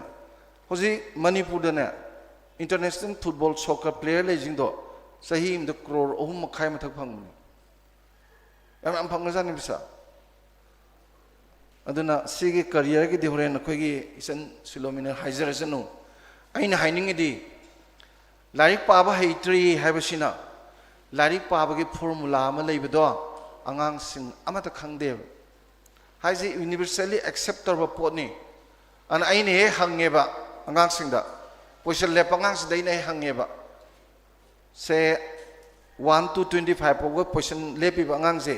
मैट्रिक की ओइरो क्लास 10 की ओइरो क्लास 12 की ओइरो नोइना नुंगती की पारिबा इंग्लिश तो कनाना ई करम बना पब्लिशर नो कनाना पब्लिशर नो edition kya subno karam basai de phongi page kya pali have sa angang thai ngam de sele angang jok thai ngam ba noi dilan poisal le pa bon ngang hai ngam jaka noi kai hai du no hai ba ngam ba yaw bro ha amta hai ba ngam ba yaw bro ba nungti gi loina den lai ba ma gi larik to page kya pali khangoi du ni edition kya subno khangoi du ni kana na publish to no khangoi du ni ha ade ko thar kana yawi khangoi du ni adu di hayeng MA yobo like tu lishingum pahala zeba kai like pa hai durige kaino ni ibdo edition kaino do kaino na phom do page kaino pan do pare di apon teba sundra si like pa ba ki framework ta survey ne number 1 di yawi ne survey questioning reading recite aduga review no SQRR say UNESCO na United Nations gi malay mi angang sing sida advisory thoine khangal lo angang ta khang de larik pa bu question tor pa de self study self thinking critical thinking loi le kadui ne ba adu question tor gam ta pa de ade larik kar matam pani mai karom du woni karam badana he na phai nungdang na kari tawni am ta khangoi kwai di phato matun laik pa ne para ga ju phar ga kanaroi da matam du laik pa ne karam matam da kwai di he na phajana pa bi ai ga ju khangoi ba kamai pani ga na aduna ne ne laik pa ba hitri ais ade laik tamdri ji mayam thajadam ne Lyric to the Yauriba, I just quite a syllabus committee member never. Class to give a tumina idea may ampiri boko. Sigi ideas e Masi idea man ina kunbay idea man and my personalities I am cap QA. Ado ideas e class could be yaur in quaise Angang Matana dugi ideas in do Tabo in a pang topose be email or a book to Nasi Karakwa angang to the mama duna early to bed, early to rise, max healthy, wealthy, well, and as a way saminado. Ngan who got pung and a tumbak sang paduin hang the na. Angam tongue and a tumolo, angam to zungan hogolo. Chentaraze class 60 like the yawni, I paramne. Nangna is sing cinematum the breast of homatum ha, is sing the tape to, Zorozor Tadokanu. Amuk thadok sinerga lorga kumja amuk swacha tarosino nangna nangi ka sang med mai do nga libe do sinari do nangna ka de thol ko muthalamu electric energy haiba ising abje yam tangba pune duna tan yam I ne bako anga am ta tawre mai thala ma dum chakhine ising ge jo ja ko thoi sat thadok sanai ni ising thadok nungai I think Imai Pamino Valaini Moigi Sevato when a Punsima to Lomni gets in Paga, poor Precada, Imaka, Pangamaras Paconsivo, Mapana sees, I'm there. Hector like the young opposing there, Taboguinang, see, Angam Tato Drill. Mark the Nipangis. The Mapam, I'm linking reasons in a palm is we shall mark Pang was the neighbor. And when I mean, see me, I'm La Adico. Guwahati Ramni, Manipur Sangalani, MNC India, the listing marine operator is a Hayamui Tabalo with the marks it for Ozohero, Saduga Porozohero. She began Mana hung with Angang to my class to be standard with Matun Hankandana. Hayang Tabak joint Toro, Gore. They ace Hadabigato, say 12 portion Niga Ulubno Yazanti. Ha? Tava in Torkani. Certificate no me am luno khali today marks it today laminate toga ubu banungda leng dana tara le do pot never I never leng chatois interview your this the angangi makokta angangi masada larik tambagi kari happy agese masi khangbyam chumeba parents su angang singsu I career ki disidena laksara roy I IBM no hariam phajana silomin phajan tamakani ko she is very expert. Aina haining it noida namun tau ko sai se punsi gi parikha du khum ge haradi punsi gi saruk mari khak leba punsi ja ama khata nate ko saruk mari ne yom ga semini karam saruk noida number 1 personal life ai gi punsi da ai mon da yaw ga da magun ga loina ga leiba ai gi punsiol ama ani subada imungi family life akhoi imung da lei tabam te yaw roi yum pala su lei gini khun hong su lei runi imung hai bu da adum lei dong ni imungi punsi ro lama ahum subada professional life punsi da thaba ama tau dan leiba mi yaw hona de wai sit kera lo u gera pochai tha gera adegi nganu ye loi gera doctor wagera engineer wagera officer wagera police wagera thaba ama soidani yaw ga lei dong sigi punsi gi loina ga dori ba thabak tuda ai gi punsi ro lama adegi khunai hai je social je samaj da khoi soidani hinga dong ne ba mi marak da soidani hinga dong ne khoi si ada mi marak ta ina hing mudu da khunai du da ai gi punsi ro lama social life mari jina punsi semine sida sigi punsi gi maru egraba mari se aina yauraga chatpudune ba mai pakades anoina khangada se mai pak pai se gi imi ni habane success is my shadow aingonde sulap lap thoe mi bu ai gi imi do sai le ga ina sai le bong na de na ai gi shadow do it always associate with me ai ga tum loina le ne ba but hoje imi thok tri jur ba mambai ne hoje nungsa tho ba thol ka ne angan bada bu le ba nang nami du thol ka ne ba nang je angan bada sum changjin ga dong ne angan bada changjin bada mangan phang ga do bu do hoje ki punsi gi saruk mari do phajana khang na ngak na chat khi ba angang du ne ba adu bu ne ba khoin like tamba hais simpha pur ga I ba ozana khra ta I ba ma gyam phang mu du na te aduna ni kunai je sum luptharak podong to ri ko aduna ahan bagi aigi isagi ba punsi rol da angang amada natraga ai isada kari chang da ge ado asai mem na har do communication skill number 1 ngang ba sakpa haibata bani aina ngangje ba duna ni phanggadori ba kana ba aina ngangje ba duna ni mi nei bu nung sidori ba aina ngangje ba duna ni aina pama pot phangdoi je aduna lonely yam khangba tai india da le bani lon hom di khang de roi hindi english manipuri ko khra saung thabak tau ge di aduga phaje phaje ngang ba tam batai thamoi de ngang batai nungsi na ngang batai khallaga phaje phaje ngang batai mi gi thamoi do joy tong na ngang bai batai sigi communication skill ai jar samjan ge ko ani subada sagi listening skill sagi personal life manung na ni ko haise mi na ngang ba ta bai se kwai digi maru ri se best listener je mi gi kwai digi tang magun na bane ba habidi se mit na ani sin ne khoi da gyan piri myam se ko ada miti par ga khangdoi ni na jin ta ra khangdoi ni na ji da yu ngata hogolak pade na tum bo ta doi ni tari myam dung da phom myam loksal ga phat tabun do khradi nange gyan kyam hegat kani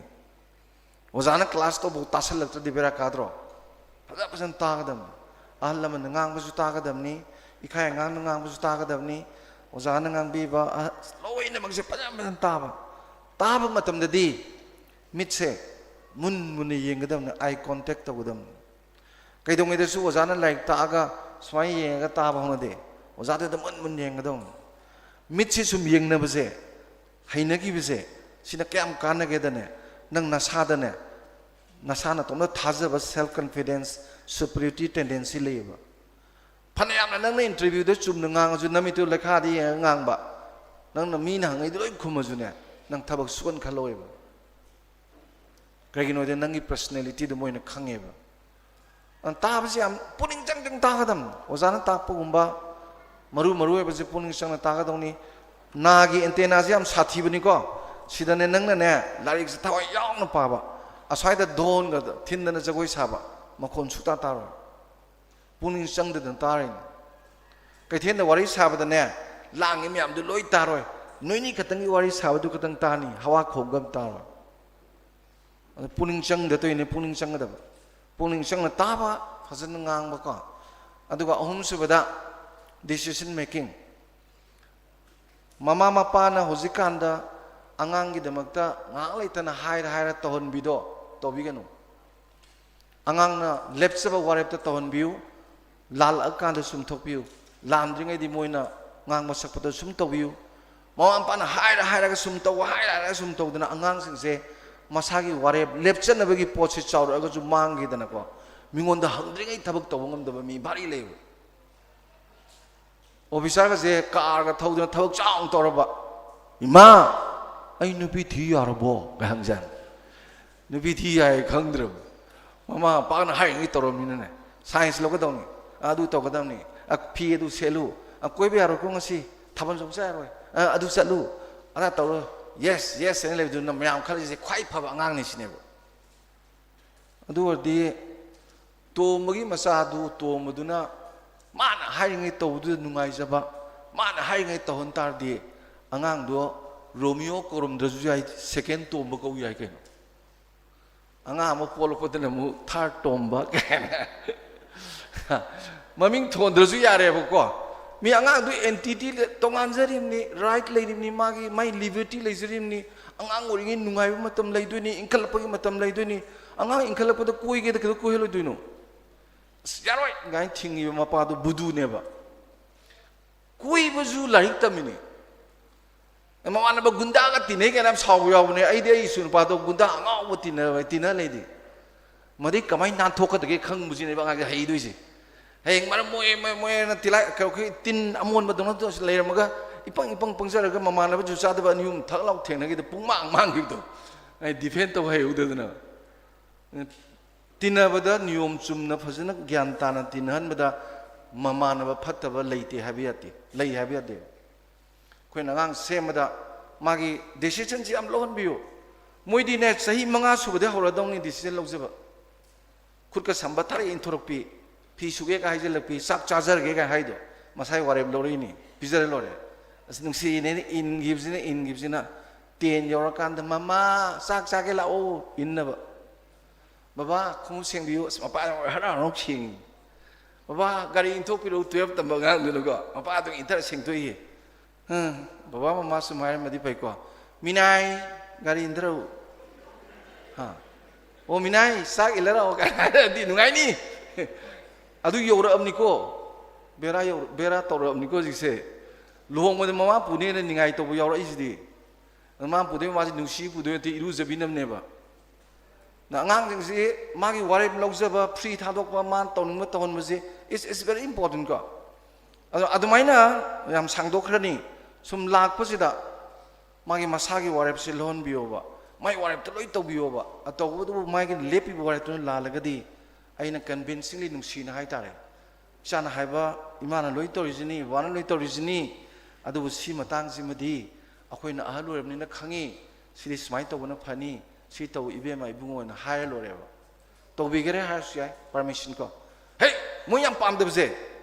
mo bakar yawri ju to gyan tabi ho ko sahi ne tara humdoi bahar ba ko biranu moi je pithribi sida aigi thakta kanam leite na khanma matam ne ipa ima ga je akhoi na de moi je hoi lai bo ri ga hoi jong jong ri ga hai je si moi pam da ba number 1 kaman gi sa si moi su ya ni de level de level ni moi pam ai sa na pa da tholo pa pakhang ni ga ke tholo wow nei re ga de sang tarong ne ba mama na dong ngang bi ne ba as ai sa nga si phajare da o to ga da han na ta da zakhi ne ba kai no khang ra nang adum kaman to lei bi ne ba nang na wang gi jam kal no ai te ma na ma di level de level mo yam pam je ba aduna asing be o za sing na angang masaka wari sa ba da kundara ga level se ma sa do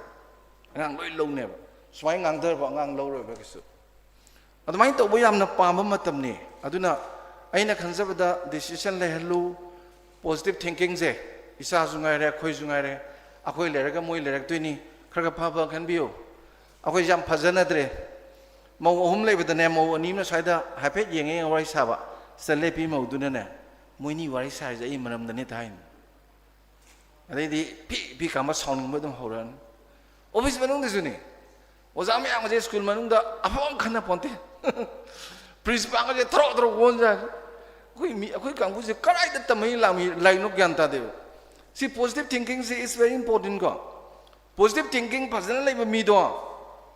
हेक तागसु तुमनी ममाई mummy सु फजनी stress का सुले ले रोई एक थानब yum दु jar jar वांखलकदु हेता इ साउनिंग बि खोनिंग बि आइदि सांग अमरोई पुंसी गान खन बि तुमबे यादबि चारे यादबि के तो अंगो फेदोना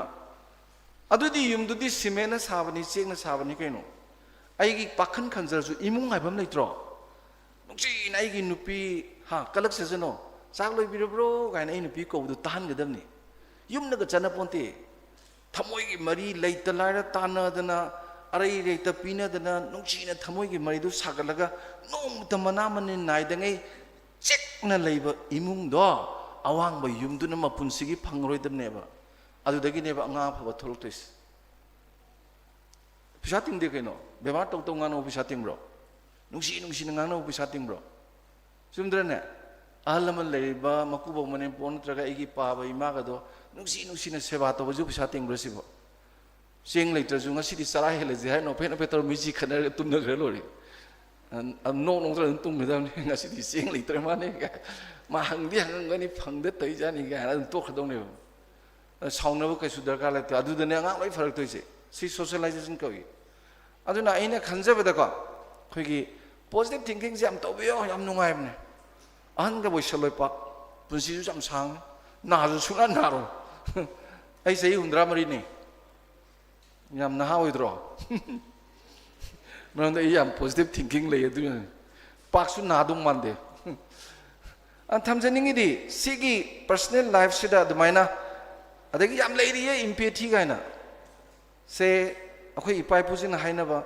nang na mi masada do yam na thin toy dubu nang na sada mi to di nuai dro adai nang na manem pong le nang mi thin toy do nang na san pi amai pam du da manem pong du to di nuai dro gai se empathy ko yo se khunai da mi gi masada chen bada yam pha poram ne ba pot mata yolasu aini yoliba kobi aini yoliba khamen se aina sabada yam na hawgada ba pamjeba dumaina mi ngon yong do ne ba tin sabadu uhandraga yolaga di mi ne ngon yola di nungai roi dana ko thaina di sigi pot si yam leirame ipai pujing da ko empathy ai je a si le da khunai da bu kyam nan na satoi no khunai di yong dana ko sina personal life ni family life ta imung manugi pun sirol da ko hojigi nungsi chanan leiba khotpa duma leire ko ai di marui ba noi na ha sing dai na haining je taw ha listen carefully noi na ha sing dai na haining je nupa su nupi su imung da khwai digi marui ba nangi chenga da ba nagun je problem solver not problem creator kai dong da imung da problem wen gano ba problem wen da bagi haina biji leigra ba ko hayeng office to wegera jitna jaga da nang sangkanda he or she is very different from others har kaneba aina leiba ngamoi da ba ipai ma da kaino mai jalaga khanaraga problem wen baunde nupa masa mayam ji sare ngangna ni problem sat khre problem laik pa bizu problem mobile pa bizu problem yum guding music se pakhang le sabina pi problem jina mapa mangai stress loi leire akhoi matam di CRP gi phi khong angang bam matung jabado malakpa su malakpa sininga ba machum yaudra ima ga baba na leiba ga moi ko na nong ta ningai to gi dewa na you should be the problem solver instead of problem creator problem soi wen ngano angang ina te khoi ahan ju ni hai se imung da problem uidra ga bu kai no moi khoi manga le bina ba da manga da problem to ina dra bu kai no ne nungai ba lur ni mi as ai mi phunaru radi imung da problem weni phunaroi da gain to khradi ayu thang ngok sala sangadi imung da problem weni to ge gain khaladi problem solver weba not problem creator ka family ki koi di maroi ba they professional life jar jar samjal la ke thengani ko yamna amamam da ngang da sang sang na pung ani ko ngang da sap sa ba phot ne ba problem professional life sidi horen mem na phajana higher action noi da ko aina hainingi ba madi kaidong ida su nangna nangi potentiality leitana mama pa na su angangi potentiality khangdana interest to tawena imposition tawgano ba doctor tambada oiroi da angang do doctor taman bauna de को IS officer ओइरोइदब अंगांगदु ओइनदबनेना कना तौबिबहनदि अइना हापकदब पोतो थुमोक तो हाने येंगोबा कयम चाउई चाउदे basket अपिपद नंग हापनिंग मयाम दु गिरि गिरि हाप सेगाइदनाबा अदो अंगांग लोइनबक सि doctor engineer ओइद्रेदना मी ओइरो हाबसु लेति होजिकांददि अनौ अनौब लाइब train सिददि को खलदि डॉक्टर इंजीनियर का ओइबिनो मी लेरक्तबसु याय कनागुम अंगांग असिंग बजिंग दि होजि एंटरप्रेन्योरशिप की गलाइसे ग्लोबल एंटरप्रेन्योरशिप का ओइगदि लोरेने जेक मादु मणिपुर जे लेयु यारकनी IS ऑफिसर अमतक दि मणिपुर लेयु गमोइबु जेक मादु दि लेगे यारकने अदो अंगांग गसे खोइना अखोइगी मैति पांगल के अंगांग सिंग दे मसानासु होइदि लोइ मांगरे सि कल्चर जे को आई सम येंगनी थाइ दि मैति पांगल नहा सिंग जे थबक सुदबा मो यावदेबो लाइक तंबा थबक सुबा हिंगोल कोइबा पोचै थाबा इबन कथिन बो थोलमिनेबा होजे अंगांग थबक सुनदबा होग्रेबा अद ममा पाका थबक सुमिनबा चाक चामिनबा कौबिगेनु लाइक पादबा नुमित तोकपा नुमित लेबे याय चाक चामिनदबा थबक सुमिनदबा तौबिगेनु सि जापान गिदि सिदा ओइना मियेंग थमेबको खोइजु तौबिबे याय को अदुना अइना प्रोफेशनल की हाइजर कांदा से अइसे तोलब लिसिंग याखै चारेबा लिसिंग याखै चारिबा इसे लिसिंग हुमफु की थबक तौ हायबनेबा लिसिंग तरा मलै पाक्सदा काना हलमु हायबनेबा पुंग मापन मखाइदा कार लोइरे तरा कागदबदो मंगा दहन गदबदो तरुक हल लोइरे सिदा अइना हेना सुरमिजे अइना लिसिंग याखै कक फंगगा लिसिंग हुमफु की थबक सुरिजे लिसिंग तरा जे लैपाक्सदा पिरमिनेबा थबक तौरिबा लोइना मंगना अदुमाइना काना काना हेना हेना अइना चारिबा तोलबसदगी हेना थबक तोरमदि नाना ख्वाइदगी चौखटपा लिपा हाइदु ओइरदोंनेबा अखोइगिना लिसिंग याखै चारगा लिसिंग कुनमंगाइ थबक तौनेबा पुंग तरा कागदब तरामथोय कारनी मंगा दहलकदब अहुम खाय हलनी अदि मीदुनी मयाम याम फै हाइनैजे मोइ ममुजे क्याम फै थेंगना चखी ngन दुम हले थादि लुपा लिसिंग हुमफु चारिनी गाय अखोइजे बेरानी सिगी आइगी प्रोफेशन जिदा नंगना हेंग सिबा कांदा ओजादरबी लाइसम लेगिद्रे ओसी तोंब लेगिद्रे डॉक्टर रोमा लेगिद्रे अदगिदि अदु लेगिद्रे जे अइना सिबा कांदा आइगी प्रोफेशन दु लोइना लोइना हाइदोइनेबा आई सिबा कांदा फुमबदगी प्रोफेशन दु यावगिदोइनेबा आइगा थानाद्रबा आइडेंटिटी अमनेबा अदुदा मीना मादी डॉक्टर वर्सु मसी डॉक्टर मोंगमनि हे ओजा वर्सु मसी ओजा मोंगमनि गा हाइन बसे चंगेबा समझनगे को अकोन बगिसिना सोशल लाइफ खुनाइदगी पुंसिरो खुनाइदगी पुंसिरो का खोइगा दियाम बेरा लेरे सिनी खोइना खोइ वारि जुजुको सेसुम हाइदे बिरोबा काक्सिंगदा वाबगाइदा सोमदा बिसेनपुरदा कैदा सुम येंबियोबा थारिबा हिंजांग जे वांजिंगजु थारिबा हिंजांग जे अइना चंगागा इ मानबसिदा असि याम फजै हापियोन हाइबा मान सि हाबिया पोंटे अखोइ मैम चानबदि सि फैदोम जो थारी सोमदा सिदै हापकदमनि करिगिनो हारगा अस्तिनिदा का हारगा याम हापखजंदा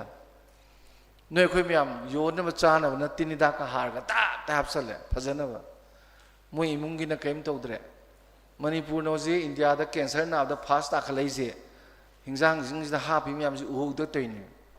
सलानी गा चारदु योलम दाइदा बबा तिनिदा कापिनि अदो होरेन सोमदे खोइ चामबोय चामदबोय सलाद सेम चाखलक्तिन्दो मिगी सुगे येंद्रबदु थाइना खोइबाक कबोक साबा हनुबिदो अदुना फी असेंग सेलगा इरुगा जरगने मकुर मचा सेंगना हमतोगने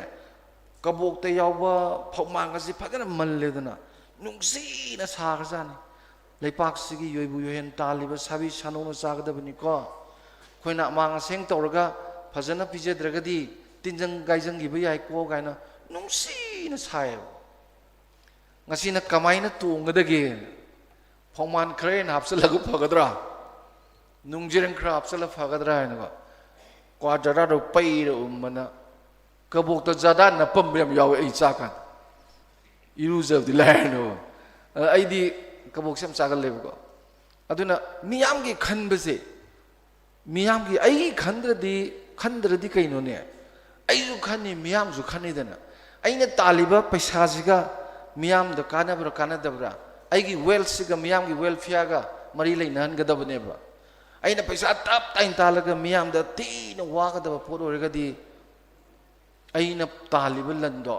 leipak miyam da di kaim kanadragadi ko ai hingbagi su kanade aduna wealth and welfare je aina paisa tanba khunai gi su welfare piba khunai manungda leiba taradi si khanba tabni aduga yamaroina ko khungang da leiramaga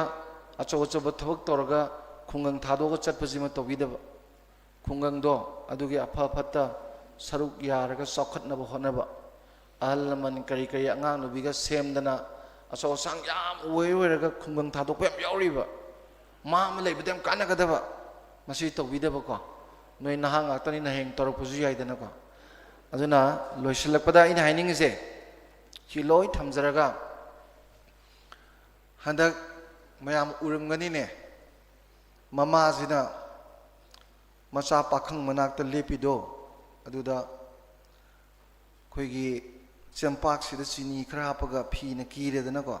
makhwang da kibiraga phane machetu makuta kibire mata phagaba inkhalapa macha gi marai baktuda manam namagane ima ge ning them lan chalu nangi khunjanga u en mapi chadum targa bidai pi ne bandaksiko halak ta basu yawreni hojik lek tra sadana leriba inmet mayam se sida nungdang amtang chalu so ko pikraba ngang singsina mama da ningai to buse mama akhoi bu ke dongai yum handoino na kapine mama na ne mamit tagi mapi ta bana tanane pakhum pi bangam de khara chawba ngang se sina ne yum mai chakhibu uhubudo aduna ima akhoi bu yum sab ngamgidro na hangine aduju mama na pakhum pi bangam ponti mitagi pi ta bana tana mitagi pi ta ba se handakti yam tai ko noina ne khangadab je my dear young friends kwai digi mai da tang ba se use mahi ni tangi thakna hidak nabagi mahi ju tangi sangom ju mahi ni tangi khoi ju mahi ni tangi ko loina mai ste tang ma se mittagi tarak pa pi gi mahi sine pi dine thamoi gi wakat yawe ningba thungdabagi ha asa uraktabagi otpi bagi naibi bagi loina makto angat pada takhe mi ki pis aduna mitki pi tadaba khunayama yamna mawung taba khunayama semji haradi kanam tagi makutta leiteba ngasi sida phami ba noi pakhang le sabi se noi gi nakutta le noina noma phaba numitane ima wajaraba ima je nokkadoine momon minok tamjadoine aduna aidi masingju yamaktre ko miji masing yamaktre hana sunabasisu khara toigine dum delhi na tawgen tawrimni na ko delhi su upai le jeta toini kuki pangrabo kangbuji lalo wonnam dhanabagi damakta sinaba yaba mongna sina jari neba hayeng loira kana sampradu sungai sumaga mai yaudra kana huntoro ko dumaina loi huntoro kidoine koi haibiram ni moi log dabwan aduga koi masen diam hanar kineba kanglu masen hanan naba sinbaje laloba leiba lamda khwaidagi tobam thopneba kanglu myam nu punjala thengnara di mai pakhredana kanglu myam segai han bam changdro aduna tharme thokrini kaino da khoina numitu da loisan bo ane ai sama kok ni dran da tordo naga ku gi togi bo ina ma kok ni dran singi do yumda tha mapan tara han pontene ado amuk se mu tholei sinebo akhoi ga to da khoi kari ngamurni adu handak third me mantung da ina sali se France salure European Union unaba moi gi secretary jing adigi ai se Thailand da ni actually international body achoba religious ki unaba Nepal da ni actually Rangoon da chali Rangoon chalagai kano bu yokshlai PDF ki study tok thui China chali NUG unai le ponte we are doing a lot karigino da Manipur gi angang myam sai akoi di sigani koiro sai taram tangai re sigi lumbu saba ma khuchidane akoi na sinam da Manipur ji khalu de am wai ba hojiki phibam jitane ꯑꯩꯈꯣꯏꯅ ꯄꯤꯔꯝꯒꯗꯕ ꯃꯅꯤꯄꯨꯔꯁꯤꯗ ꯑꯉꯥꯡꯁꯤꯡ ꯏꯔꯥꯛꯅ ꯑꯣꯏꯅ ꯏꯄꯥꯛꯇ ꯍꯨꯟꯗꯕꯤꯕꯒ ꯆꯞ ꯃꯥꯟꯅꯅꯦꯕ ꯑꯗꯨꯅ ꯑꯩꯈꯣꯏ ꯑꯍꯟꯁꯤꯡꯁꯨ ꯆꯥꯕ ꯊꯛꯄ ꯈꯔ ꯂꯨꯕ ꯊꯧꯒꯜꯂꯣꯟ ꯕꯦꯕꯥꯔ ꯆꯥꯗꯒꯤ ꯂꯣꯏꯅꯕ ꯑꯉꯥꯡ ꯅꯨꯕꯤ ꯂꯩꯀꯥꯏꯒꯤ ꯐꯅꯕ ꯈꯣꯠꯅꯕ ꯃꯤꯠꯌꯦꯡ ꯈꯔ ꯑꯗꯨꯝ ꯆꯪꯕ ꯐꯩ ꯅꯠꯇ꯭ꯔꯗꯤ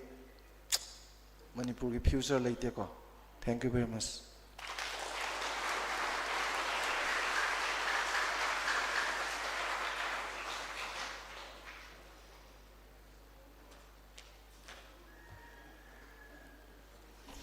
Thank you so much, Oza Danabir Laishram,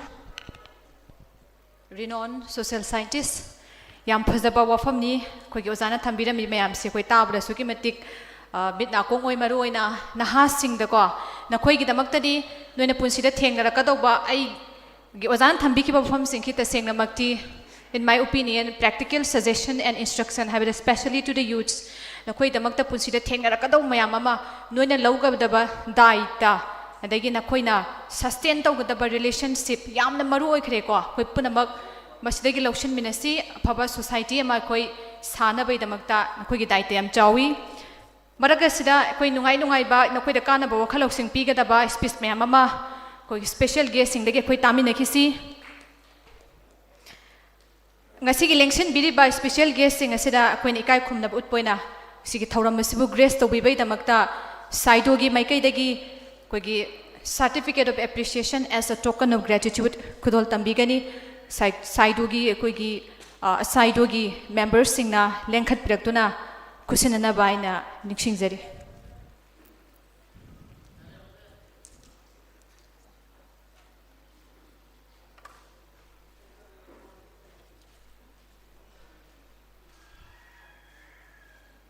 Mayam Ahoba Kubama Tang a Koipuna community.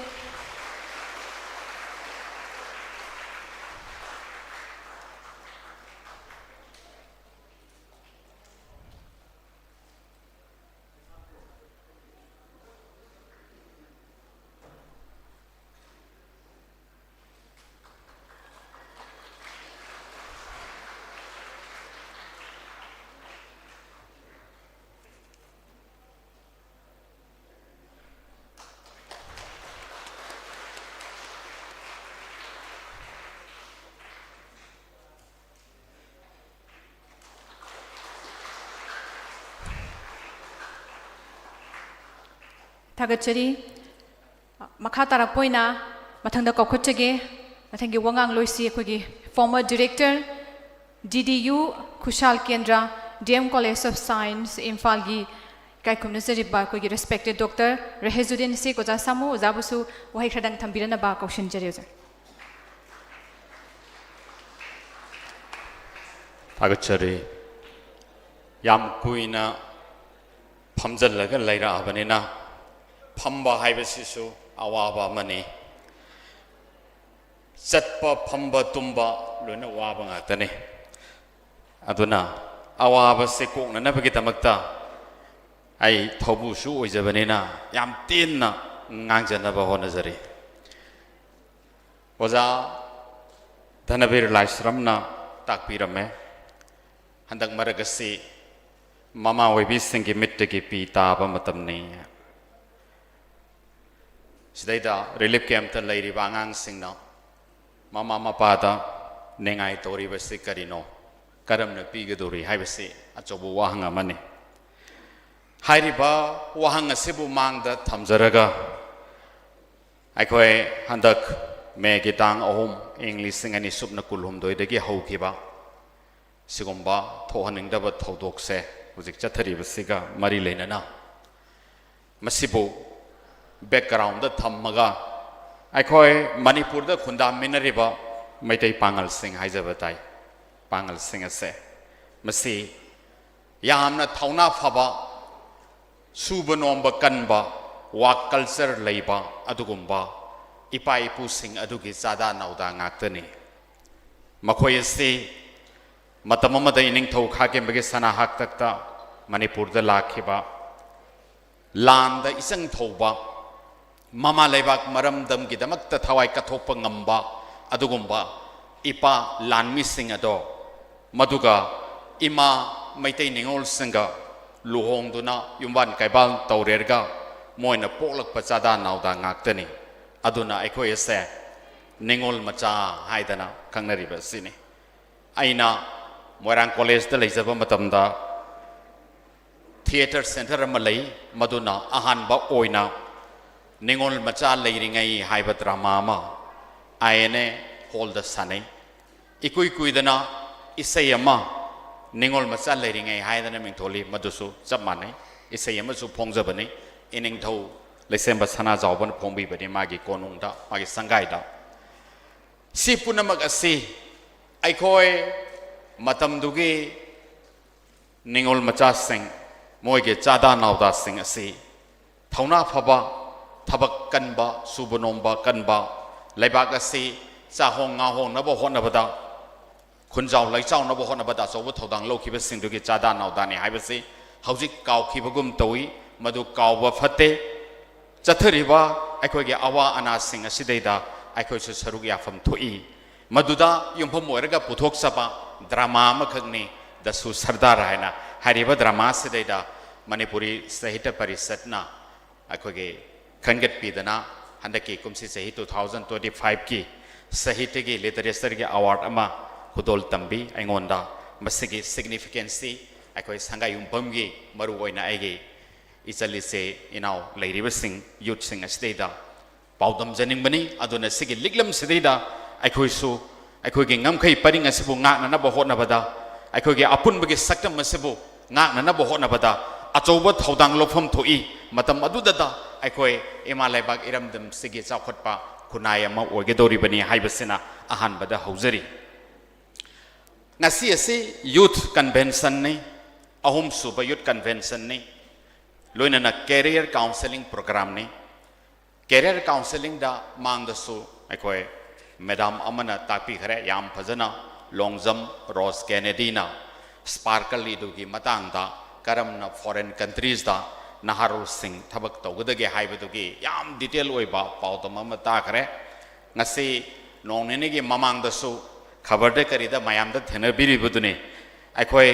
manipur su yauna bharot ase magi missing asi ising isau go sum hengalai hana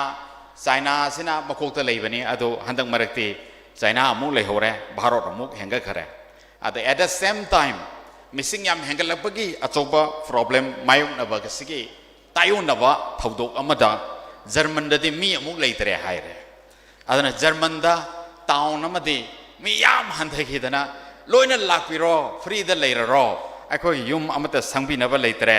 akhoi go office da thabak to winaba leitre haidana kauba khabarda mayam thengna birungani haina khalli masi su odum thoi haijari ba ko aduna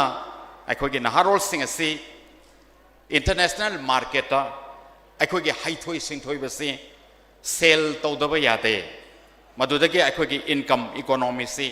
porak dori bani sakhut ka dori bani haibadu ge pandam dani akhoi bharot so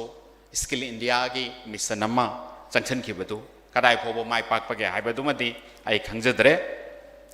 adubu akhoi gi mang da tari basi hojek youth ki maroi ba issue ni masigi matang da khannanaba gi damakta ahum suba youth convention asi all sangayum phom youth development organization ASYDO na sahi khudingi sinbi ngasi su mafam asida pangthokli bani youth haibasi mayam ne hena khangbire youth haibasi gi definition si akhoi sini haiba thodokpa leite united nations nadi sahi tara manga dagi na sahi kun mari fawase masigi manung da leiba childhood tagi mama mapa da defend toramba mama mapa gi makha da hingamba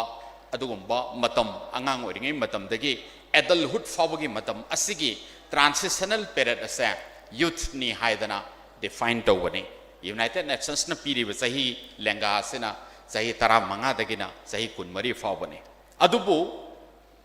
kana gumbana de akang hai kana gumbana de I am a youth of 70 ai 70 years ki sahi humbudra gi nahani adum hai masisu adum sumi hai jari ba hojik akoi nahaki mang do wangang biramba tamo daveli dhanaveri laistram se sahi humbudra mari sure aina takbirami budune adu sahi humbudra mari surabasu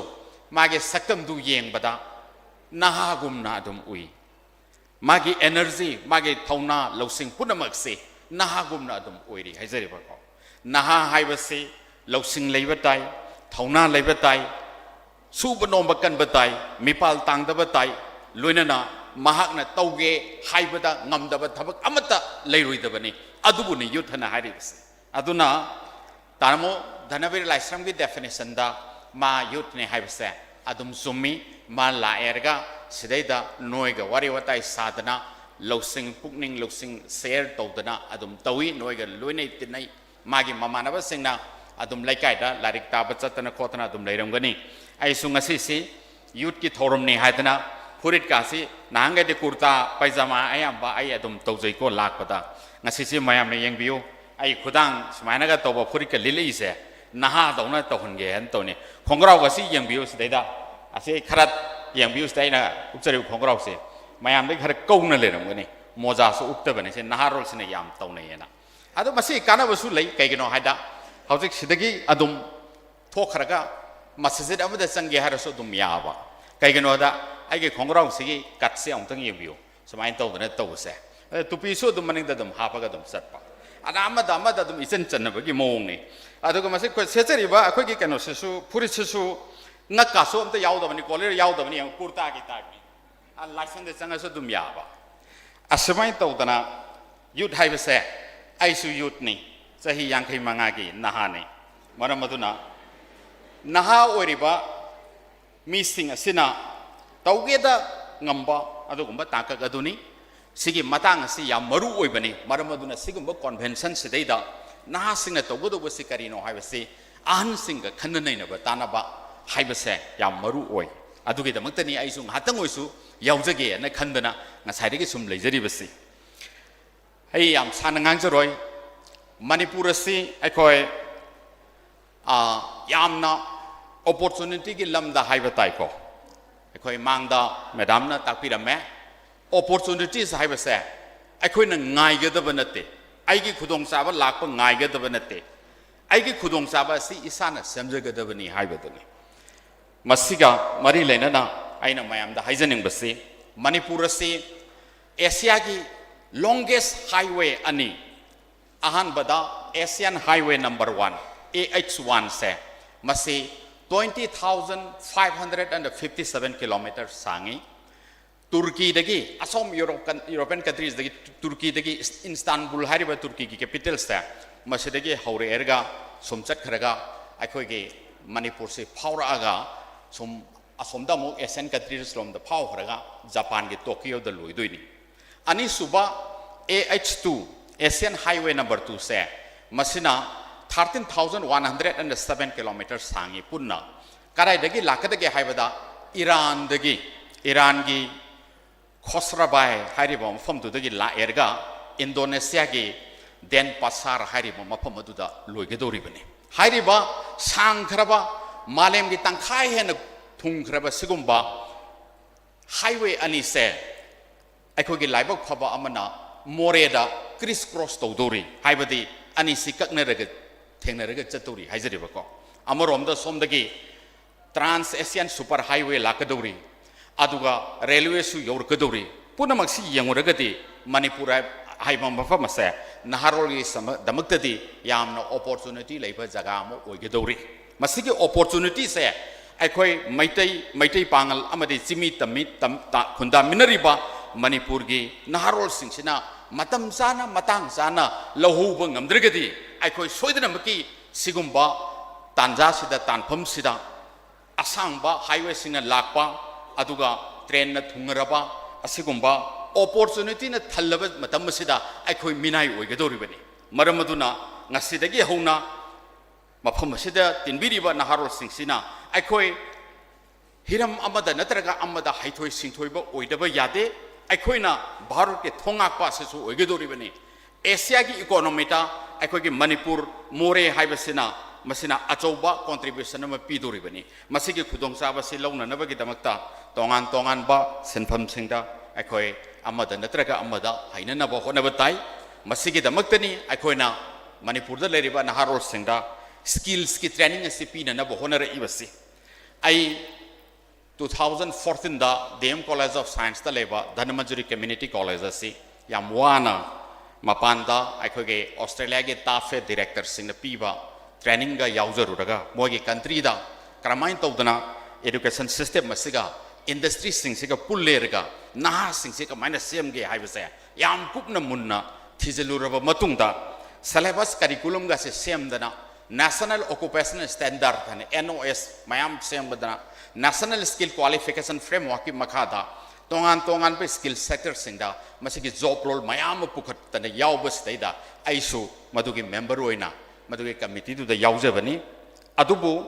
asumain tawdana ekoi DM College Science da leiriba center ase mathang trade mayam hakalaktana medical lab technology degi food processing degi horerega digital multimedia degi sum hakalaga pharmaceutical operating theater haibani sing si punna trade nipanda 2019 degi di trade nipanda achoba one of the biggest skill center ama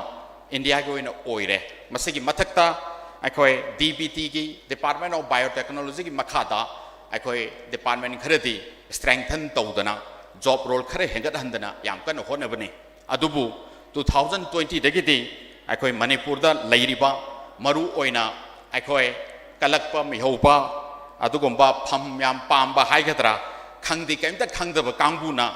sum aisi ani puba yaroi haide atopa da principal oigrabani sidai da additional charge oina director oina nodal officer oina leiba yararoiga haijandana lalhau ma toraktana ai kijadana adum chieli aina thado khraba matamda makhatana funding lawusu ngamde aduga loina makse sidaratana tawi ado sidaraiba akogi UC na piba ching utilization certificate na chingba piba ngamdabsi mana torambani sorambani ga haidana aingonda mu taina raktana ko ai bu kan attack tawdana ko nai ado ngamde ai adum ai ka challenge tawi panari sumain tawdana life ta akogi larik laisu gi lamda da natana personal gu oiba struggle gu mayama lantheng mayama isa ge life ta lakani hariba lantheng singdo madusu noina ngak thopa ngamna na ba hona gadabani aina haijaningi basia roibada sigumba center singse masi daidasu aikoi IS officer oidana achauba parkha UPSC gi civil services gi thaba ngamgudoba general line ta chakkadoba sing aduna chat kharasano adagi doctor oigedoba engineer oigedoba sing adu 12 pass act tobaga makhoi adu NET की परीक्षा का थारगा जी का दु तौरेरगा दुम चंग खरसनो triple IT दे चंग दवसु दुम चंग खरसनो सुमाइन तौर चंग खरेरगा काना गुम बखरदी क्लास 12 लोरगा लारिक तम मखा तम ngамदरे हाइना तोथोपा थबै इंखांग सुबा चटनिंगबा काना गुम बखरना अखोय आई सरकार के तोलब चाब थबक सि पामदे मिनाई गुमबनी तोलब चाब थबक तौबगी महुता आइगी मखा ता थबक तहनबा अदुगुमबा जॉब गिवर हाइबदी job seeker nataba job giver ama miyam da thabak piba ngamba adugumba entrepreneur ama oige haina khanbasu angang singi marakta noi naha singi marakta adum yarungani haina khalle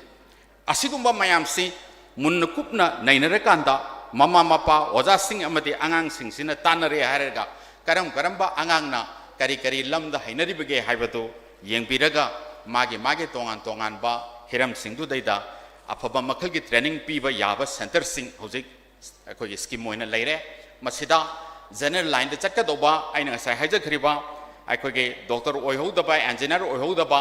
अदुदगी लेमहोबा सिंग अदुना अखोई मणिपुर द चनबी अमु ओइना मखा सुम तम थरेरगा research का तौरगा ओजागा सो दम ओइरे eco सिने अखोई तोमने से असेंग बदि मसि अचुम्बा खोंथांग दि नत्ते असे अखोई अफबा सिविलाइज तोबा सोसाइटी अमु ओइगे हाइ तारगदि खरखरा हाइबा सिंगसिना अखोई सिविल सर्विसेस तो गुम्बा लायरगा ओजा गुम्बा ओइरेरगा खरखर हाइतबा सिंगसिना डॉक्टर गुम्बा इंजीनियर गुम्बा तमहन करगा अते सुमाइना सिंदोकदोबने अदु ओना तेना दम चलिवा जु कसु काइदे सिस्टम सि अखोई हानादगी हौना अदुम लुद तोंगदा चंखरबा गाक्तनि हाइना लौरकांदा असुम लैजसनु सिगी मथक सिदैदा कना गुम्बा नहारोल खरदी आइहाक असि मखा तमथबगी खुदोंग चाबसु लैतरे इमा इपादगी मिपाल तांगो सोइ ngamaroy aduna ai thaba ama tawkhrage ai kenom oikrage haina khanbasingdo madusing adugi damakta tamnanabagi damaktani aikhoge Dinadayal Upadhyay Kaushal Kendra hana hairibasi masidaida BA BSc BCom gi mathakta BVoc haiba degree ama sulai khenaba haiba bu ama khaktani ai masi hairaga loijanjage khenaba ase kaisunate BA BSc BCom hoida general tamba matamdana अखोगे परीक्षा तौरेरगा exam तौरगा practical थारगा mark पीरगा अदुदा पास तौरगा degree award तौबा विभोग हाइबसिदैदना मागे syllabus curriculum की content से अनी थोना खाइदोई अमना skill component कवी अतोपना general education component कवी चप्ति मानदोरिने weightage सी skill component सिदैदा 60% पीगनी अदुगा general education दना 40% अमक पीगनी हाइबदी अखोगे general line की एजुकेशन से खरा लाइट और मोद पीगनी अदुगा स्किल की कंपोनेंट से ना माना चली बत्रे तुदैदा खरा हेन्ना हाइथोई सिंथोइनबा मदुदा क्रेडिट अवार्ड से याम हेना पीरगा तंबीबनी सिगुम मोंगे मतम बिसिसु डिग्री पास तौरकान मासु यूपीएससी की पैखासु थाबे आई लोइना डिग्री अमना हाइबदे बैचलर्स डिग्री अमना तौबे याब थाबु पुनमक लोइन तौबे याय खुदोंग चाबा अमखक्ति करिनो हाइ मतमदा मागिदी एमपीएससी की पैखा थारे खलो यूपीएससी की पैखा थारे खलो थाबा मतमदा फाहुद्रगसु मागी अल्टरनेटिव ओइबा ऑप्शन अम लई माना तमुरिबा स्किल की सेक्टर दुदैदा मा एंटरप्रेन्योर अम ओइबा याय मदुदैदा अतोपा इंडस्ट्री अमदे चंखिबा याय सुमाइन तौरेरगा मागी लाइवलीहुड से तांजखिबा याय अदुगा मागी डिमेरिट अमखकना मागी मसुंग ममानबा जनरल लाइन तंबसिंगदुगा कॉम्पिटिटिव एग्जाम थामिनबा मतमदा मा खैतंग वालहौगनी हाइरिबो वालहौब सरुक्तो मसागी मरनाय ओइना होनजरगा जनरल एजुकेशन तो मा मेकअप तौरेरगा ममानबा सिंगसु चप मानना दुम थाबा याय फावहौदरे मागी स्किल अदुना मसागी ओजरे सुमाइन तौदना अखोय आइना ngasai हाइजखरिबा एशियन हाईवे अनिना क्रिस क्रॉस तौगदोब लमदम सना लेबाक मणिपुर इरमदम मणिपुर से मसिदा अपॉर्चुनिटीज न पिक थन लेरगदोब तांजा सिदा अखोगे लमदम से नहारोल सिंगना सिंगमी तमी मैतै पांगल अदुगा नागा कुकी पुनमक असिना मतम चाना मतंग चाना अखोय तुमिन लेथोपगी महुता निंगब कायना लेथोपगी महुता इसा इसाना हैनजरिब सिनफमदुदा माय पाकना अखोगे निंगथिना ट्रेन तौरब मतुंगदा मणिपुर की चाखटपगी अदुगुंब लमजेंदुदैद सरुक याबदा अचौब थौदांग लौगनी हाइना आशा तौरी असिदसु नतना अतोप्पा फॉरेन कंट्रीज सिंग द चटपगी खुदोंचाब सिंग अदुसु चलुरगा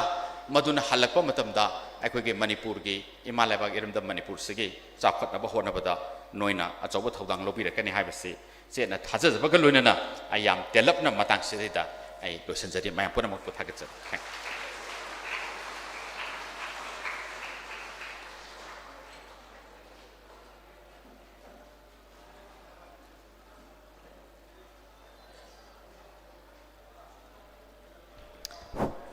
थागचरी लमदम असिगी यामना तांगलबा अखोय पुनमक के ओजा ओइबेरिबा डॉक्टर रहिजुन शेखना यामना मरु ओइबा वफम कया थंबिरबा अंबदी युथ सिंगी थौदांग कयाबु मपुंग ममुत्ता न ताकपिरंबगेदमक्ता हन हन थागत फोंदोकचरी अखोय मयाम असे वारसवाना मयाम नंगाइनरिबसे मेम सिलोमीना यामना मरु ओइबा वफम कया थमलकनी हाइबगी वारसवाना खांगलिबनी अरोइबा वंगांग लोइनी मरकसिदा यामना तेनबा अखोय असाइदोरना अखोय की संगाय मफम सिदा क्लब ऑर्गेनाइजेशन लैरिबा अमदी मरु ओइबा सोशल वर्कर सिंगदा अखोयना सर्टिफिकेट ऑफ एप्रिसिएशन हाइना सर्टिफिकेट खरा थमजरी मरक असिदा यामना मरु ओइबा अखोय की मणिपुरदा आईआईटी फाउखिबा अहानबा आईआईटी फाउखिबा अमना अनिसुबा हंदकी यामना यंगेस्ट आईआईटी फाउखिबा पीआईएस अरिबुद्दीनदा एमडी अलीफ खान के फादरना सर्टिफिकेट अमतंग खुसिनबगे तंजादु लौजगे हाइरिबा सर्टिफिकेट अमदी अवार्ड असी अखोयगी खुंगंग असिदगी अहानबा आईआईटी ओइनसु फाउखिबा एमडी अलीफ खान स्पॉन्सर तौबिरकपनी लेंथोकपिरकसे पीआईएस अरिबुद्दीन अमदी अखोयगी अलीफ खान के फादर मैम अहोब खुबा मतंग खुमिनसे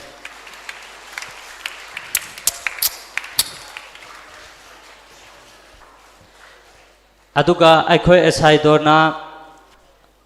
सर्टिफिकेट अमसु महाके दमक्ता स्पॉन्सर तौजै मसिना deputy director joint director MD Salauddin Khan न खुसिनबिगनी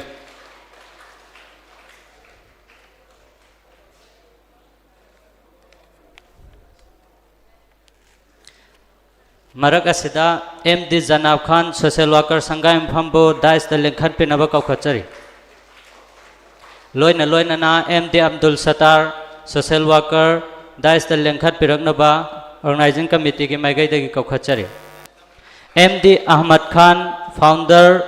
Brilliant English School busu dais da lengkhat piraknaba kokhatchari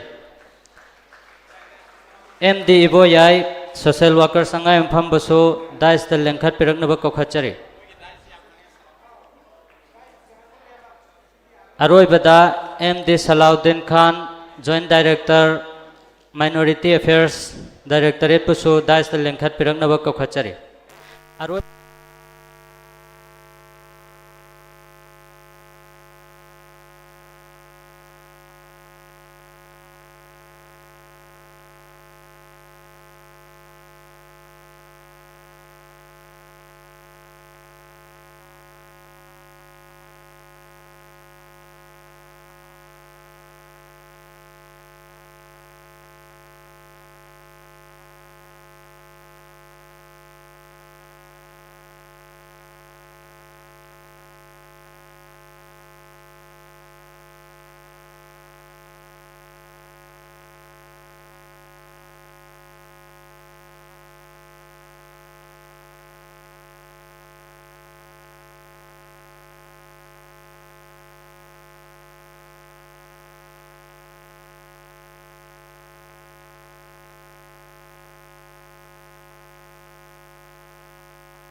mayam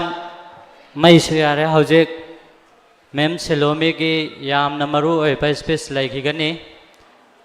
ai khoi gi sangai umpham da gi su aroi bada mioi ama khaktang akhoi gi nit phau khiba Muhammad Arbas asi khaktang prize piraga akhoi gi gift ase pijaraga mem chelomi gi speech laigani go Muhammad Arbas yauraga te ngaktang lekthok piraktuna adum gi certificate ase lobi na baneng chengjari sanu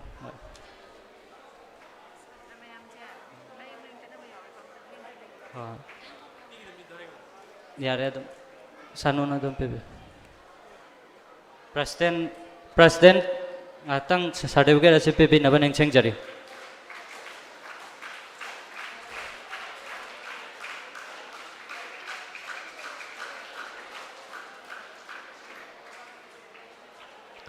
Thagachari aroiba wangang loi ase akhoi myam pumnamak na ngainariba Sanjembam Selomi Director SS Care Solution bu ngasigi Third Youth Convention kam Career Counseling asiga mari lainana yamna maroiba wafam seng thambina baning chengjari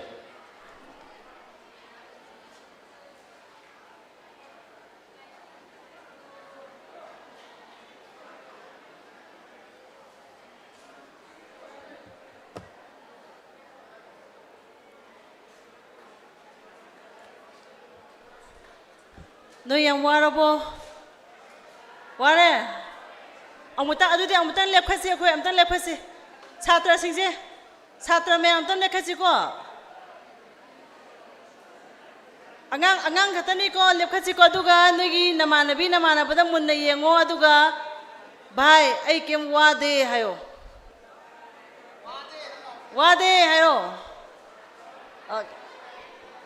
yare phamasi man phamasi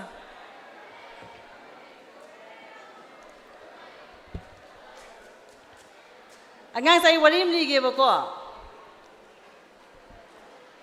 thaina khoi gi nei cinema film star Amitabh Bachchan khangbro khangi ko Rajesh Khanna di khangbro khangi ko no was mind the way elabata yam nung sayam saba matam da muni se ko chuta amom tawraga ne film shooting tawjane bako tawbasida humang syam sauraba humang ke saubasida Rajesh Khanna se loiraba humang saubada ma saubase langaba ada nakanda Amitabh Bachchan se ko sutai da tawga tuminna phamaga man larik am pa le Rajesh Khanna ne baba changaga Amitabh Bachchan nang producers da hayu fan ama khaksna yadre matam ne AC le ponte fan amas na yaroi fan mari manga mo thamna ba hayu nang tumin le ise kai gino ha kana Amitabh Bachchan da hai ai hauji Shimla da phamaga yam kana larik pari hai mai wakhan da ma sadum intagre ba ko ada ingba saba ha ba se akoi gi wakhan da loi control to ya ba ne ngang sa aduna noi ware hai ba ai khange aduna ai minute 30 minute yama ba da minute kun dei hena lo roi ada akoi myam khangmi na si ko mai su lak ta bani na ai su kai khalai hoji akoi gi oza rahei judin gumna sahi yankhai suram da gi naha gi ta ta la ang ga dom nei su Palazzo ga setana go skat ke setana am ga do nei du khangodre adubu ngasi gi ahum suba youth convention SI do na simbi ba program asida aibu saruk ya hambe be damakta aini am thaga chai aduga khoi gi dai selection biriba ikai khumnara ba ozaguru khai pumbo saina ikoklo na khoram jari angang sa career habasi yam laiba pone noina haibadi yam lu na loganu ko aina ngasi sigi lamdamda la ise maram yam lei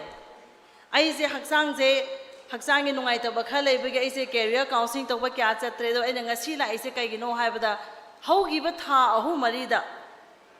Thobal Kakching Swagi area Samuro go asom side gi lak pa angang sing se yari pok side moi sing se angang yankhai tare sure na maching thi ba ko noi ja hei wai kari oiduno ha ka moine kai haige da aidi larik tamingdre aidi stock market to gani aidi trading to gani ha ba angang se angang yak machine yankhai tare sujale ba hai ba noi gi area yari pok Thobal side madu da engon da mi pai bam phau re ba ko ai noi da hai du se angang sa Manipur da mi khra lai angang sing se sigi lambi da sing thok na ba kalei to ma ka do no paisa pa loi re ka hai ba smai ching thok pa mi khra lai ri adu India gi economy ma semba se stock market amasung trading yaudaba yade adu hayeng mai noina suma thabak tauge hai taraga su larik phajana tamakanda madugi matanga knowledge phajana leirakana tausi adu taraga aina support pigani tamningi ba poto su kai tamaga oigani ha poto su aina lambi pigane ba aduna tana class 9 te 11 12 khata kai ba noina ai larik tamaroi ai stock market taroni ai trading tawni haraga madu yam lanba khongthang oigane ba adai mo how kiba tha khara sa 2023 gi matung dadi ai gi nakta lak angang sing se angang sa noi ba hay mai kari oidino haraga kari khumake ha bada aram bai tengol oini hai ada thamoi dadi ai nungai jai hoi marai ba nungshi bagi sang de hela ini ko adubu ai noi da hai ga do basi sahi kunma thoi phau badi sahi traim panda class 12 lo yo hai bani lo gi matungina ko adhojikandi traim pan sudra sudum tawba yawi traim pan hela go su pass tawe du traim pan le lawa chatse ba class 12 roi base aduna graduation wara pada sahi kuni thoi bokti khoi tam doine ba hojiki matam da aduna aina noi da haidoi si khulai paaga leba nga kera doctor oiraga leba ke seba tawgera engineer oiraga leba ke seba tawgera sahi kuni thoi phawbadi noi larik tam ki seba adugi matunga noi lobo decision do aina respect tawgani akhoina respect tawgane ba masi science na haibani law na haibani sahi kun kuma thoi sudriba mi na mi hatbada brain saba loidiba wakhan phada bangam da angang ni haiduna juvenile haraga moje consider tawine ba adun takpadi sahi kun kuma thoi phawbadi akhoina su noi se wakhan phada bangam da mi ni haina logdoine ba hoina aduna adu phawbadi akhoi laik tamsi aduga hojik se ngasai oja sing su mayam haibirame education haiba se ngang sa laik tamaga pesa thokpa adu khaki wanate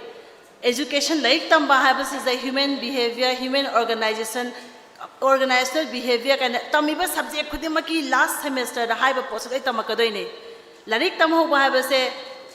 nupi amana laik tam ho bai kana ba habase yum pan ba habase ipuro begi seba toba ine uku begi seba toba isa isu gi seba toba khwage nate adu khata sunate ko balance to wa haiba laile su phajan tam ba mi na kedawi chera obo matam lakpada iku boki khungu jura am leibada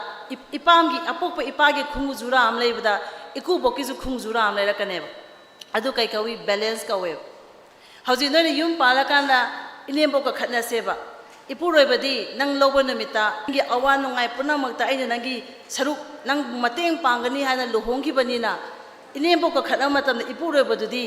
nushi bagi ne khangde ki badi khangde nupi magi michang chang gi be ayeba but nupa dugi mathamoi dudi nupi dugi izzat to sum handara kane haba aduna nupi haba zat ai su nupi ni ko noi su nupi am yawi nupam sadi like myam tami nupim sa tami ba nupim sadi compulsory tam da ba yade haba se paisa thokpa khatagi wanate balanced life ama purokpa ngamda da eko education se am da ka le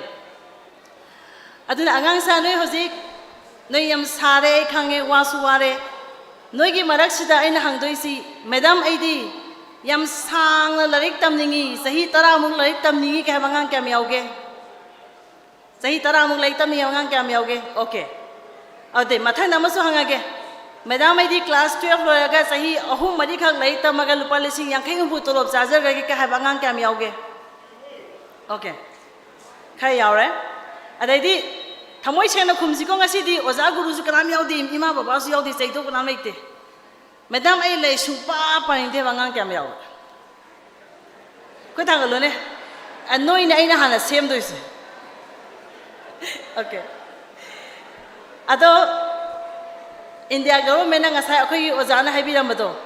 laik tamba matam da general line tamning mana tambi khro doctor engineer oibano oining khro madu e hoda ba kangu se paisa yam pai bi ya heba but adubu kari skill ma yauraga ado aina noi da haidu si akhoi manipur khwai phataba kaino angang sing se mama pa da blame to yam kali mama pa na su oja guru school se yam blame to we ngasi bokta aigi nakta lakpa mama pa da magi machan tam be school se phai ha baje saruk samai mongda saruk ai haide 5% kana hairangadra atai de haide angang sing sunga bukchen seng de aina noi da haidu si career semadi arrivani noina akhoi gumba amagi manakta naktingai mamangda aina noidigi pamise aphaba haksang plus aphaba wakhan khanba sigi mioi ani se puraga la obai nakta sigi ani se pura la agadi noi ina khome imung degi la kera lari haiba mioi gera ai kariyam ta darka leite सिगी पोट अनि खक सि याव लागे दुई same याएब अफब वखन खंदब अंगांगदी लारी फनाम higher सुमा हेंग forest ranger ओइसी उ दो माना का योन थोराने वखन फतब अंगांग फॉरेस्ट रेंजर ओइरगदी अफब वखन खन अंगांग ना फॉरेस्ट रेंजर ओइ मतमदा उ वास माना कंदोइने हाबा अदा खाइ फर्स्ट अखोइने सेमगदोबसे अफब वखन खनबा मसी सेम दरकार लै अदो ngasi inoda inono pora mai noida hairamge akhoi miyoibagi handwriting se psychologist amna amana no ma haireba silomi sumain tawdana posai je adum huran ba angang se class ta mamana bagi scale ju huran ba pencil ju huran ba eraser ju huran ba ma se phaniam counseling tawsu yadreba no madi handwriting analyst amana mongonda sumaina hairakhiba magi handwriting do change to holon admain tawdana t ibagi style se change to honba s ibagi style se change to honba handwriting change to matamda miyoibagi personality nature behavior like laisu loinamak change to we have si khangpadagi da ina manipur da sumba haiba mi kana lege se koi thi bada laibam phabadagi oza sanahal na ama phangjai maga aiga ngarang wari sabda ai angaku oigreba akhoi na ti se iba matamda mane chingi dana ko asigi stroke pi matamda ne maton mai da stroke pi mi gi personality mana deb adedi right side ta hen na chingi ba mi gi mai personality mana deb right side ta chum ching ba nga ma dum machin thigan ba ma se mama pa da dum machin thi ba ma se hong ge hai ta di handwriting so hong kan oi bi ha ba si su lai ha ba khoi manipur da hoji adedi gi amasu ha ge ko nga sa noi mi oi ge hai ta ga di ne hard skill ga soft skill ga ngasai gi life skill ga si pot ahum se si yaw dragadi akhoi mi oi bangam de ha ba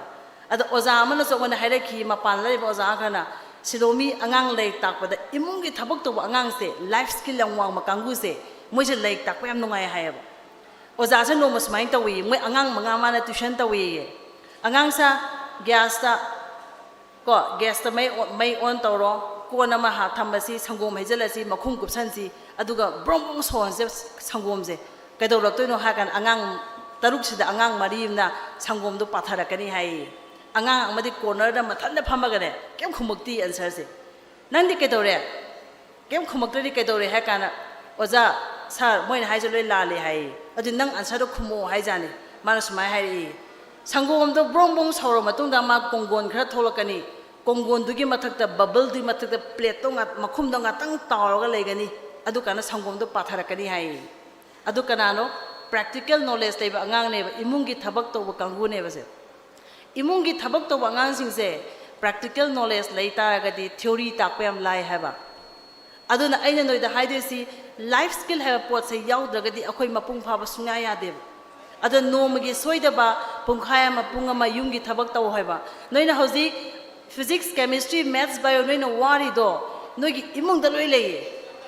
physics su chemistry su maths bio su nogi sumang thelong nogi chakhum nogi bathroom da loi lei noina khangdab ne pressure cooker na kamai se kaino science ni sisu akhone yen thongboda thum ya agadi kedawi alu se pana soraga alu ahing base matuma ma hapchale ba kana khang du da ke thum hem da mana chup khina baina adu kaino adu su science ni akhone same se ka kana same se tangkhai ta na ka kana nga lega same se brown mo chu changai du kaino adu su science ni akhone sarap se ising da hapo konggon thoga phi subada ko is kaino sisu science sisu khoi bathroom da koina toina uba po ne haba aduna aina noi da haidu si yum da leiba kanda noi mobile phone payo ka sukai de ai gi chinsina ngasi bok noi mobile phone pai no habe ai sungai hairoi tabu dabu discipline amaga yauna payo paiba matamda noi imung da toi poto jum yeng sano pa sano ba ai dau je ichanu pa na yirum ama thugai matamda ai chaidreba ibunga nang yirum je thugai gra bani na yirum da yawi ba mai gi posting se ke da kana ge yengon ai chanu pa de class 3 ka da ngai mano online da mani yeng kana mama yirum maku je gamla da hapo hai ma sa har oi ni hai fertilizer on bi ai kan sumaina aduna aina haidu si noi da life skill hai ba se noi imung da gi tamakadom ni life skill hairakta ba kangu se noi phana ma pan ma leik tam cha che ba ko hostel da nungai ga nungai te ga sak hawe ga haukte ga mi adjust to sungong ngam de moi dum halakane ba adu gi imung gi thabak torok pa hostel da le pa kangu sing ma pan ma leik tam cha ka na moi ge khena ba yam lai hai ba adu gi soft skill hai sina ne soft skill is a pop the Yauzarapa, Yaudagasu Tambiba Yaba, Mina Ubudi Pangba, I explain to what the Waba. Soft skills Yaudagadi, Hazikimatandangasai, Akogi, Madame Rose, Habiramado, interview Jalaga, interview Pamba Hitradi Kamaito Deva. Interview Chapada, Kutna Kamaintami, Lengbana Kamaintami, Midna Kamai Ingista Martang Hampi never. Manipuda gold medalist am labor interview Chapada my party, Kainasagi interview skills hate the by never. Hyper Punamak say, Nasagi soft skill have a pot to the Lakadoini. I Ichani labor that Ichama this soft skills Yarogala, Ichanabam, Ichama the Yarok table. I Ichanapi the Ina Hangeba to be Masima Magi dress Pazabra Hakanda, my Mamita Pazadraba, Kutim the Haranganev. Samana Potoma Mana, but just don't never look at the way, was a meeting of a hit of a thing never. Ichanapas Nakadowi. Some like I give a man because Hanavada, Peterson, I get dress Pazabra Haikanda, I need Sanapadika, Harangi Hakamana, Mama, I give me the super Pazadre, Adu Mana Hirame. Nang is a ping Matsugi clip on Pada and Ken Pazani Hirame. See soft skill go. Pazay and the Sumana Haning deba, T is Haning deba, Mayada. Smite in the soft skill go. Hard skill has the house knowing to me, but Laricto, none a Pangiba mark, the men of Pangiba mark, she's in the hard skill go. And the Queen Highway Punchida my Pake Haragadi, hard skill, soft skill, life skill, Sigi home to Yauda, Koyade, Aina Panam Laudana, Kariagi Matana Panam Ngandana, Sitamu Haragasu, High Port home to Yauda Gadi, Akoimu Bangamde. Aduna, Nasai, Akoigi. Careers Ihan have the comments Hemaka no Hanagat, Ihan Hamba the Nana, see Yum the Halagano and Tau they say, Ising glass Amataga, long the Pong the Hippaga, Aise Canano. Aise is one of the way Tarapano. I want the Haise Carino. Aise Tumba the Parida, Saba the Parida, Wangamba the Parida, Physics the Haira, Maths the Haira, Ainga Pava the Haira, Gar Semba the Haibra, Mai Semba Haibra. Kainom de su so is the Yarokaneva, Karigino have the Iswana Akudimax, Imagi, Pung the Hapapanamita, Agi Labakta, Nang Sima Oiruso, Nang Sima de Hairo have the Aqui Labakta, Irabala Abangata neva, but Taibang Pamio, Baquina, Kutsa, Mitna, Pala, Matunda, Ace Isonaka the way Tarano as in Masana Kauze have. At mine told the na, Aisu Korome, Madama, Isonaka the way Taranos, Aisunkang Kangam deva, Isagi, he could trauma to show a Kangam deva. Kondangda aina ke daweda psychiatric doctor am unabada gidi aina mona wari saiba doctor ai punsi se aina tamakpa lari su kanaramdre aina tamakpa line su chana jadre aina tanjra ko pesa su aina kai ma business khata wona ai pesa sa loi mangre chahidi kuma thoi kunthra ma thoi sure ai su ke do doino hada mana is khangal lakhi bane tha taruk sange mana ai khangan na bona bada adu tha taruk ki matuna mana haye nangdi iswana counselor oyon lakpani psychologist kuma oyon lakpani haba Adu poto ayam theng reba kaina sahi kunthama thoi suban pi maning hala kari tamudoi nova aduna kai dogeda aingon da thoki ba khara se ingkhalai ba angang nogi punsi da thoktana ba haidana career counseling jaina chahi ama tamjaruroga ai manipuda tholaga aina khuna lama phangba angang khade aina semja gen tawi angang sama aina khuna sokpada angang tara kun khatana aina semangamba kaina atai dudi mama pa gi complexity am laiba manipuda di mama pa phateba Mama pa yawi su saubinu ko Manipuda number 1 mama pa se phateba Sindadi kai hai aigi isana apamba tohani haiba aduga thabak ti moi apamba dum tohongiba ada ngasi bokta isana apamba isaga sanaba line da tamhangani na thorok mama pa se 5% khadaneba 95% ni moi apamba dum chatlan gineba yongo aina nungai jadabamna aingonda wanomba lakpa tapta lakpa du de aisu la aning deba ai sa se jagui isayam haire madam na doctor tamna ba haibiu hadudi ai moral gi wangba leyeba dudi ai ngamoi de haide ado ai moya wari sa ga ai dum thadokhiba angang do ladik panindre jagui isai haira tholoba angang du doctor oina wari sa subu adudi ai su gyan ta ba ngamdre adu to ba ngamdre dana ai sum target torok paneba ai ge am thindi haibi ga jane mai mana chalu kem kana roena moina pokpodagi na hoji phawa sahi try pan laik paw na haina ga yada ba ngang do ai nakta no mukha pura ga ina no mukha wari sa ga ngang laik pa do re ba adune ba akoi manipuda anga mama pa ye khai soi ba sine ba isai jagoi se yobi ra ga di koi hai se sana ba isai jagoi hai ba ngang se asum so ba prithvi sida 1% katane moi gi population se only 1% isai jagoi sana roi sing se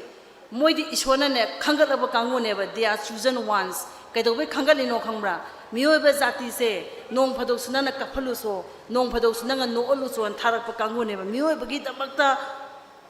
ngahak akhoi thawai nungaina bagi wakhan wa nungaina bagi damakta tharak pa mineba adum mi ma akhoi imung da pokpa haiba se mioi ba magi punya dan phambo sakmane haiba adugi muhuta isa se jagoi sage do isai sage do thakhi do haiba poche to bigano ba ladik na di matung inasi but moigi isone pe magun manghan gum seba akhoi manipur da di mama pa na wa pham su thoe kai gino haiba da album am thole sida bibana number 1 film ama nungai sida biba number 1 actor actress na kari mwa mangang bra soigre comment athi ba pibi ba se mama pa loi ui haba ai di ngasi bo ai gi khuchina ai gi jinjina isai sakba jagoi saba film kumba ni mim ta ai thina ngang gi de kai gi no haba moi se ai gi punsi gi part ama ne ba mara ama ne heroine kya ama su moi na ngang ba soi gi ba da kyam thi habi gre but hai ban pi heroine duna aina wakhan wa ba matam da magi joker gi part ama comedy part ama yeng ai nokhi ba ai su kaphan be yaugi moi gi sin yengaga moi ai gi awa ba matam non ba su yaugi ha ba miyo ba na harao matam na jagoi sab da isai yaud da yabra ne aduna akhoi isai sakba jagoi saba film star actress laiba sing se akhoi respect to bisi yam nung cbc agu imung da su sum angang thola ga di moi ja akhoi na phada bigum seba atawbu da bu ladik na di matung ilaga chalan seba ko adugi lambi du di akhoi punna semina ba yae aduna sumagi wakhalon se chendra banina manipur se phanam laik ta mos akhoi chakhat pa sungam ngamdre kari gino ha bada manipur se balance oidre ba class 12 helo ba 10 helo ba ga dawi angang 60% amana science ta me 30% amana arts ta me 10% amana commerce ta me ngasai oja sing na haibi ramado manipur de entrepreneur wa le se kai gino ha matam da commerce tamba kangu se masing yam de khoi manipur da science tamba kangu di ahing tum da gai lai pa ge adu ai lak tolop chaga le jage ha ba kangu ne ba arts tamba kangu sna ai lari yam pa ge ai civil servant oige oja guru oige natraga lamdam sigi policy maker am oige ha bane moi di adu commerce tamba kangu di moina kai hai e science da lai he huba arts da lai he huba gyan diam lai ba wisdom diam lai ba thabak ta hoda bu noi se akhoina chinga pu ge ha bane ba adu ga startup kumba entrepreneur se tau ge ha bane ba basum ba tau godo mi du di masing kem yamdre commerce te 10% khak ta me aduna kai doge da luchinga puna ba mi se masing yamdra banina science ta me thabak ta hode ta lai re arts ta me thabak ta hode ta lai re aduga manipur da di entrepreneur masing yamai khoi akhoi manipur chakhat pe hengani kari gino habda manipur se akhoi na mit khitang law tho pang tho yeng ta ga di opportunity na pok thalaba sanale pak manipur ha ja akhoi manipur ne ada luching na ba se like ta entrepreneur se masing yam da hauji ngo manipur de agriculture tamaga like ti bari mhera gold medalist kyam phamaga lairi engineering tamba gold medalist kyam phama lairi haiba miyam se mana chingkhala pu godom ne ba entrepreneur amna longmi amaga pharmacy tamapa mi amaga adai akhoi gi agri engineering tamapa mi amaga ayurvedic tamapa mi amaga food processing tamapa mi amaga sigi mi manga se mana luchinga pu gi bada achauba company na khoi form taw doi se sigi mi manga se ka pukha khib da mana adudi samasam leita lekai am leita gadi marek mahau yoba samasam oi gi hai ta di chana ba line je tamedana tambalo ka noi masen punchano ba bai nang kai tame nana kai tame nana kai ta dudi akhoi punchal ka do ba ya sige ha akhoi punchal ka do sige ha ba do sigi pot se lak tri ko khoi sunga ya roi aduna ai matam sam lawja roi akhoi na career haira gadi khoi first akhoi ni ka doi se ai ni apama je kai no ai gi magun kai no ai gi skill se kari no ave si khang da ba ya de si ahum se khanga matung da ni akhoi na career sem doi se masi gi ahum se khang da na career sem gi ta ga di akhoi thabak ki tau gi bi ai but ya marek mahau ya ba punsi harau te ma punsi ko oi ba phangoi adu ga ai amasu haija gi angang sing sida ngarang na jo ai na angang khala ami moi lai le su hai masa mo yam phai moi na hai madam ai si tamning imai pa di pesa lai te adu moi tu odra ba imai pa pesa lai te moi tu odra ba si pose tawdana ba haidana india government na akoi skill development program hoji akoi ozanu jo haibiram bado ko example en pizza ge bai nahan so in program am da si wari se lirami chingmi ni ko ngang se chingi angang ni ꯃꯄꯥꯁꯤꯅ ꯄꯨꯡ 20 U ꯉꯥꯎꯏ ꯃꯃꯥꯁꯤꯅ ꯀꯩꯊꯦꯜꯗ ꯏꯟꯖꯥꯡ ꯌꯣꯜꯂꯦ ꯑꯉꯥꯡꯁꯤꯗ ꯑꯩ ꯅꯥꯛꯇ ꯂꯥꯛꯑ ꯀꯩ ꯍꯥꯏ ꯂꯥꯏꯔꯤꯛ ꯌꯥꯝ ꯍꯩꯕ ꯑꯉꯥꯡꯁꯨ ꯅꯠꯇꯦ ꯃꯌꯥꯏꯅꯦ ꯃꯥꯒꯤ 65% ꯆꯠꯂꯦ ꯃꯥꯁꯦ ꯆꯍꯤ 5-6ꯀꯤ ꯃꯃꯥꯡꯒꯤ ꯋꯥꯔꯤꯅꯤ ꯃꯥꯅ ꯍꯥꯏ ꯃꯦꯗꯥꯝ ꯑꯩ ꯑꯥꯔꯀꯤꯇꯦꯛꯆꯔ ꯑꯣꯏꯅꯤꯡꯉꯤ ꯑꯗꯨꯒ ꯏꯄꯥꯗꯤ ꯌꯨ ꯊꯛꯏ ꯏꯃꯥꯅ ꯏꯟꯖꯥꯡ ꯌꯣꯜꯂꯤ ꯄꯩꯁꯥꯗꯤ ꯁꯨꯡꯂꯩ ꯂꯩꯇꯦ ꯍꯥꯏꯔꯦ ꯑꯗ ꯑꯩ ꯅꯪꯕꯨ ꯀꯩꯗꯧꯒꯦꯅꯦ ꯍꯪꯒꯥꯝ ꯑꯩ ꯃꯦꯗꯥꯝ ꯑꯩ ꯃꯔꯛ ꯃꯔꯛꯇ ꯔꯪ ꯁꯨꯅꯨ ꯍꯥꯏꯕ ꯆꯠꯂꯤ ꯃꯤꯒꯤ ꯑꯗꯨꯅꯗꯤ ꯄꯩꯁꯥꯗꯣ ꯑꯣꯏꯕ ꯅꯠꯇꯦ ꯃꯥꯒꯤ ꯈꯨꯡꯒꯪꯗꯨꯗ ꯍꯥꯏꯇꯥꯔꯦꯀꯣ ꯑꯗꯨꯃꯥꯏꯅ ꯇꯧꯗꯅ ꯑꯉꯥꯡꯁꯦ ꯑꯩꯅꯅꯦ ꯊꯥꯒꯤ ꯂꯨꯄꯥ 5,000 ꯄꯤꯔꯒ ꯃꯌꯥꯡ ꯃꯤꯁꯇ꯭ꯔꯤ ꯑꯃꯒꯤ ꯃꯌꯨꯝꯗ ꯑꯩꯅ ꯃꯥꯁꯦ ꯅꯨꯃꯤꯠ ꯊꯥ 3 ꯊꯝꯃꯦꯕ 5,000 ꯑꯩꯅ ꯄꯨꯊꯣꯛꯄꯤ ꯃꯥꯒꯤꯀꯣ ꯍꯥꯏꯔꯤꯕ ꯑꯉꯥꯡꯁꯤꯅ ꯃꯤꯁꯇ꯭ꯔꯤ ꯃꯌꯥꯡꯁꯤꯒꯤ ꯃꯇꯨꯡ ꯏꯟꯅꯔꯀꯥꯟꯗ ꯇꯥꯏꯜꯁ ꯊꯥꯕꯒ ꯔꯪ ꯁꯨꯅꯨ ꯍꯥꯏꯕꯒ ꯃꯌꯥꯝ ꯐꯖꯅ ꯇꯝꯃꯦꯕ ꯊꯥ 3ꯒꯤ ꯃꯇꯨꯡꯗ ꯃꯥ ꯄꯩꯁꯥ ꯊꯣꯛꯈ꯭ꯔꯦꯕ ꯅꯣꯏ ꯊꯥꯖꯔꯣꯏ ꯁꯤ ꯑꯉꯥꯡꯁꯤꯅꯅꯦ ꯊꯥ ꯈꯨꯗꯤꯡꯒꯤ ꯇꯥꯡ 10 ꯈꯨꯗꯤꯡꯒꯤ ꯑꯩ ꯅꯥꯛꯇ ꯂꯥꯛꯑ ꯂꯨꯄꯥ 50,000 ꯄꯤꯌꯦꯕ ꯑꯩꯉꯣꯟꯗ ꯃꯦꯗꯥꯝ ꯇꯨꯡꯁꯟꯕꯤꯌꯣꯅ ꯆꯍꯤ 2 ꯃꯈꯥꯏꯁꯦ ꯃꯥꯅ ꯇꯥꯏꯜꯁ ꯊꯥꯔꯒ ꯁꯨꯅꯨ ꯍꯥꯏꯔꯒ 50,000-50,000ꯁꯦ ꯑꯩꯅ ꯇꯣꯡꯁꯟꯕꯤꯔꯒ ꯄꯩꯁꯥ ꯃꯄꯨꯝ ꯑꯃ ꯁꯥꯔ ꯃꯇꯨꯡꯗ ꯑꯩ ꯏꯁꯥꯃꯛꯅ ꯑꯉꯥꯡꯁꯦ ꯇꯥꯃꯤꯜ ꯅꯥꯗꯨꯗ ꯄꯨꯔꯒ ꯑꯦꯛꯁꯦꯜ ꯒ꯭ꯔꯨꯞ ꯑꯣꯐ ꯑꯥꯔꯀꯤꯇꯦꯛꯆꯔ ꯍꯥꯏꯅ ꯑꯗꯨꯗ ꯑꯩꯅ ꯃꯥꯁꯦ ꯃꯤꯡ ꯆꯜꯂꯒ ꯑꯉꯥꯡꯁꯦ ꯂꯥꯏꯔꯤꯛ ꯇꯝꯍꯜꯂꯤ ꯍꯧꯖꯤꯛ ꯃꯥ ꯒꯨꯔꯒꯥꯎꯟꯗ ꯊꯕꯛ ꯇꯧꯋꯤ ꯂꯨꯄꯥ 1.5 ꯇꯣꯂꯣꯞ ꯆꯥꯏ ꯑꯗꯨꯅ ꯑꯩꯅ ꯅꯣꯏꯗ ꯍꯥꯏꯗꯣꯏꯁꯦ ꯂꯥꯏꯔꯕ ꯏꯃꯨꯡꯗ ꯄꯣꯛꯑꯕ ꯏꯁꯣꯔꯅ ꯈ꯭ꯋꯥꯏ ꯅꯨꯡꯁꯤꯕ ꯃꯤꯅꯦꯕ ꯅꯣꯏꯁꯦ ꯅꯣꯏꯅꯗꯤ ꯍꯥꯏꯔꯝꯒꯅꯦꯕ ꯑꯩꯁꯦ ꯂꯥꯏꯔꯕ ꯏꯃꯨꯡꯗ ꯄꯣꯛꯏꯁꯦ ꯀꯩꯒꯤꯅꯣ ꯏꯃꯥ ꯑꯩꯁꯦ ꯏꯟꯖꯥꯡ ꯑꯍꯥꯎꯕ ꯄꯤꯖꯗ꯭ꯔꯤꯁꯦ ꯀꯩꯒꯤꯅꯣ ꯑꯩꯒꯤ ꯌꯨꯝꯁꯦ ꯏꯀꯥꯏꯖ ꯏꯃꯥꯟꯅꯕꯤ ꯂꯥꯛꯄꯗ ꯑꯩ ꯌꯥꯝ ꯏꯀꯥꯏꯔꯦ ꯌꯨꯝꯁꯦ ꯐꯖꯗ꯭ꯔꯦ ꯁꯤꯝ ꯀꯝꯄ꯭ꯂꯦꯟ ꯇꯧ ꯂꯩꯔꯕ ꯅꯣꯏ ꯃꯤ ꯁꯨꯡꯑꯣꯏ ꯑꯣꯏꯔꯣꯏ ꯏꯁꯣꯔꯅ ꯇꯧꯔꯤꯁꯤꯗꯤ ꯀꯩꯅꯣ ꯃꯥꯅ ꯈ꯭ꯋꯥꯏ ꯅꯨꯡꯁꯤꯕ ꯃꯤꯗꯤ ꯈ꯭ꯋꯥꯏ ꯋꯥꯍꯟꯒꯅꯦꯕ ꯃꯥꯅ ꯈ꯭ꯋꯥꯏ ꯋꯥꯍꯜꯂꯀꯥꯟꯗ ꯑꯉꯥꯡꯁꯤꯅ ꯑꯋꯥꯕꯁꯦ ꯆꯦꯂꯦꯟꯖꯁꯦ ꯑꯦꯛꯁꯦꯞ ꯇꯧꯔꯒ ꯃꯥ ꯊꯨꯒꯥꯏꯔ ꯊꯣꯛꯄ꯭ꯔꯥ ꯁꯤꯅꯦꯕ ꯃꯥꯅ ꯌꯦꯡꯉꯤꯁꯦ ꯑꯗꯨꯒꯤ ꯃꯍꯨꯠꯇ ꯁꯨꯝ ꯀꯝꯄ꯭ꯂꯦꯟ ꯇꯧ ꯂꯩꯔꯒꯗꯤ ꯏꯁꯣꯔꯁꯨ ꯃꯥ ꯑꯗꯨꯝ ꯊꯥꯗꯣꯛꯑꯒꯅꯦ ꯅꯪ ꯊꯣꯛꯄ ꯇꯧꯔꯝꯃꯣꯅ ꯂꯤꯟꯅ ꯑꯩꯒꯤ ꯈꯨꯠꯇ ꯆꯤꯛꯄ ꯃꯇꯝꯗ ꯅꯪꯅ ꯂꯤꯟꯗꯨꯗ ꯍꯪꯉꯣꯕ ꯂꯤꯟ ꯅꯪꯅ ꯑꯩ ꯆꯤ ꯀꯩꯒꯤꯅꯣ ꯁꯨꯝ ꯍꯪ ꯂꯩꯔꯗꯤ ꯂꯤꯟꯗꯨ ꯃꯔꯣꯟ ꯊꯣꯛꯇꯦ ꯃꯥꯗꯤ ꯖꯔ ꯆꯦꯟꯈ꯭ꯔꯅꯦꯕ ꯃꯥ ꯁꯨꯝ ꯍꯪ ꯂꯩꯔ ꯃꯥ ꯁꯤꯔꯅꯦꯕ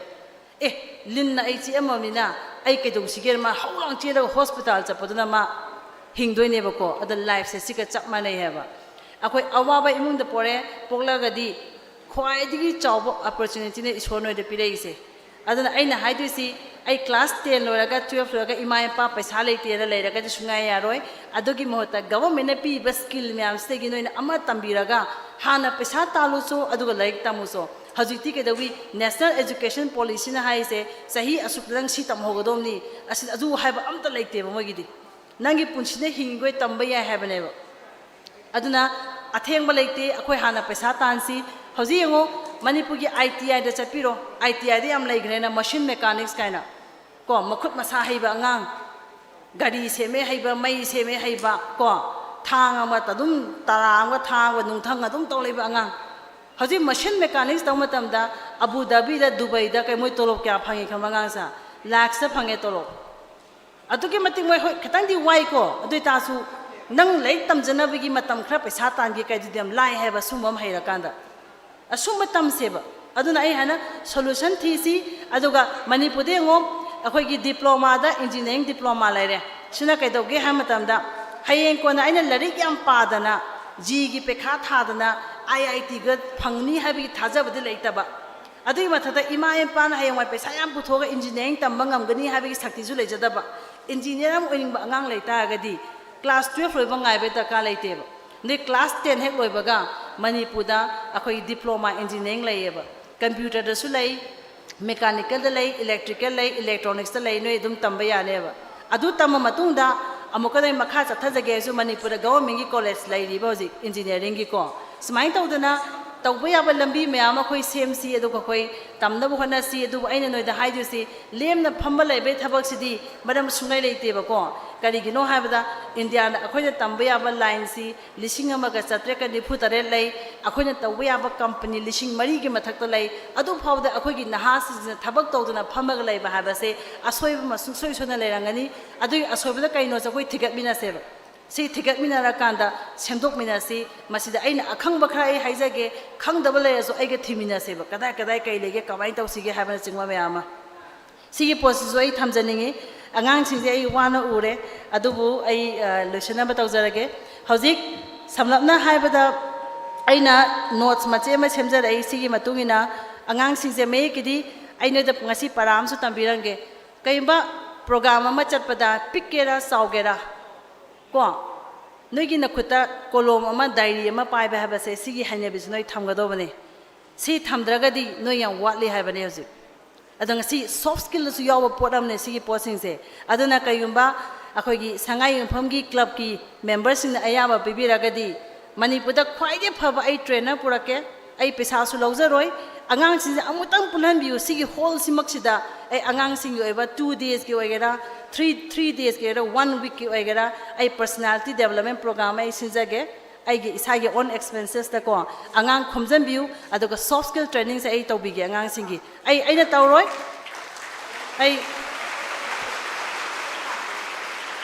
ai manipurda sangnai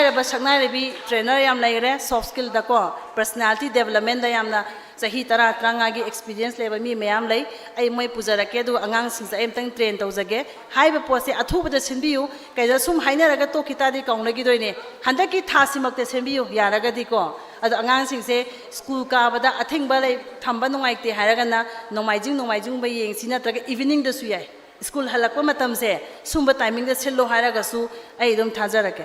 adu hojik se angang sa aina noi da haidu si class 12 era matunga lambi me ama laigre adu samlamna hai haige agriculture gi lambi chatpa yai manipur agriculture se maram yam tamnara me adu hojik di lepre masi kaigino khangde kaigino hangaga su government gi thabak phangde hai adu aina haidu si ngasa ojana habiramado government gi thabak ti akhoi panaba ya pote adu matan khaluba ya de opportunity isana semu habdo thaba amatana aigi thongjina la khut thiloi thabak te aina semgadomne manipur career counseling concept leiramde sunglai leiramde sahi 35 se career counseling se aina angang phara ga tawrakpada natana hauji akoi mi nifu yankai office ta phamina akoi hingminari ba akoi thabak piminari ba akoi masen se adumain tawdana aidi entrepreneur dinate adubu aina ngasi noi da haid aina piningi ba thaujal se noi tammo apam poto tammo mina kari heba aduna kari heba karim khalo noina pamaba tamsi aduga government ge thabak phangadi phange phangdragadi noi khudi mange noi gi makhada yamdra mi tara kun thabak pibanga ma mi mu oyo habase ai ngasi noi de pidi ba ina thaujal piri sini kaina si wa khalon je khandagadi yaroi ba noi gi maran sunate kada mama pa sing sina noi pi ngai de hona hajubu nei taram doisi isa sa ladikana pau officer oisi yum sa si ka tongsi mama baba lun tobiu ha ga mai phuso be thokre mama pa ba sing se anagi wa khanso dumai leiba thabak toba yum sa ba ka tongba mama baba nungai han baina adu sudakane ba but samaj ki responsible person na moina nga sai oza dhanabina habiramba akhogi sarna habiramba do social responsibility ma khoi thamdaba yade nongmada pung manga sudo akhoi pung taruk sura lore ai isamang su hojik orphan age leiba angang ani kha aina semjari ye yumda pura yok traga su mai lai su da aina financial support tawri adugi damakta ai nongmada pung tare tumamada ai hojik pung taruk tumineba adamain tawduna noi su aina haidoisi noina hayengwai haireiba larikutuna tammiba larikutuna samasta kari makha piram seba piba potse laita laira angang sing laile su tamhabada mateng pangge haibra natraga inkhalap anga ahan naha sing se thabak pibiramba adu jokoina samasta kai ba porkha piramba kaweba adu ngasi dagidi ai si matambada government gi thabak phangba phangdaba ya haibase dinoi wakhande thadok khroba ko kari gino haibada haukiba sahi sing sida india gi intellectuals apha haidi laile su haibra mayamna agriculture haiba subject se india gi university da hap tragadi siguma mi sing se yaw tragadi india mapung phaba ngamoi haibase hairama bapot ne haba aduna kaidobi subject khudi mo se important oi haba aduna agriculture tambi be yai agriculture se aina haigeba afawba akhoi afawba IS officer manui mangani thonglun chan thamge ba sak pijadana ma IS officer oi ma lo kaung ne adun takpadi mioi bajat ne hingi ma khoi sak sa da ba ya de haba ade agriculture se tamsi tamaka nain tawdoi se agriculture tamaga scientist oige haibra agriculture tamaga oja oige haibra agriculture tamaga engineer oige haibra lai agri engineering kaisu lai or natraga agriculture tamaga entrepreneur oige ra haibado agriculture the entrepreneurship lai adu tawraga de kedobi lawmi sing se moina ne support tawbiraga motivate tawbiraga moigi pothoks degi aina karimba potama semdoga sadoga moigi pots ne india gi mapanda thadokhiba adu ta lawmi sing su pesa paire ma su pesa paire thabak tawme me amla pesa thoe sina akoi gi agriculture gi land entrepreneur manipur da di yango akoi na horiba haitup se targa kelaga leire akoi praja me am kha sa tokhre hoksung haiba lamdu da horiba gano dubu sing yangang dubu tans te putho e adu ta khunja me am yena to e promote tawbina mi se leitaba adamain tawduna agriculture lenda nei promotion phajana tawba yai ko hauji ngo manipur haiba lam se chengum howada yam chana ba lam su oye ba khoi manipur se yamna ma in ba sa taba yamna ma sa ba sa taba adubu kedawi mi atopa gi lam gi mina khudong sa ba law lai re ba Dimapur da leba khoi gi agriculture gi entrepreneur amna mau de chengum se het mana large scale cultivation to hole dana chengum se mana lawre hara kanda magi lamda food processing taro kanda powder ola kanda daba da hapaga America thadu e suk chaw kok tam de lupa lishing kya da yolanga di mana yongone duga chengum duna akhoi gi ne ba akhoi gi chengum ne mana yoli do adai yong ko Tamilong da hoibu wa se Punjabi nupang kana wa je ka aga jiri rom da pura kanda wa da gi phangba fiber du na towel se jura da towel se me da na towel se jura da lupa lising ni changa da Amazon da yoli ne ba yengone wa na akhoi gi entrepreneurship na Punjabi da tawgre aina Punjab da nushi da ba nate ko akhoi gi tahu jo ba ya ba poto Manipur di agri entrepreneurs like te ba kya aduna sumba lai gi hai ta ga di akhoi tamba tab ne du gi matakta sarkar sing na sumoi mateng pang ta ba अखोइना फनाम तौनिंगे हारगसु सरकार की channel अमा पिबिद्रगदी अखोइदु वादोइने अदुना ngasiदगिदी agriculture की lambda लेतनिंग अंगांग यावगदी वखन खंथबा लेतना अदुम तंब चछि अदि अंगांग सिजे हजि force चंगनि अंगांग यावंगनी force चटपसे officer level चटके हारगदी class 12 लगने पेखा अमा थारानी NDA थारकनी officer level चंगनिंग हारगसु class 12 रे मतुंगदा x Y कान लेरि को मगी Science se lak pangang changba ya ba thabak deji khoi gi arts se lak pangang changba ya ba thabak haibidi officer di oreroi but Indian Army Navy Air Force changi doi ba adai de mu akhoi gi class 10 gi pass taw kra ba nu pa ma sa sahi kun tare ti sudri ba ko ma thabak kem taw dan lai ren khala se ba adai tare tha taru khaki GD training yaw ba ya ba merchant navy gi thabak ti lupa yam nungai ba thabak ti na te aso sangi thabak ti oreroi edu ta sul palising kudra ni pudi ma paisa thokane ba Adimu merchant navy haragadi nupim sana ko merchant navy tamge haita di noisu pekha tha ba yare 2024 de government ayaba pire nupina tamta gadi chahi nupa lama scholarship pi du moi thabak su guaranteed oi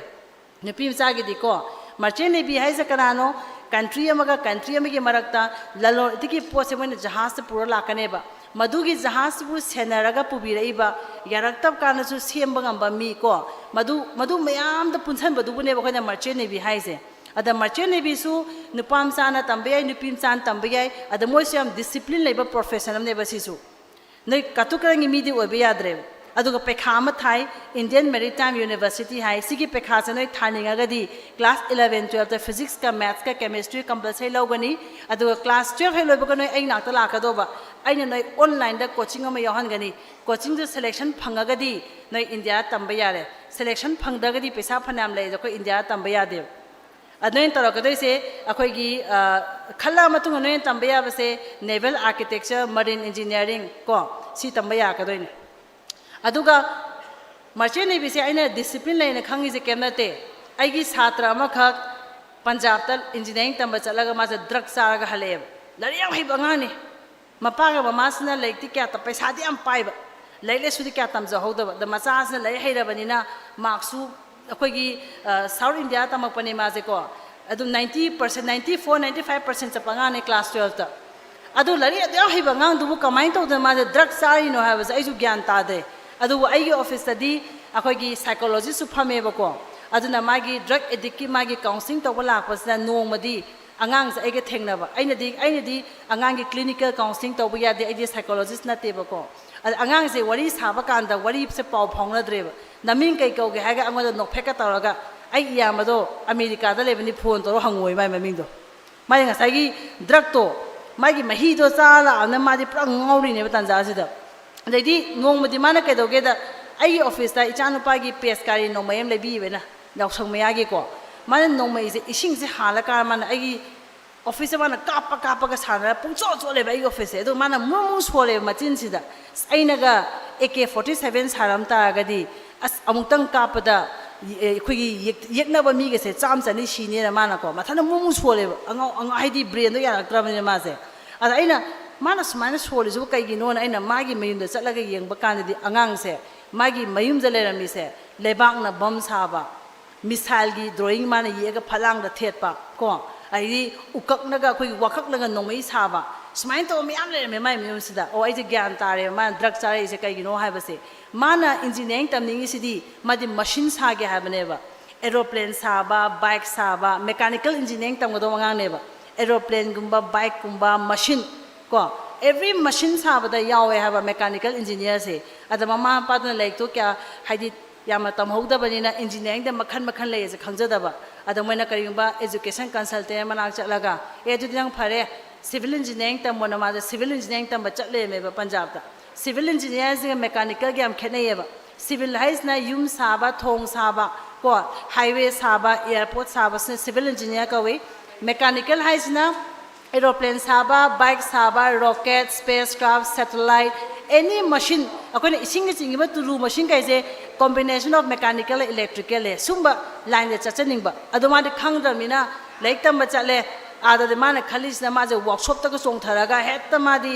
machine का पाइदन हौरने चलिनेबा लास्टना कैदवी यूम येकपगी यूम design तौबगी vote की quality नुंथंग पिरा vote के टोक टोक सो vote की quality येंगनबा लेंगवे quality cement quality अदु Young मा like तमनिंगत्रब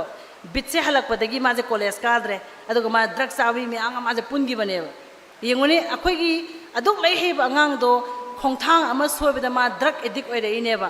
स्माइन तौदना अखोय मणिपुरदा खोंथांग अमा खक सोयबना मरम ओइदना मांग तागिबा अंगांग क्याम लेरंगने अखोय मणिपुरदा अदुनने अखोयना करियर अमा खलमदाइदा इसिंग क्लास अम थागा मुन्ना खलगा एसे कनानो एसे खंग अखोय लेक तमदबा यादेबा अदमाइन तौदना अंगांग से मैकेनिकल तमगदोमने से खंगना खंगना एसे खुते थाबा ngamdreba कायदा मागी ड्रग तुदी मफम खुदी मक्ता फंगेबा लास्ट अइना मुन्ना वखन खलकाना अइना मासे मर्चेंट नेवी की पेखा थाले मर्चेंट नेवी पेखा थाबा कांददी मासे सिलेक्शन फंगेबा गवर्नमेंट की सिलेक्शन मो फंगे मासे लै हेब अंगांगनिना अदमाइन तौदना मासे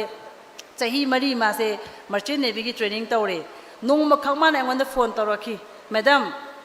आई हजिकती याम नुंगाइना तुमेन केम हाइरमदी फोन तौरगने मैडम आई हजिकान याम नुंगाइना तुमे मैडम बु थगचरी हागा अदुना अरोइबा वरिना आइगा मागा सानाइसे काइगिनो हायबदा मर्चेंट नेवी तमबदा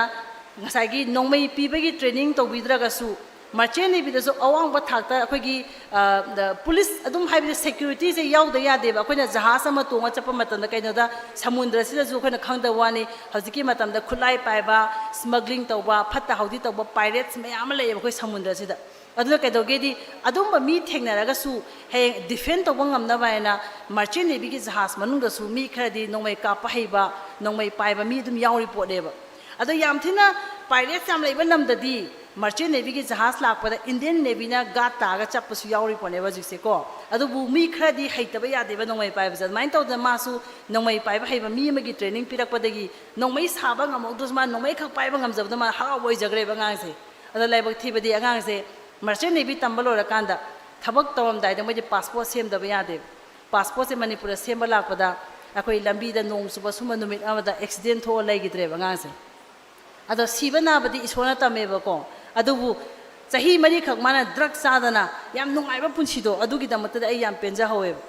अदुना अंगांग सा आई नोइदा हाइदिसे सीबा अमसु पोपदे अखोइ खुता लैते अखोइना पोम दादा सरगर मथक लेपगा इसोरदा आइदी असिगी इमा से पामी असिगी इपा से पामे हाइतादी पृथ्वी ज लायबा मिन तमसा पोरो इना खमे मुदो ले चखरने अदुज अखोइ खुता लैतेबको इसोरना सेमेबा सीबसु आई सिनिगेना दोलाना चोंथरासु मतमदो यौदरदी मखोंते तोप यावरियेबा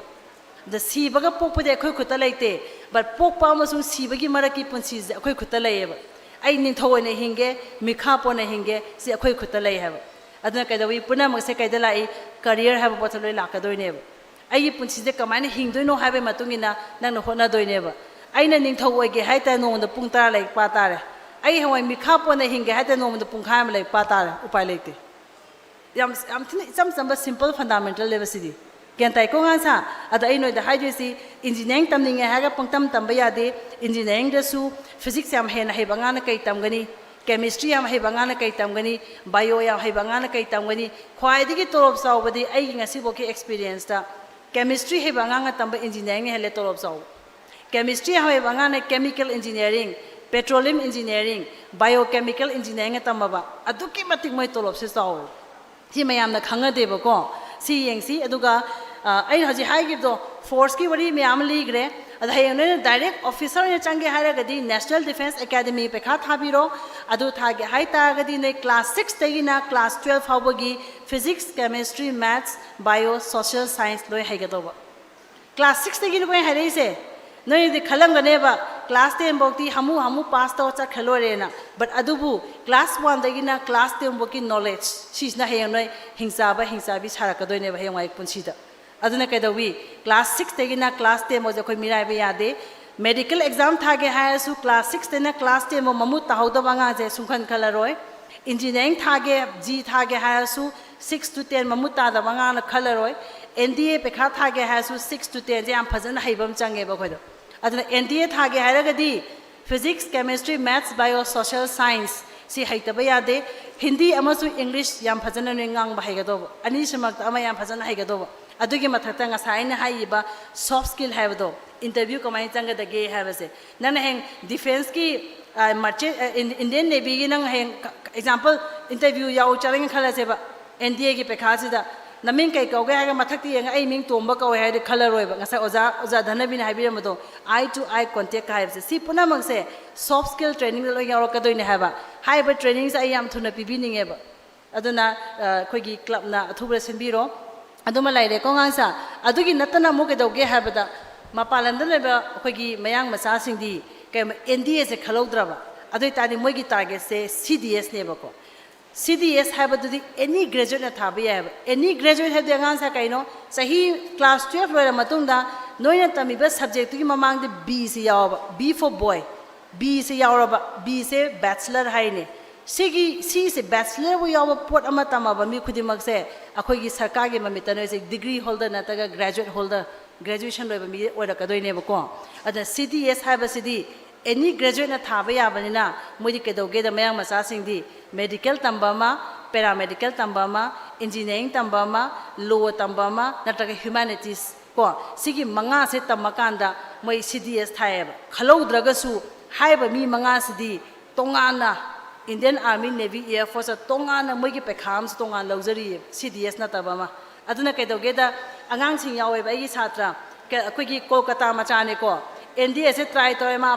फंगद्रे फाइटर जेट पायलट तो ओइनिंगबा दमाना केदोगे दमा से मैकेनिकल इंजीनियरिंग तमे मैकेनिकल इंजीनियरिंग तंबा अंगांगदी हे F के इन पेखाम थाबा यायबको AFCAT हाय सिगी पेखा से खन तारगदी अंगांग दो फाइटर जेट पायलट ओइनबगी ट्रेनिंग पीबीबमु अदुई तागदी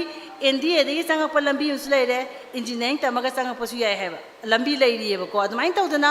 स्माइना ऑन्थो ऑन्सिन सानबा याबा पोट मयाम लैरी अदना मतम साना क्लास 8 9 10 कारागदी कैरियर काउंसलिंग से फजना तौबा यारे ngasi तविसी कैरियर काउंसलिंग नतेबा कैरियर काउंसलिंग याम तोंगा लेबको अपिक पका अमदा अखोय मी मरी मंगा फमिनरगा अचौबा व्हाइट बोर्ड अमदा तगा ब्लैक बोर्ड अमदा आइना इरगा ताकपिरगा तौबदुबने असेंगबा कैरियर काउंसलिंग आइसे ngasi गिदी आइना सुमदि अवेयरनेस प्रोग्राम सुम पीबगी वानेब नै सिबोक्ति ज्ञान तारे को गांसा अदने आई हाइनिंग आइडिया लई अदो नोइना वाबसे उबदाई नुवाइत्रे अदु आई सबलम हाइरगे अदेमु एनिमेशन मल्टीमीडिया हजिक तियांगासा नै drawing हाइरबा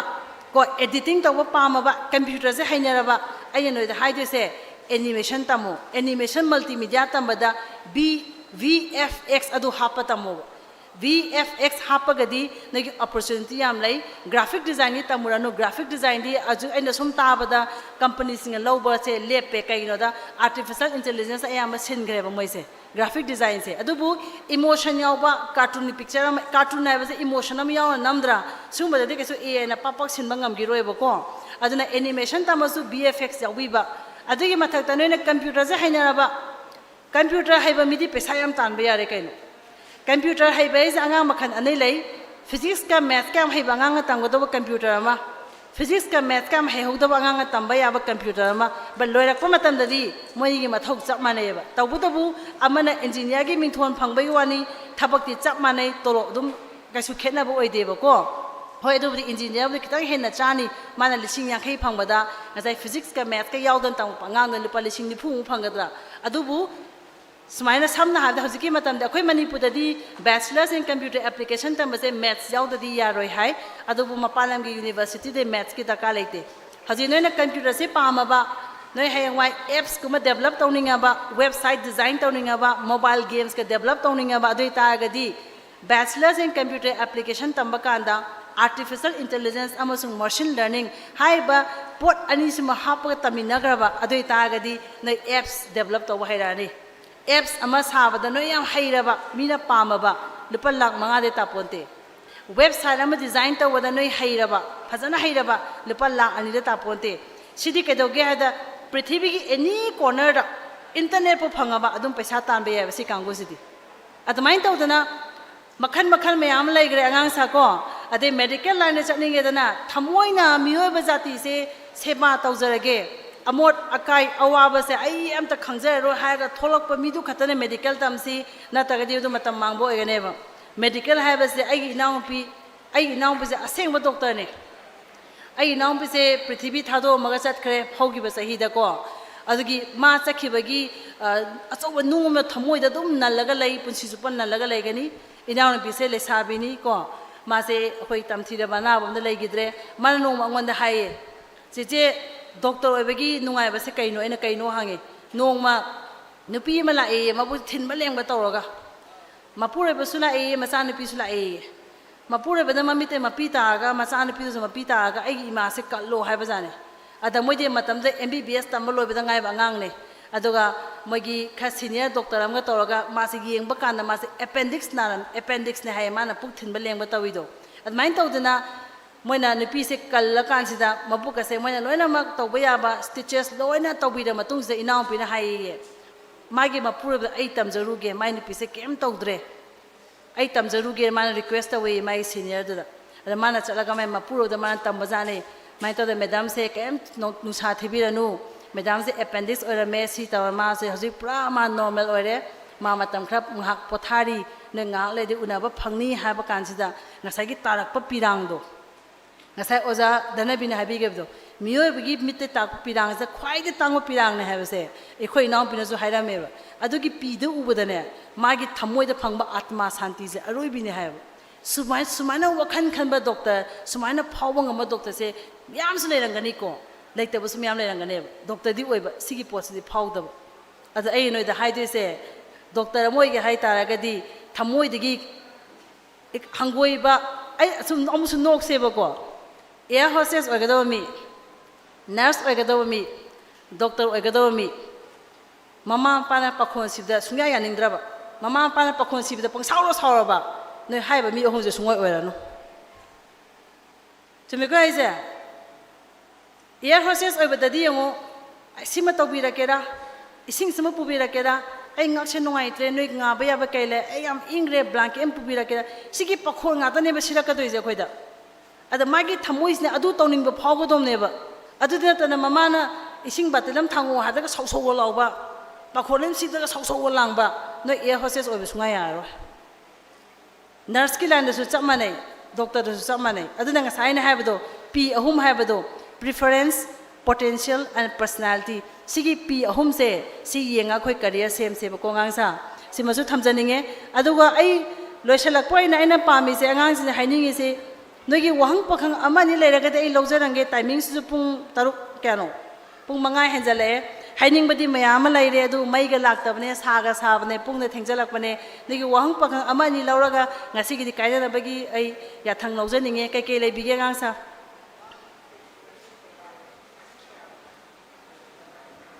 kai kai leibige microphone am tang adom dagi arrange to be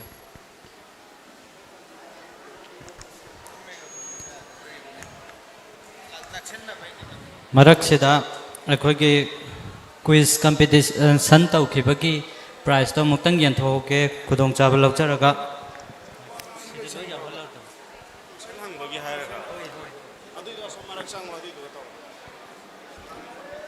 Debayang wahang pakhang leibidrabo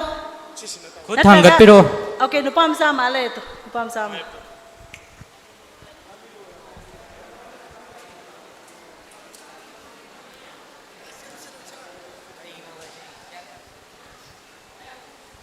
Ma'am, I give me wakas toje. Do I na hanging ba question di how to give motivate to others. How to Give motivate to others. Others ko okay. Mi ma motivate Thank you. Mi ma hana nang motivate to ge hai ta nang status amada hana stand tawdaba yaroi bungo chumrai se nang hana kariguma mi mo oira kanda nang na mi hana motivate tawdoineba chume ko maramakta ima pa na chaido nang na phangda tum laraga na sa da pujai cheraga nang kai oidono haise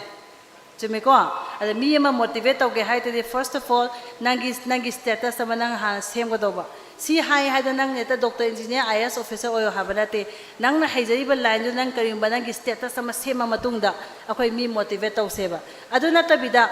mi yam laire nang psychology tambe yai psychology tamba mi singse moi su mi se yamna motivate taw haye moi masagi oina ado motivator mo oina ba damakta ai si matam da yade si mo oida yade habda laite tawudabu nang psychology tamba kana gani adugi mathakta nangi life ta nang karimba pot ama hana oina ba hana khona seba ko adugi matunga nang na mi motivate taw bahora ne tamba hora payare hab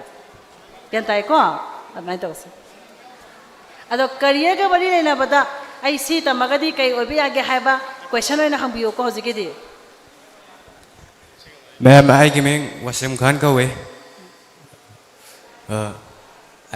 I na hang ma'am dagi hang janing ba question de me ma'am. Ishada lai ba skill lama matau karam na khangdo ka ni. Hai butun.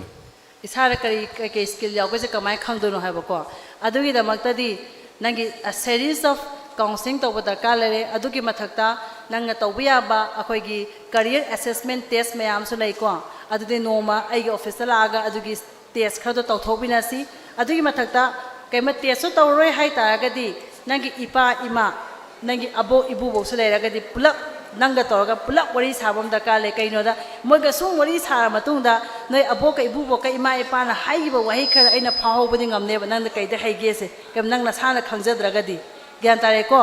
aduna sigi pose khoina counseling taw kana khangak pa ma natraga nang su isana khanjawo nang afaba khati so yawnga nem nongona nana munna khalu do bai wane ba kyan tae ko adugin aina haise nungti gi tumam da ising glass am thaga phamung da sangna hipaga ai su kai da phage habdo isana su kha khangmam thoeba khangdraga di akhoi tawba ya mateng kha tawge ba nangi adugi da mata khoi counseling kha chathaba da kala kani sumaina group tana taba tongan nai tom mai adudi program se matam se yarakta bana maro dana akhoi gi organizing committee degi su lesson se haba wafam se lae aduna aroi bada ina isa sing dai haram doisi nei matam yam nu shina sijino isana isabu nu shiu haji aigi legi da bai gi naunu pido mana punshi da mai awat pam ta legi de mawon da wat khibe se matam khata ne nungti gi mana nunga laga iswara mana ni jaba se iswa ngasi gi numi se pibiu habado ado ma nomdi iswana pirakhi ba ko ada ngasi noi da phangi sidi matam ngata ni ada koi matam phajana sijina si adoga aina organizing committee da hajaningi se hajiki haiba soft skill training program do athu bada sinaba tawiro ado koi resource person thajarake ado si haira kai matang solution jar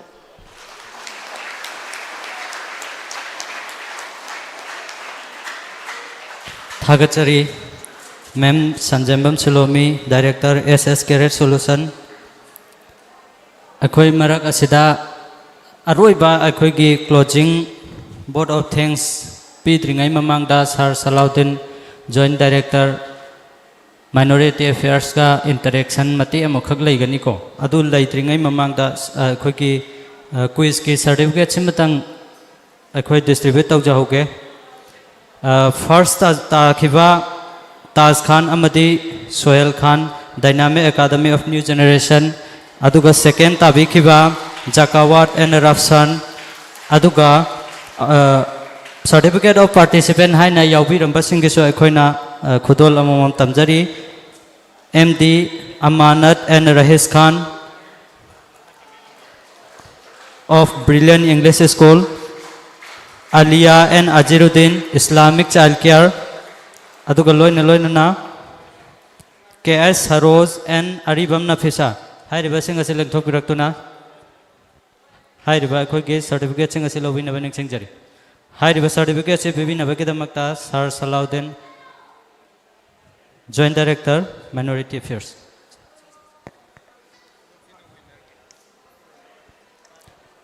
aduga aikhoina organization akhoi ge sangayam famgi library ba organization-singda akoina khodol certificate of appreciation haina khodol amamam tamjari hairiba organization-sing ase ai mathang lauthokcharake amamam tagi matam lauchararoi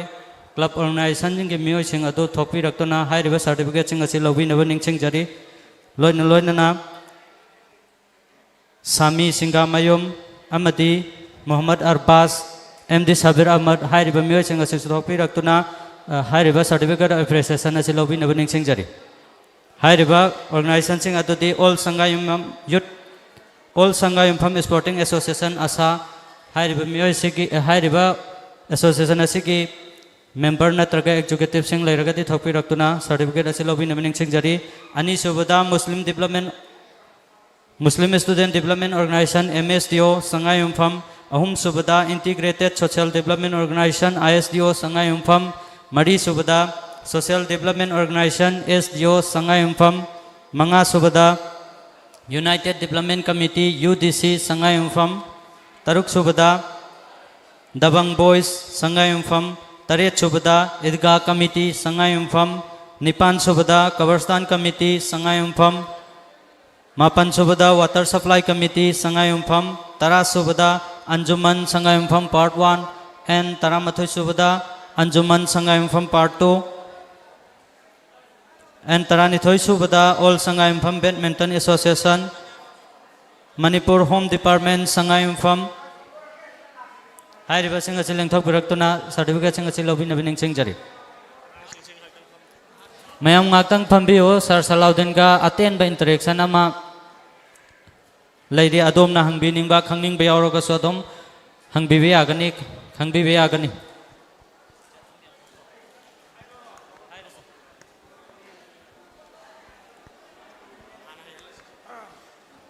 Haujiki certificate ki hai khibasing ado adum sanction biraga any member natraga executive natraga masala aga so adum lobiraba yagane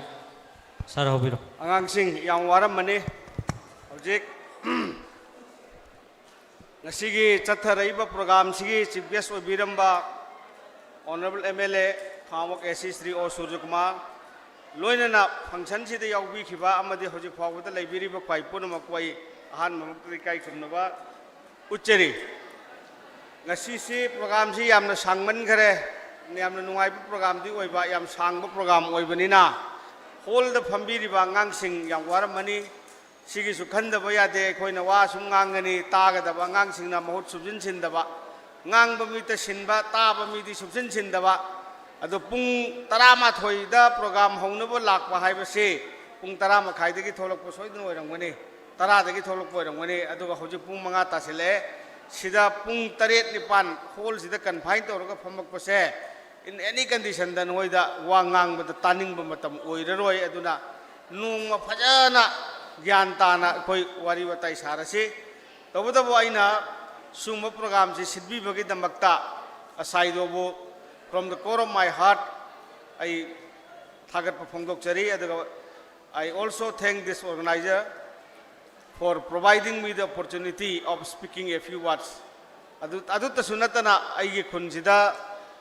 aina poba amadi aina joint director ka matamda ingonda felicitate to bibagi damakta so ai thagat phongdok chari ngasai gi angang amana hangba wa hangdo ngasai gi ai gi karamba madam da hangkhibado ai madam na su phajana pakhum piramme madam na hanjin counseling to ra kan da khangani haibado madu aingonda hangammaga so aina haigadabase ngarang so isangai mom higher secondary school da hairam bane I don't know what kind of quality I have until and unless it is tested haibnever aingonda lairiba quality se kari leise ai test to dri phawde ai khangde adona test to boma darkar lai haibani anyway kana gumba ngang sing wahang hangning bele rega na hangbira o ai khumjarage atai de ai ko na haijarage ai noida henjen na haidi awaba pibado i pamdre ko na atop function sing da oina wangang jarage si harga i losin jarage thagachari Sir Salaudin akoina hoji kauthok chakhiba certificate of appreciation gi lauthok chakhiba jeng ado lengthok biraktuna hairiba certificate sing achik lobina bening singjari aduga apunba photo session amaga tawminaraga masigiti matang swaida loisan nabagi ayabadu lobjari All Sangayum from Badminton Association.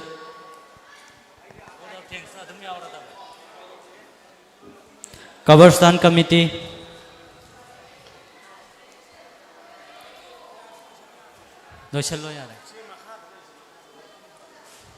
Behai Pesing do.